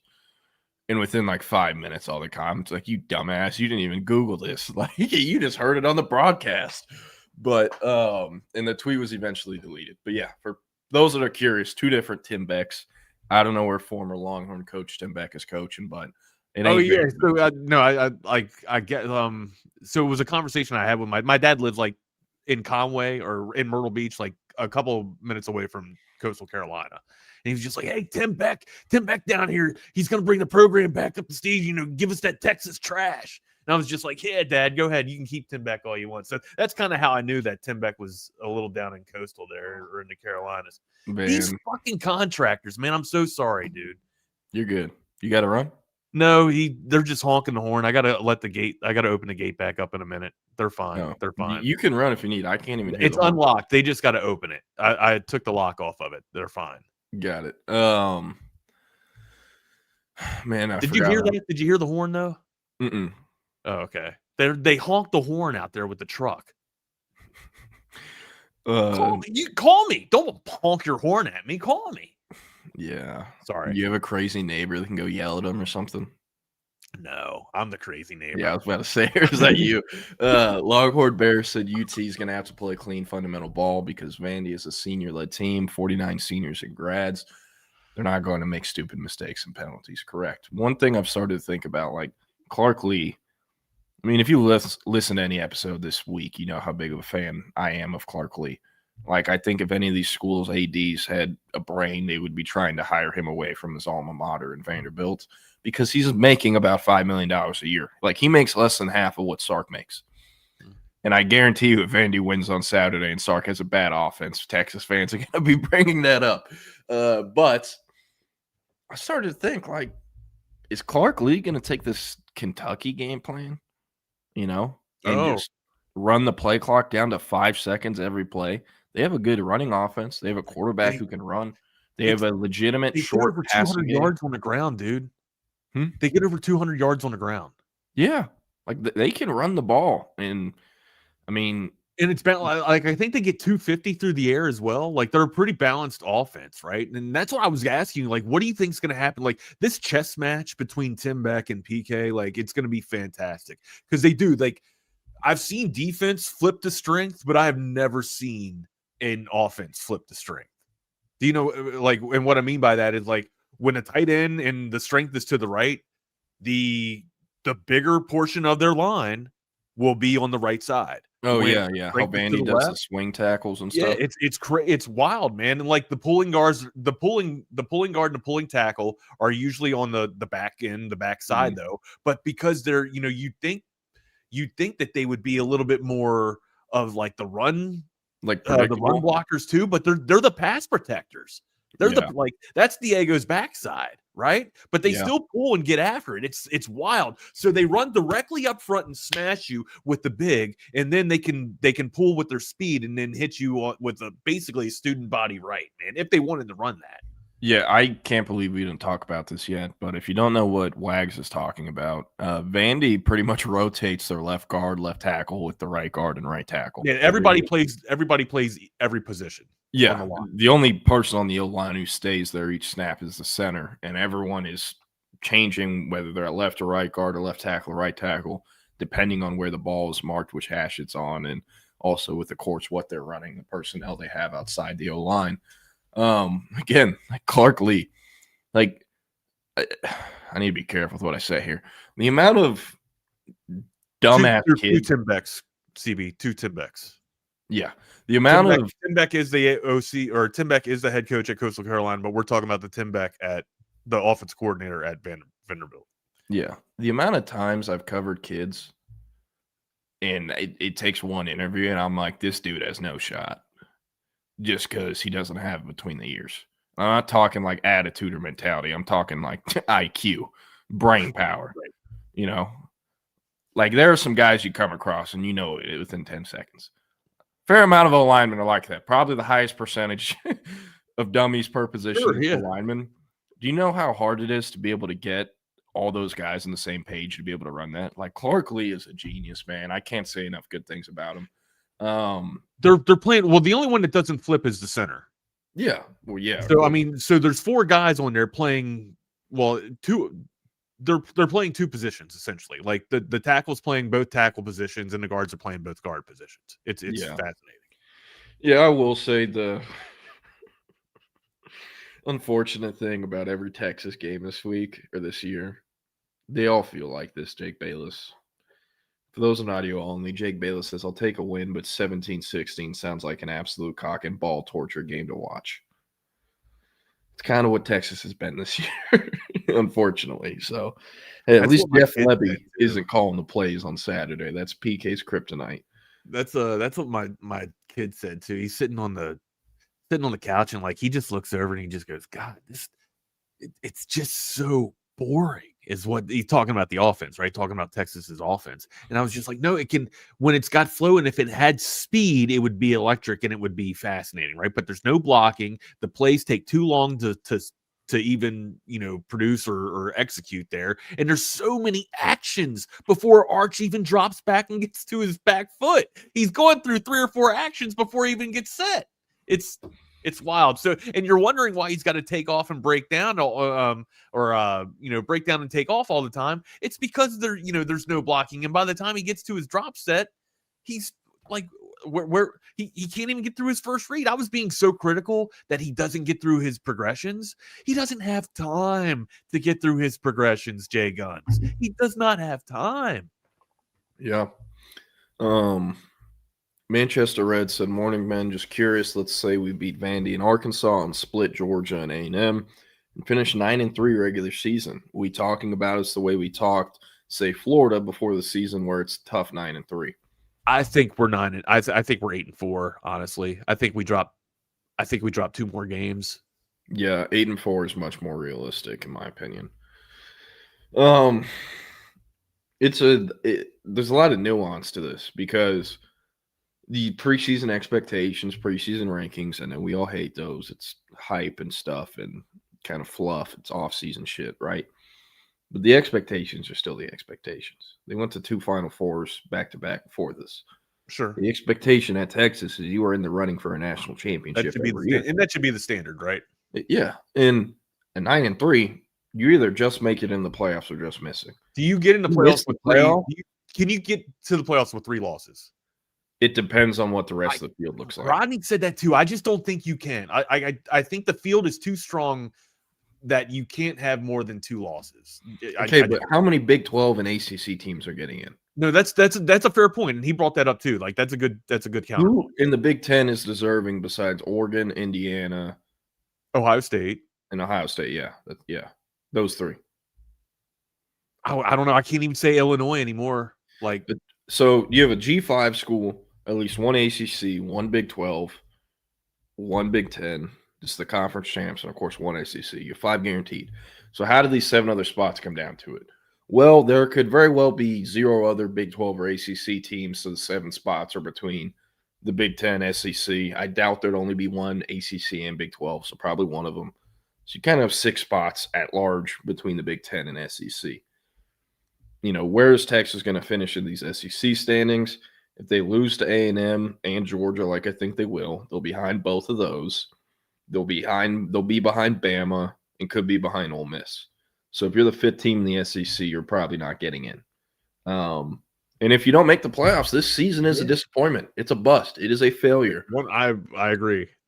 And there are already going to be expectations next year. Year 4 of Arch Manning, year 6 of Steve Sarkisian. But you miss the playoffs this year. Those expectations double. And also, like, if Texas does kind of what Ohio State did in 2024, or Penn State or LSU did this last year, where the boosters and admin basically say, we're going to give you so much money in the portal that if you don't make the playoffs, we might fire your ass. Because that, like, if they miss the playoffs 2 years in a row with Arch Manning as the quarterback, all this talent they have on the roster, the misevaluations and miscalculating of the O-line this offseason, and they spend a ton of money this upcoming offseason for the upcoming season, last ride with Arch, go out with the bang, and they don't make it to the playoffs, like he could get fired next year. Is it deserving? That's also a nuanced discussion, but this is the age of college football we're in, you know? No, for sure. It's what have you done for me? And it's always been what have you done for me lately, right? Like, yeah, and I mean, I don't know. Like, I have a lot more questions than answers right now, and I want more answers until they play the rest of the schedule and we get into the offseason. But there's a lot of moving parts, man. And, I mean, regardless if they're 8-4, 9-3, if they're not in the playoffs, it's a huge disappointment. And you also never want to lose to A&M, of course, too. Right. And unfortunately, I fear that is looming, right? Like, it could be a real conversation this year. Yeah. I know our defense is fantastic. We're the 13th. We're a powerhouse on defense, but we are struggling mightily on offense. Like, yeah, like I would love to see mediocrity on offense, right? Like, yeah, that's how bad it's been. Rodney, not a fan of them. Don't think they're cool. Just use them as an example. Like, that is somewhere, you know, they could have a fake story or bit about a governor calling out super agents that run college football and then expecting to hire a good coach. Like, it's not real life what's going on there. I'm also with Rodney here as well. Like, I was, you know, every offensive lineman that I've ever been around, they've been very intelligent. Well, yeah, but I'm also some dumb ones, of course, but yeah, the ones that make it, their IQ, their football acumen is up there. I'm also meeting like 50 to 100 kids at each position. Sure. For each No, we like, like I'm gonna come across your scale, right? Yeah. But sorry, I'm just catching up on these comments. Woodcrest said, "Is there a scenario where Sark leaves for the NFL after the season and Lane gets offered the job at UT?" Yeah, I think there's a scenario where Sark leaves to the NFL. I mean, if the Arizona Cardinals are stupid enough to hire Cliff Kingsbury 4 months after his own alma mater fired him for being so bad, anything is possible. Right. Now, as far as Lane getting the job offer, you know, getting the Texas job offer to him, if this hypothetical scenario were to happen and Sark leaves, I struggle to see that happening. Like, Lane Kiffin and Tom Herman, one is a much better coach, but like I see Lane Kiffin and think of the Tom Herman thing with Drew Lock in the Texas Bowl where he's mocking him. Imagine Sark doing that right now. And like those are things Lane Kiffin does. Like he was literally talking shit to David Stone on national TV, yeah, dude. right after he got a huge in the interview, in the post presser. If he comes to Texas, but then he tried to make up, and this is one of the best defenders in the nation right here. yeah. I mean, I love me some Lane Kiffin. He's my favorite. Sport, he is my favorite, dude. But that shit's not going to fly at Texas. And if he's the coach at Texas, it's because it's written into his contract. You cannot troll. You cannot do these things in interviews. You cannot tweet these things you've been tweeting. You know like imagine someone brought it up yesterday. We were talking about this, but like, did you see what Lane posted on Twitter before the Georgia game? No, I did not. Oh, yeah, about with his yoga and his shirt off. The yoga instructor. Yeah, can you imagine if Sark did that? No, well, I mean, usually you just see like with Sark, it's making the brand, glow with burnt orange, right? He's always, bolstering that brand with the suits that he's wearing. Yeah, there's flamboyancy being brought to it, but it's not like that. It's not like, it's not troll. It's not troll bait, man. It's Joey. It's Joey Trollwater is what it is, bro. It's Joey Trollwater, man. Yeah. But you know where all this thing is welcomed, I believe? LSU. I mean, it is welcome. It is embedded in their culture. You want to talk? Look at Mulkey. Yeah, I know, but like, I don't know, man. If I'm a coach, I don't know how much I'd want to touch LSU with what's going on. Great job, but with Governor Landry, with Jeff Landry getting involved in shit. Are you kidding me? We'll talk about this in a sec. I'm gonna hit on some comments. Like it's in their politics. Like no, stay out of my locker room, Governor. Yeah. Antoine said Texas offered 2027 receiver Trey Harrelson from Tyler. It's about time. They also need to offer. There's a running back. I can't believe I'm blanking on his name. Tyler High is a running back in 2027. That's Dream School is Texas. They have not offered yet. He's like every offer in the country besides Texas. It's kind of ridiculous. And like, there's no part of me that thinks Texas is going to have a shot at Landon Williams-Callis come decision time. They're behind on that one. Jacoby Dixon, who was at Brown. Did they have a feeling they just couldn't get him in the first place, so they didn't even like spend too much time on him? Are you talking about the kid from Tyler? Yeah. I think part of it is they know he'll probably try to commit pretty soon. But at the same time, like, what other options are you going to get this cycle that are better than he is right now? Or at least better than he is as a number 2 guy, Really?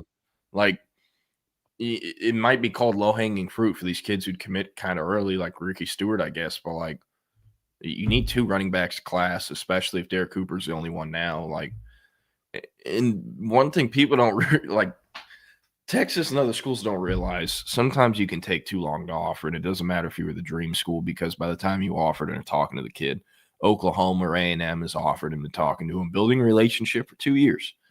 Like, that matters. Like, Miami Riley, who's committed to Texas at safety out of Austin Anderson, Texas offered him in May.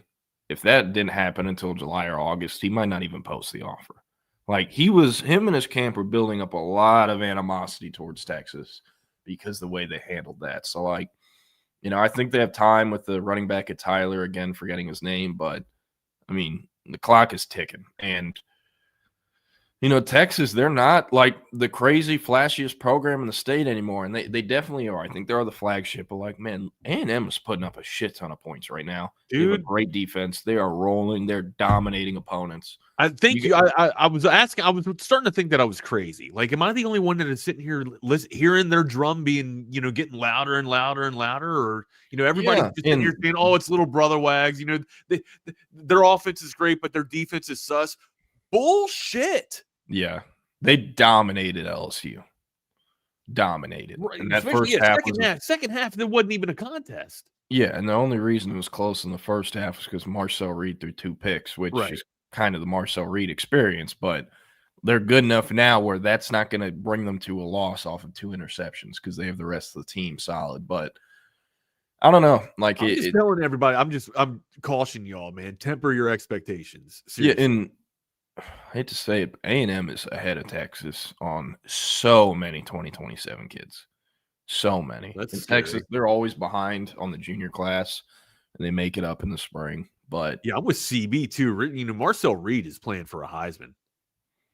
I don't know about all that. I think so, man. He's got one of the leading offenses in the nation, man. His stats probably don't justify that, honestly. But if I'm going on just based off of where he's putting his team in position, I know Carver won't get it either. There's too much going on. They're just so nasty, man. Conception, or Conception, however you want to say it, would throw that French in there with it. He's going day Carver, 1 in April. What's that? Casey Concepcion is going to be a round 1 pick in April. And Easy. Mario Craver is on pace to be one in April of 2027. And Craver looks like I've been saying Carver, but Craver looks like a CD Lamb comp to me too, man. Just the way that he's lengthy, gets in one-on-one space and just makes people miss. Got stride, like gets the top end speed within 2 strides. Pretty sick, man. And his ability after the catch just looks like CD Lamb, what he's able to do in between the hashes. Yeah, he's a little bit smaller, but I know what you're saying. The yards after the catch and all that. Man, I forgot to bring him up when we were talking playoffs. Everyone needs to pray that Notre Dame loses another game. And I can't think of any good games they have left on their schedule that are a challenge. But, God, dude, I cannot stand Notre Dame. Like, I pull for Leonard Moore, pull for Jaden Greathouse. Yeah, that's covered liked a lot, but, like, I cannot stand them. Marcus Freeman, I think he's a great coach, good dude, but their fans piss me off so much. The fact that they're independent and they play this cupcake-ass schedule every year. And up until last year, every time they went to the big dance, they got their ass embarrassed. Every time. Like, I never was a big fan of Bama. I like Nick Saban a lot. But, like, I was pulling for Bama every time they ever met Notre Dame under Brian Kelly. And, again, those were never competitive games. I've never been a Brian Kelly fan ever. Yeah. Maybe it's just because my dad's never liked him either, and I kind of heard my dad's opinion and be like, oh, all right, yeah, that makes sense, and kind of just went off of that. But yeah, then paying attention to him, and then now hearing the series, hearing the stories that are surfacing just about how big of a shithead he was. Yeah, it kind of justifies that, backs it up a little bit. It also came out that this past offseason, he went up to New York and met with like a PR specialist to help him with like crafting a better image for him. Instead of like being fake as fuck on the spot. Well, I want to know is if he didn't do that over the summer, like what does he say instead of you're spoiled? Like, is he still telling the media they're spoiled, And like, it's just so ridiculous, man. The Brian Kelly thing, he should have never been the LSU coach. Never his fault, man. That's what my dad has always said about him. Like, wherever he goes, it's never his fault. It's just always somebody else. Yeah. Temple of Brutus, it is Kadarius McMiller, that 2027 running back from Tyler. Steven Delgado, Easton Royal is visiting this weekend. But I just think it's going to be really hard for anyone to keep him from going to LSU. He's a 2027, so whoever that, staff is that gets hired there, they're going to have a lot of time to recruit him. They're also going to have the new car smell that every new staff gets when they get a job. They'll have some buzz. And I mean, this is a kid from New Orleans. Like, borderline 5-star receiver. 9 times out of 10, they don't go to LSU. They don't leave the state, right? Like, they don't get out of the state. That's something that LSU does very well is they keep in-state talent home. So I think Texas will be in the top 3 or top 2, but it's going to take a lot to keep them from going to LSU, and especially if they retain Cortez Hankton, the receivers coach, which is very possible.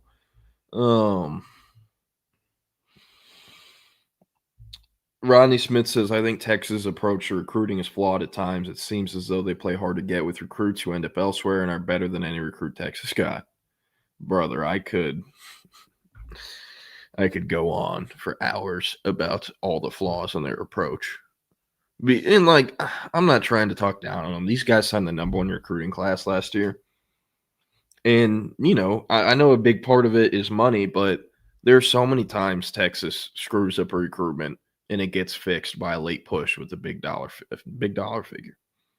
And like, that's fine. That can work. But what does Sark talk about all the time? Culture. What culture are you building? Yeah, Like, seriously. what are you growing if that's the way? And I know that's every recruiting class. So, like, a lot of these kids in camps are making their decision on where they're going based off who's paying the most. They're finding 3 schools they'd be okay with going to. And it's all right. Who's going to pay the most? But that doesn't work for every kid. That's the game, though. Yeah. But if you're Texas, you can't be late, be behind on the relationship, and expect to money whip everyone. Not every kid is going to take that, And sometimes other schools will play ball too, and they're willing to overpay more for a kid than Texas. Can I ask a question? Like, do you really want is the talent that much worth it to have a kid like that is willing to flip some, so easily like that just because of some paper? Yeah, I mean, it can be worth it. I mean, sure, like it's a rhetorical question, but yeah, it is. But I don't know. I mean, keep saying it, a lot of nuance to that too. Like, I mean, the hometown did, like, buying into the family culture, buying into the family, like, that's a real sell. Yeah, but there's no hometown discount in the state of Texas. There is in Louisiana because LSU is the only school there, and all the kids grew up wanting to be there. Yeah, where else are you going to go? UL Monroe, what I mean? Like, usually the only time Texas can get a hometown discount is, like, for example, I'll use Cade Klubnik as an example. His family never brought up NIL, had that as part of his process, and he was the number 2 QB in the country. Why? Because they live in Westlake and are very well off financially. Sure. Unless it's a situation like that, it's damn near impossible to get a hometown discount in the state of Texas. Or it's a situation where the kids, both his parents went to Texas. He grew up going to games. Like, unless it's something like that or the kid comes from money, it's basically impossible to get a hometown discount nowadays, especially for a player that's a legitimate difference maker. CB, I'm not sure if Matt Rule signed an extension. I got to get ready to fly, amigo. All good. If you got to run. Yeah, I got to turn the app off too. So we, Oh, yeah, we both got to leave the house for this one. Got it. Hey, Temple of Brutus. I will say, though, you cannot give the staff flack on Michael Taff and him being a Rice commit they offered as a walk-on because he was class of 2021. So he played his last snap of high school football when Tom Herman was still coaching at Texas and got his walk-on opportunity from the new staff under Sark. That was not from the old staff. So, like, you might want to make fun of him for that, but that's like one of the best things they've actually ever done. Right. That's their glow right now, man. Their shine. Yeah, but no, man, there's a lot of questionable stuff I have and a lot of behind the scenes stuff too that's gone down that I kind of have to hold on to until guys are no longer at Texas, no longer coaching. So we'll see. But there's a lot of things that could have been different. And again, like it does feel kind of crazy complaining because they did sign the number 1 recruiting class. It just feels as if they leave so much meat on the bone recruiting in state. Because it's a different setup in the state of Georgia. Georgia Tech isn't what A&M is to Texas. Right. That's what I was going to say. There's a lot to pull from in Texas, right? Yeah, but Georgia does a better job recruiting their home state, finding guys, getting hometown discounts because they're early on kids that are kind of fringe guys. Yeah, you can commit as a junior because we're not going to take you as a senior, but we're also only going to pay you $50K. So if you want to come here and commit now, you're getting paid $50K, Bubba. Are you going to take that, or are you going to try to hold on for other offers and wait yourself out of being a take? Most of the time, those in-state Georgia kids will commit right then as a junior and stay committed. And, yeah, they might not play for 3 or 4 years, but by year 5, it's a kid who grew up, bleeding the red and black winning machine, whatever they call themselves, right at Georgia. And that's Stetson Bennett. Like, that's a lot of these other guys on their team.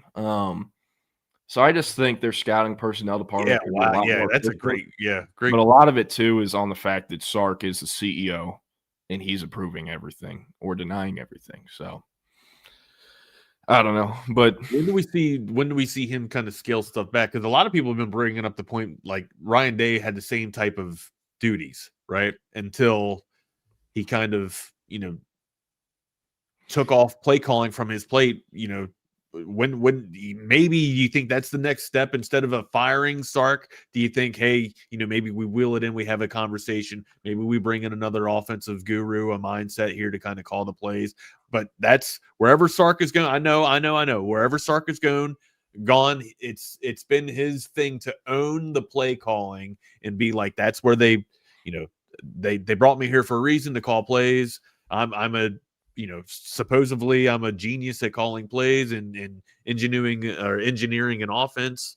Let's see that on display, right? Like, seriously, let's see. And again, it's been 30 some points per game or per year, right? That's been the average of his offense, somewhere around there. It's just we're in a little bit of a rut or a down year this year. Yeah. Sure.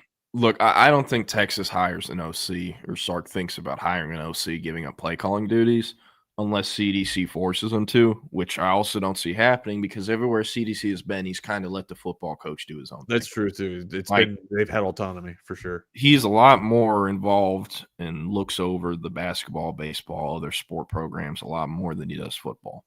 And he's, of course, looking over football. It's the biggest sport at one of the biggest schools in the country. But look at what he did at TCU. Kind of like Gary Patterson run the show. He's letting Sark do it. And I don't really know if on their relationship if he would ever say, hey, you're hiring an OC or we're going to fire you.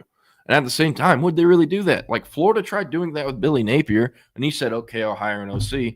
And then he never did. But by the time he never did, it was too late to get an actual OC, and it was cooked. So, God. You sound like you're cooked. You all right? I got to get ready to go out. Get out of here. Over here, but all right, we're going to get out of here. Thank you to Wags for filling in the final 30. Up next, the Stampede podcast with Vince Young, Colt McCoy, Bob Balu, I always mess that up, or Bayou, whatever it is joined. Or sorry, let me say this again. Bob Balu? Bob Balu, thanks. Up next, the Stampede podcast with Vince Young, Colt McCoy, Bob Balu is joined by legendary lifetime Longhorn Colt McCoy for this week's episode. So, yeah, damn, my bad. Last thing, I'm going to answer this question. Where is this question? I'm looking for his profile photo. Sorry, let me find this. Killing me with the suspense here. Killing my You're arm. good. Actually, as I'm He said, Jordan and Eric, is it fair to say LSU is a very delusional football program that thinks they're on the level of Bama or Ohio State this century? They've lost 3 or more games in the last 13, 14 years. They're not on the same level as Bama or Ohio State this century or in general, but they do have 3 national championships from 3 different coaches who all won a natty within 4 years. They have the best. There is not a program set up better to recruit the in-state talent than LSU is. Like Nick Saban said it on game day last year, you shake a tree, 3 NFL receivers fall out in Louisiana. That's what they do. It's the highest NFL players drafted per capita in the entire world. Like, and all those kids grow up dreaming of playing at LSU, and you can get discounts to recruit out of state easier.